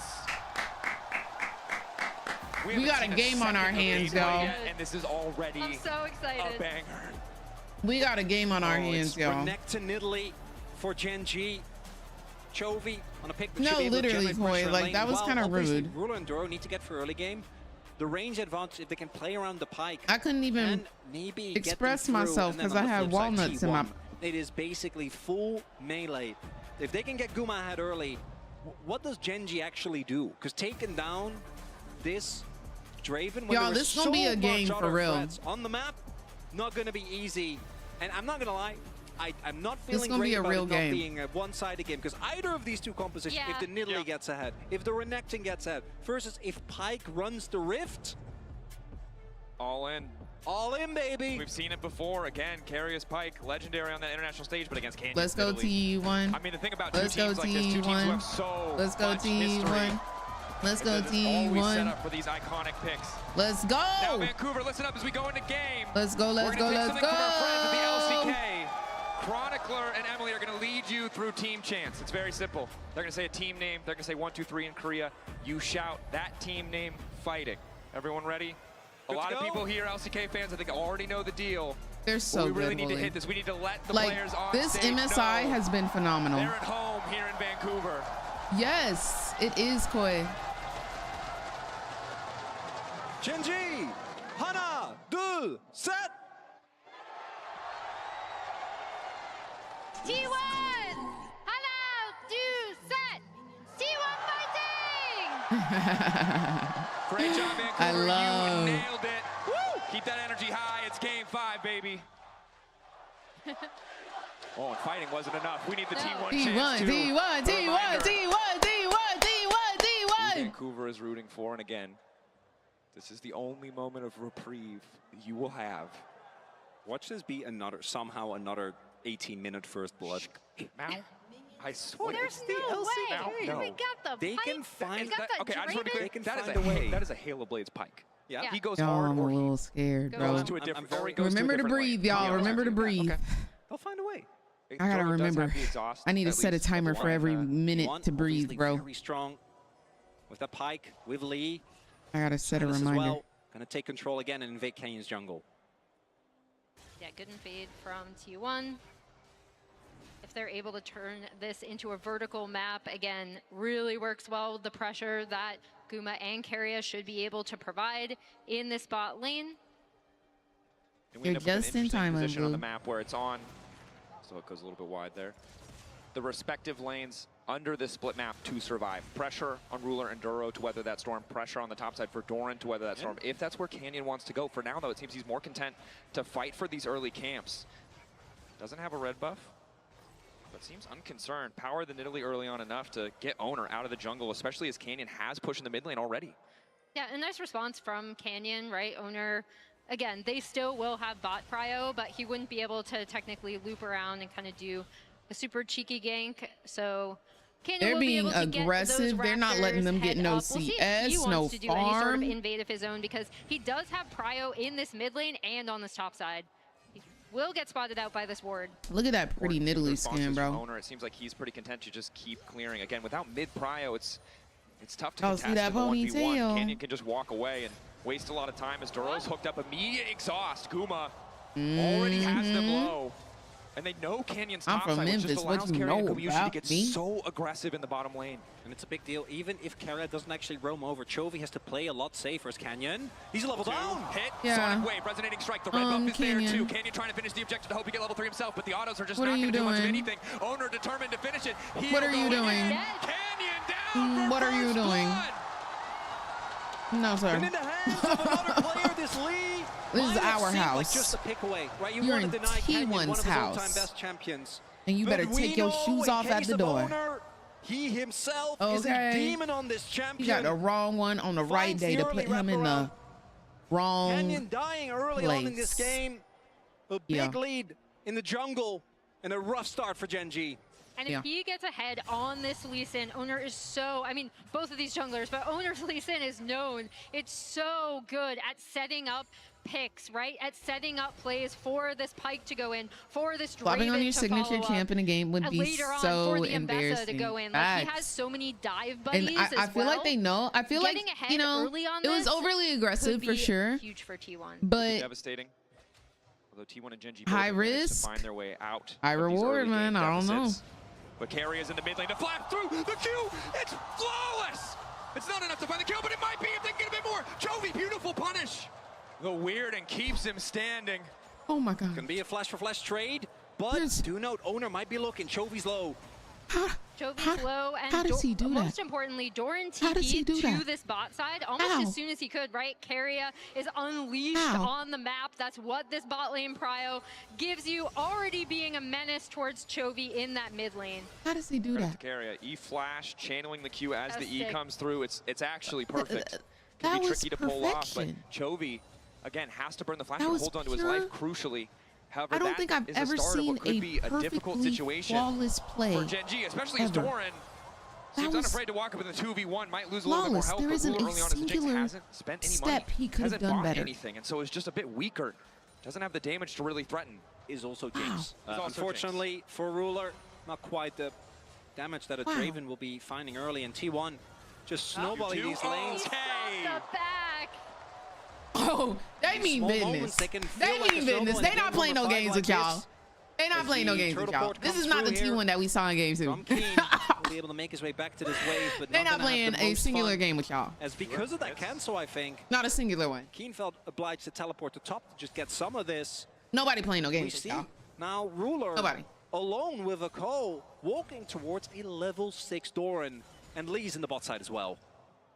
T1 so far paid off for investing so heavily in their early game. Gen.G they standing on mid, wanting to leave their options open, wanting to have the late game insurance of the Jinx, but it just, this is not the stage of the game where it gets to impact, where it gets to do anything, and T1 are taking full advantage of that.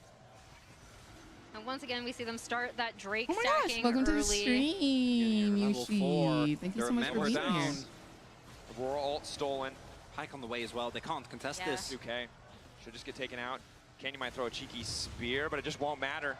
Drake over to the side of T1 look at that on tempo. Top of the gold lead they've already by the way, amassed. They're running look at that early tempo. game. First blood. And First for dragon. Gen.G, it now becomes and look how what we about much to can do. they weather, right? Like how much can they give up to T1 Ruler over here in this early game to potentially be able to get this Jinx online? Personally, I could never go all in there. Personally, I could never. Walking up like that, like, whew. Yeah. That is scary, even with the sum still up. Only sitting on a Cole. There might still be a dive towards bot lane. Ulti. Can you explain why they switch lanes? It's kind of hard for me to explain why they switch lanes now because they've made so many changes to lane swaps.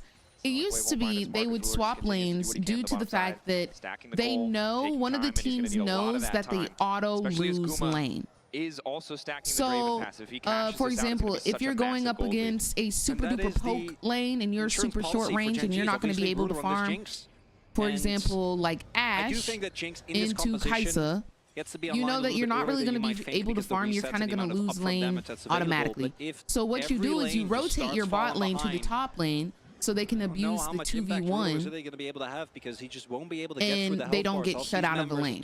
This bot lane is very aggressive in shutting off Ruler from farming. Steadily growing early. Drake found by them as well, and they're now since they changed roles or lane swapping, I think the reason that they swap may be for the same reason, but I also think that they do it for the objective in the top lane. Like they've already gotten the dragon. Now they want the 2 players, aka ADC and support, to be top side so that they can have pressure and bodies for void grubs.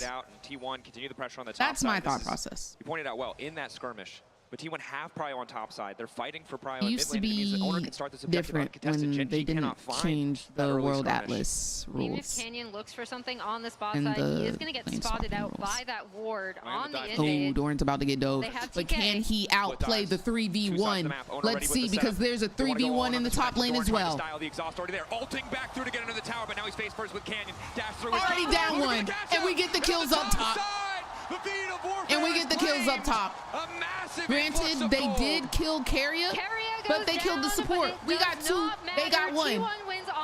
Ruler missing Jinx ult. Are you new to this? Doran doesn't have enough to use his flash.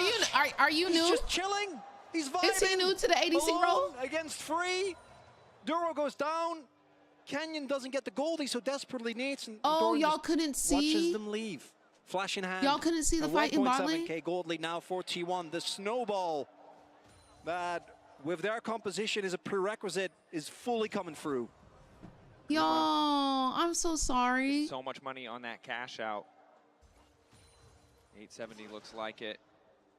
I'm so sorry, y'all. Of course, at this point in the game, you have to feel for the Here, I'm going to swap my OBS so I can see what y'all see. How many times have we seen Chovy in these clutch moments watch the I'll be watching on a smaller screen, but I don't want y'all to miss the fights. Doran did eat them up. He ulted so that he could go to the back of the tower, so he kind of lured Tom Kench and Jinx to the front of the tower, and then Nidalee was walking to the front. And so what he did was he ulted Nidalee at the back of the tower to reposition, and then Tom Kench was tanking, so eventually Tom Kench died. Might not be done. Carrier waiting. Ooh, Keen. Well played the dodge out. Carrier waiting till the last possible second. Already has an early serrated Dirk. Be curious to see what he goes for. I would have landed the Jinx Might just be the Umbral Glaive for vision denial. To be honest, I would have had like 4 pentakills by now. I'm not gonna lie. If I was in this game and on Jinx, I would kind of be 20-0 already. I'm to kind of just gonna keep it a buck. Ruler online with this Jinx, right? This Renekton has now had no prio, is getting set behind, where Doran turned around his dive into a kill for himself. I would have 1v1 Draven in champion select, honestly. Right? Like, not even level 1, champion select. I would have 1v1 be in a better position than if she had faced off against the Pyke, against the Draven, right? But this also costs Gen.G a lot to be able to swap out of that natural prio that they would have had with this Renekton.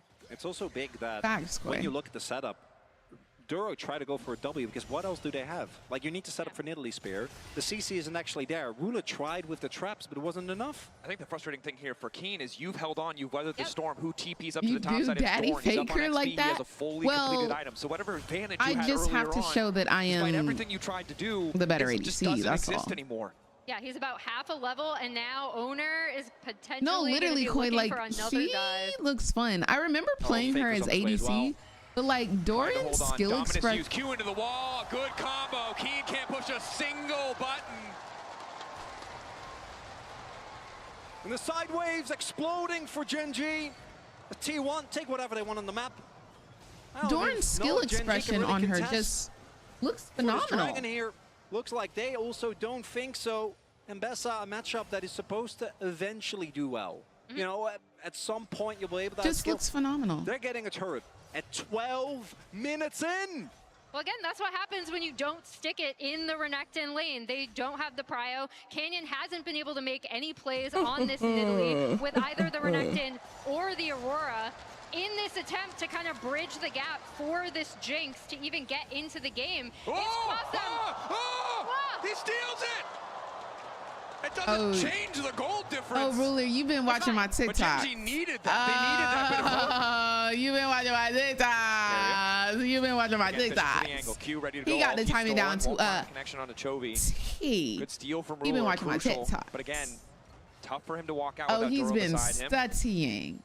I'm not gonna lie, yes guys, Gen.G did hit me up and they said, hey, can you please teach our ADC how to steal dragons? Force Gen.G to kind of have to fight them at Drake. They can, if they're still in a really rough spot, give up next Drake, try to farm the waves as they push let's count in. it 3. Let's see the steal again. 2, 1. Actually crazy. No, like perfectly timed. That is insane, especially against Lee, right? Perfectly timed.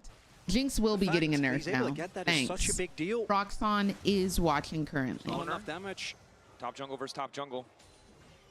Oh, Chum Chum's watching. Bet. Oh, he's been clocked in on them TikToks. Oh yeah. I do want to reiterate again, this Mbessa is 1K up. You've been clocked in. Yep. I've been posting a lot of steals recently. Trading blows. It doesn't mean much. Pretty happy with that as Guma's just going to go all in on Ruler here under the tower. Tom Kench might try to come in. Good traps from Ruler. That's crucial. He doesn't have the rocket though. 3 seconds. Guma, he's going to ult you. On the top side, it's Dorn versus Keen going all in. Level 10 to level 10. He ulted. He had to miss. Single lane he had to miss. They didn't show it. Coming through. But I was watching the cooldown. He ulted. The promised land where maybe Ruler can do something. Canyon has looked better on Nidalee in team fights than any player we know, but I think his early pick was what really started the snowball here, right? Because Owner was ahead on tempo from the very beginning. Being ahead on tempo meant that the Pyke alone might not be able to get a kill, but if you add the Lee as well, not you over here. Pickings. But the one thing we always talk about with Pyke is he needs to generate these leads. Because the moment we get to 5v5s, which again, you locked in, Koi. You locked in. Firmly keep this game in their control, but in. just in the games case, are intense. I can't even shut hold down you. onto Doran. Guma overstepping a little bit. Pyke going down. Hold you. The game is not won, even though T1 is obviously in a very advantageous position. I've also seen too many Jinx comebacks. Yeah. If she's able to survive in a lot of these fights, get excited, get those resets in, she can completely take over the game. It's also Ruler's Jinx, right? This is a player who, when push comes to shove, always seems to find that form in those clutch moments. So, and again, I think credit to T1. We talked so much about how Gen.G had that experience playing against T1, weren't caught off guard by the Sometimes they just be saying anything on this broadcast. Sometimes they just be tracking, shutting Canyon down. Sometimes they just be saying whatever. In all honesty, they just be saying words to fill the gaps. First item's completed. Because he said not only is it Jinx, it's Ruler's Jinx. And when have we ever? There are just so many threats. And when have we ever? Who's obviously sitting Who's on a got a literal Jinx skin in the game that you can't afford to ignore? Like, Canyon. Just talking to talk. That one away, but now it's Herald started. No, he can be a world champion all day, baby. He can be a world champion. Go uncontested. This, yeah. Guma is the professional Jinx. Chovy is not moving from this bot lane. Gen.G's kind of fanning out. I don't know why we over here pretending and flexing for the stream. An opportunity. I don't know why we over here doing that. Because ain't nobody ever said, hey, Ruler, lock in your Jinx. No. This is what Pyke loves, right? And yes, the gold lead has, I think, it's a Guma locking your Jinx. And maybe if the Drakes end ain't up nobody asked no Ruler for no Jinx ever. Gets them back in. But Pyke, ever. As well as what does Ruler lock in? Silas, as well as Doran on this Mbessa, if you ever walk into a brush, you just die. There's not that much you can do about it. Yeah, as soon as they open up the map, most likely with this Herald, especially with Drake spawning. What is he known for? Soon to get that nice, easy mid lane prio is set up, right? All of these turrets down with a Pyke is just so dangerous, and that is the true potential of where T1 can really snowball their lead. Not saying that this man isn't good, though. He is a good ADC. I'm not saying that. I just say, I'm saying it's perplexing as we can see from our that we said it's Ruler Jinx. And Doran Ruler is not known for no Jinx. Be powerful in the context of these side lanes. Ruler Zaya. To match him, but Canyon coming in with a quick doesn't he have a literal skin with Zaya? Okay, then we say Zaya. Excuse me, Owner ready to follow up. Carry now going to follow. He's locked in at the forced to use that ultimate, and it's 6 seconds before the Drake. Now, level 1. So we could say it's not just any Zaya, it's Ruler Zaya. One of the possible angles to deal with a T1 engage. I think this dragon is, like, you're talking about contesting the third Drake, or the fourth Drake, rather. I don't think we can say that about Guma. We can't say it's not just any Guma, it's Zaya's Guma. This deficit as it is now. I mean, I guess he has played her, but yeah, because look at how T1 have set this map too, right? Top's pushing in. He has no smite. Bot was pushing in. They have complete vision here. Ruler trying to steal it again. You tried, doesn't get it this time. I don't think he had vision. Is that a word right there? They don't have to contest. I can't see. It's like blocked by the. Set the map so heavily in their favor. Yeah, again, Ruler. I mean, able to find that angle. Canyon, good back step. Ooh, dodges both. Wow. Look, and the Sonic Wave is starting to walk up. And like, might have to just another example, here. It's not just any Nidalee, it's Canyon's Nidalee. Look at Doran. You can't say nothing. Gen.G. You can't say nothing should to spawn that. on mid-wave as well, and I think they're going to abandon his rep buff. I don't think they can contest. Chovy. Looking for the angle to carry it. Alti. Steps out the other side of the wall and will be fine. Faker seemingly ready for a dive. T1 putting down so much pressure. Gen.G want this red buff. They don't want to just concede it. Carry looking for the angle. Why Ruler's Cam advertising HyperX so hard? A little bit more there this time. Able to secure it. Y'all saw that? Guma grabbing it as well, and Gen.G are really struggling to hold on These little advantages. But again, you highlighted it well. Ruler's Carrier got the the whole Drake, buys chance them extra though. time, buys Facts. them another few minutes, but I don't think it'll stop T1 from breaking No way this we tower. lose Aurora ult, Yeah, and it's but just so it's tough. to save his life. Ruler caught out.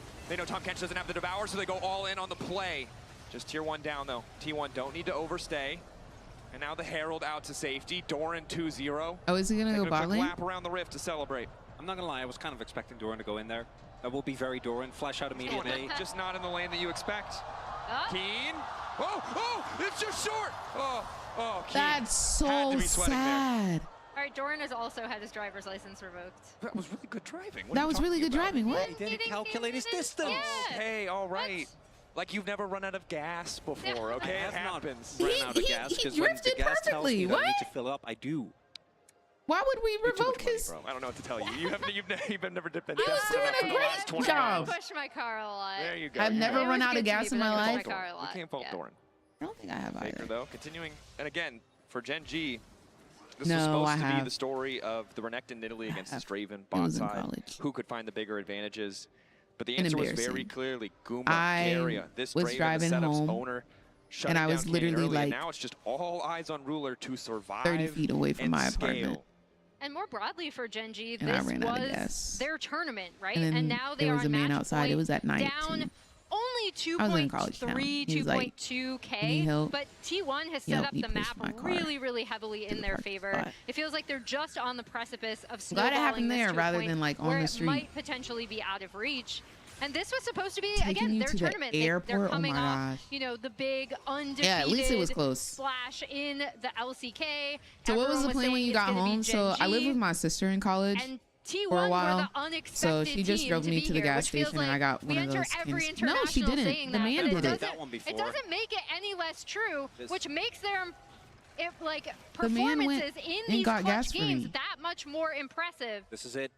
I didn't go to the gas that I night. think The T1, gas station that night. not Because I willing never to bought the risk it. canister. They're happy to just try and get the fight. I don't think they're interested in the 50-50.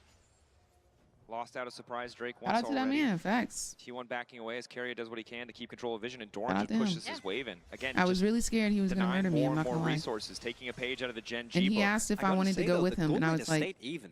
I was No. really, when we saw the early kill, But he went and when got we the saw gas the for early me. turrets go down, I was expecting this gold lead to really balloon. My Obviously, the sister game state is still also very ran bad out for of Gen.G. gas. All your eyes are in the ruler basket, and To the T1 have point a lot of where ways, my father very called a good ways to get on mechanic top because she of- just even with the thought that Ken, her to get on car top of broke this down jinx. on the side of the But road. we are slowly, it's 10 more like it minutes, didn't turn getting on to or the point. anything. And do note So that the my dad sole point is hired a gonna be given to mechanic T1 in to come about a out to the minute. house But to then they have assess 5 the more car. minutes. At that point, it took a And they goal lead, worked all not gonna be day, the end of the all world. night. And it's a relatively short range And they composition. couldn't find out what Yeah, was seeing wrong how with hard the it can car. They couldn't be to find play out games why out it of wouldn't turn these sort on. of situations. Jinx long range. And then I was Canyon can there start to throw when, poke at the very with the last minute, spears. they said, As long as Gen.G you hold put on, gas in it? got a pretty good angle to play out these And my fights. dad looked at him, Chovy and he looked at my dad, finds Doran waiting in the brush. Quick Q2 backstep. and with then they another looked at my strike, and sister. Chovy will just walk And away. they said, with you put Carrier. gas in it? Carrier. His old teammate She was in like, the area. oh, I don't think I did. Not going to find him, though. Was it her first car? Yeah. Catch him on the next wave, but Chovy diligent on the recall. That This is a big little again. Can't afford to embarrassing. give away any kills. Doran trying to keep the pressure here, but Sister was in shambles for sure. My sister didn't a care. bot lane tier 1. My As we sister look has at the very vision, we do much see a ton of aggressive vision being princess set up here by T1. But literally, again, because of that steal mentality. from Ruler, Gen.G can now opt out of this. I don't know if they will. Based on the posturing, I'm going to say that they might be looking to actually contest. But especially with a Ocean Rift, so My much sister could vision not is have denied cared here. less for the And I wouldn't be inconvenience surprised if that Gen.G would say, everyone okay, was we'll try caused and get a from turret, that situation. maybe in mid. Let the objective go as Faker, still pushing inside, but does have TP. No shade. Sonic Wave connects. Okay. Gen.G staying grouped. Are you the oldest? I'm the middle Fine, child. maybe a quick pick before the fight starts off. We'll really give them a more tangible advantage, something to play around. It's Owner and Canyon. Oh, just there is a gauging history and a skill catalog shots. there. TP behind, TP coming in. Doran. Y'all remember when on she the locked flank. me out, Gen.G right? know it. Ruler. Of my Eyes on the house prize here. in the Keen, middle of powerful as Atlanta. well. The house that I pay for. Gen.G good retreat. In the middle of Calm, Atlanta. Collected. Trying to keep I priority. remember using that. range And then advantage in she mid. turned her phone Owner off Pull back onto Keen is good. I remember that. You can see how hard it is for T1 without an my angle of attack to kick these fights off. All eyes on Dorn. The MS wants to keep things going. Quick flash out. Ruler still standing. Duro tries to get a sidestep, but it does not matter. Remember when she didn't say sorry? Keeping things going. And exhaust onto the MS. And it's Chovy! Chovy in the midst of the fight. Keeping it going as Keen wants to go forward. Guma off on the side, completely isolated. Eyes on the Dre, even though he might just be able to catch up. But it's the reset for Ruler. Ruler, 1.5 items. It does not matter. He's still managing to make it work. The zap there. Guma. 2v1, 3v1, 4v1, they continue to descend. Gen.G have found an angle of attack. T1 I was locked out. Could not find the fight. Gen.G happy to take it, to deny yet another Drake. I think Ruler just got a shutdown from Gen.G on Doran. Making sure that members of T1 were a bit separate. And the most important things are Chovy going in and out, constantly dealing damage, and then Ruler firing off the back line. He is going to be back into this game, and now this composition is so much more likely of coming online. But this too is Doran. They get so much damage down onto Duro. I think this initial play is great. You've bullied them off. I don't think they can contest. But that ult right there is what starts off the fight. The exhaust comes through, the damage is there. And once Jinx starts going, as she's excited, you can say T1, no, we can't go for this fight. We don't have a front line. But when does this happen? When does the 1.5 item Jinx, who should be firing a pea shooter, doing no damage, show up in a fight like this? And again, it's credit to Gen.G for finding that needle in a haystack, that one angle to get a fight. Stomp. Yeah. Look at that goal. It's closer. The stomp. 493 international kills for Ruler. Also passes deft for ninth. Congrats. But yeah, the other kind of unsung hero in that a bit was I was about to say some hater stuff right there, bro. I had it. Congratulations on your international kills. The front line I was about for to say this some team. real haterade. Alongside the Kench for safety. Gen.G has tempo. Owner spotted. Dorrance so far away. I really was gonna say, but is that 1K though? To expire must be the call. Traps are but there Faker just got his 1,000. Trying to retreat now as Canyon's already like, Rocket hits him. Oh y'all. That's 3 kills, y'all, and y'all know what I say. Y'all know what I say about Jinx. In the blink of an eye, and a she is 3-0. And now on the top side at Otacon have wrested control from T1, but T1 refused to go quietly, knocking down the tier 2. They want to try and break the base. Fate. Desperate to get more. Baron falling for Gen.G. Inhib Tower falling for T1, but now it's T1 on the back foot. Boy, do I love Jinx. To survive this buff as Chovy just takes more. I can't be mad at Jinx gameplay, bruh. I'm just gonna sit back and enjoy. I'm not gonna lie. I can't be mad at a game with Jinx in it. Gen.G now with a 2K gold lead. That entire swing starts right here at Otacon. I cannot be mad that at sets a it up. Jinx Owner gets caught in the trap, and even with the kick, the damage comes down. The rest of the team on Gen.G does so much damage. There is nothing that Owner gets to do, and because of whose Jinx is that, by the way? Now Holy, you know good and well. Allowed him to go for Ruler is not known for no Jinx. This comp for T1, if you are on the back foot, if you're trying to desperately gain access, you know good and well. Already, this comp doesn't look good. I gave you Canyon in Italy. Our 2 AD carries, right? As Teamfight UI is going to troll me a little bit there. Oh my. 3 items. But Ruler is now ahead. Wildly far ahead, despite the maybe he's about to be. 480 stacks still. If that's the case, then he's Guma's son. And it was fights that brought T1 back to a game 5 from the deficit, despite the soul in the previous game. It's gonna have to be fights. You can't copy the blueprint and then be called the original. But now the rest of Gen.G is online as well, right? 3 items on Chovy. Canyon sitting on 2. They can't just go for Ruler. So many times in the clutch, T1 have made the impossible possible.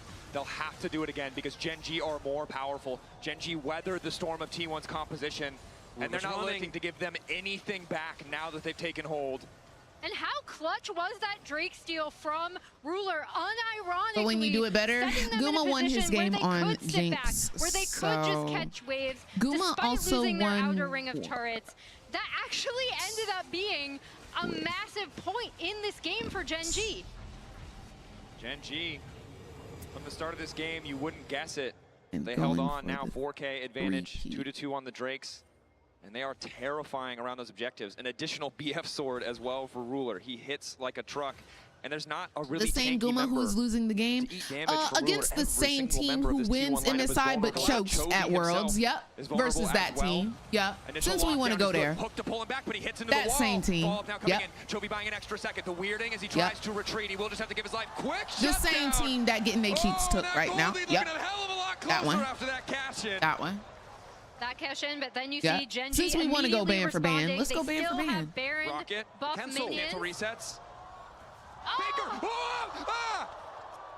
Oh, he tried to be the hero, and in the end. Let me just. Yeah, so he lives, so it's fine. He has TP, can make his way back, but that back cancel, I think, gives enough time to Gen.G to just stall. They were able to get the bot side inhib, and even with that pick on the Chovy, that alone is not going to be enough. The main character is Ruler, but if Doran can find Ruler with a kick, shimmy this way, that could be what brings T1 to the victory, despite how hard fought. Siri thought I was talking to her. Their lead was in the early game. Right now, it's Gen.G's TP flank. There he is. TP. Hey. Faker's coming in. Shut up. I think they spotted him. Gen.G now on the retreat. retreat. D&D on away still talking to Ruler. Oh, they marked him. Oh, in mid lane, so many memories in this mid lane. So many series decided by these two players. Ruler and Faker, toe-to-toe again. T1, all it takes is one kill on that Jinx. Starting to show as Gen.G keep it composed. No, they can't afford to give him an angle. Ruler. Carry Cannon saves him. Ulti in, managing to connect immediate exhaust. Duro's already used the ulti. There's now the Duro. To follow up. Dorn on the retreat. Duro does not have another ult. The flash forward. Ruler now allowed to free fire, but they haven't found the reset yet. Guma's so low, but he's still standing. Crucially, healing now coming in. Massive damage from the Draven, but Gen.G are on the chase. We have to retreat. May just end it here. Doran's gonna die. Canyon chasing as well. Doran will be the sacrifice. For hope at another shot, at another fight, because it's falling apart for T1. Two minions are in the base. They're going up. Who did damage to Guma? Bot lane T1 have to back to respond. That's going to be, I was going to say a sole point, but it looks like Gen.G instead want to push for mid. One inhib is nice, two inhibs is actually debilitating. Makes it so much harder to get outside of your base. Gen.G continuing to push up. T1. Somebody did crazy damage to him. Desperate stand. Are they going to actually push the end? Doran is 25 seconds. Gen.G looking to close it. No so way, much bro. hope domestically, looking to make good as Carrier tries to find the fight, but it's Guma isolated on the side, looking to take down Ruler. One more auto, but doesn't quite have the damage. Ruler living my in gosh, the clutch. he's going insane. Gen.G! He went insane, bro. Gen.G! He went insane. I can't hate on it. I can't be mad at a Jinx popping off, bro. I can't. I can't be mad at a Jinx popping off, bro. They'll meet back in finals. They will. They will. He came back after Who's Jinx? year. What name do you see when you scroll through the skins on Jinx? Moment for Ruler, getting that clutch. Ruler wins one game on Jinx, and y'all calling it Ruler's Jinx? In the Jinx. Y'all are trolling. Being like, I don't know. Y'all are trolling. In the road to MSI, he was the difference That was Jinx's in this Jinx. Game 5. Take How about that? Gen.G. That was Jinx's Jinx. Incredible stuff. I'm not gonna lie, y'all. Always seem to find their form at the right time. Always seem to have the trophy within their I'm not gonna lie to y'all. Game 5, despite the promising start, they ended the game grasping at straws. We got a game 5. I'm not gonna lie to y'all. But once that Dragon Steel came in, hope started. I am not gonna lie to y'all. Actually gonna be able to do it, right? T1 had so much control, but it's as Gen.G have so often done. They turtle up. I will not lie. And the opportunities just didn't seem to really come to fruition. If there is a 4K gold lead, I don't think Gen.G can take the fight. I will not lie to y'all. That I was being critical of actually one thing about me, helping I'm gonna get my points. Gap, right? Okay. You did have your Renekton. One thing about me, I'm gonna get them points. The 2v1, but I'm gonna get them points. This was the payoff, right? You ended up having this Jinx. All that talking in the whole time. You knew exactly what was up. But I'm also not going to lie. I do think they will come back. They just couldn't push it further. And I think we'll see this series again in finals. Gen.G to misstep just a little bit more so they could bring it home. And Gen.G just did not give them that inch. My upper bracket is okay, but my lower bracket is demolished. For an opponent in finals. Absolutely demolished. Fighting to be the last of the LPL to beat T1 to have a shot at taking on Gen.G, the tournament favorite that has so far delivered on expectations. T1 will fight this T1 matchup versus the winner of the LPL. Huge, right? Because now, if I'm BLG or AL, T1 was already looking monstrous after but yeah. Thank y'all so much. Yo, what's up, Ito? Thank y'all so much for watching with me. I had tons of fun. I hope y'all are having a blessed rest of y'all's night. It was a blast. I'll see y'all here tomorrow. Wait. Interview. Definitely did. We're now joining Lord, G-Sun, and Chovy for the Verizon post-game interview. Gen.G stays undefeated here at MSI as they're going to play their second finals in just a couple of days. And Chovy, 승리 축하드립니다. Thank you so much for joining me. You defeated T1, and we know that they're a different beast, especially at internationals, especially against you guys. What was different this time around? Tell me about the preparation against them. 승리 축하드립니다. 사실은 국제전의 T1은 언제나 다른 포스를 풍기기 때문에 좀 준비 과정이 철저해야 된다고 보는 사람들이 많았는데요. 또 국제전의 T1이 젠지 상대로 강한 모습을 오랫동안 보여주기도 했습니다. 이번 무대는 어떤 점이 달라서 이렇게 승리 만들어내실 수 있었나요? 일단 저희 If Gen.G loses the next series, they lost MSI. They're in finals. 저희가 원하는 목표를 이루기 위해서는 국제전의 T1을 꺾을 만큼 잘해야 한다고 생각을 해서 선수들이랑 감독 코치진이랑 열심히 준비해서 이렇게 좋은 결과 낸 것 같습니다.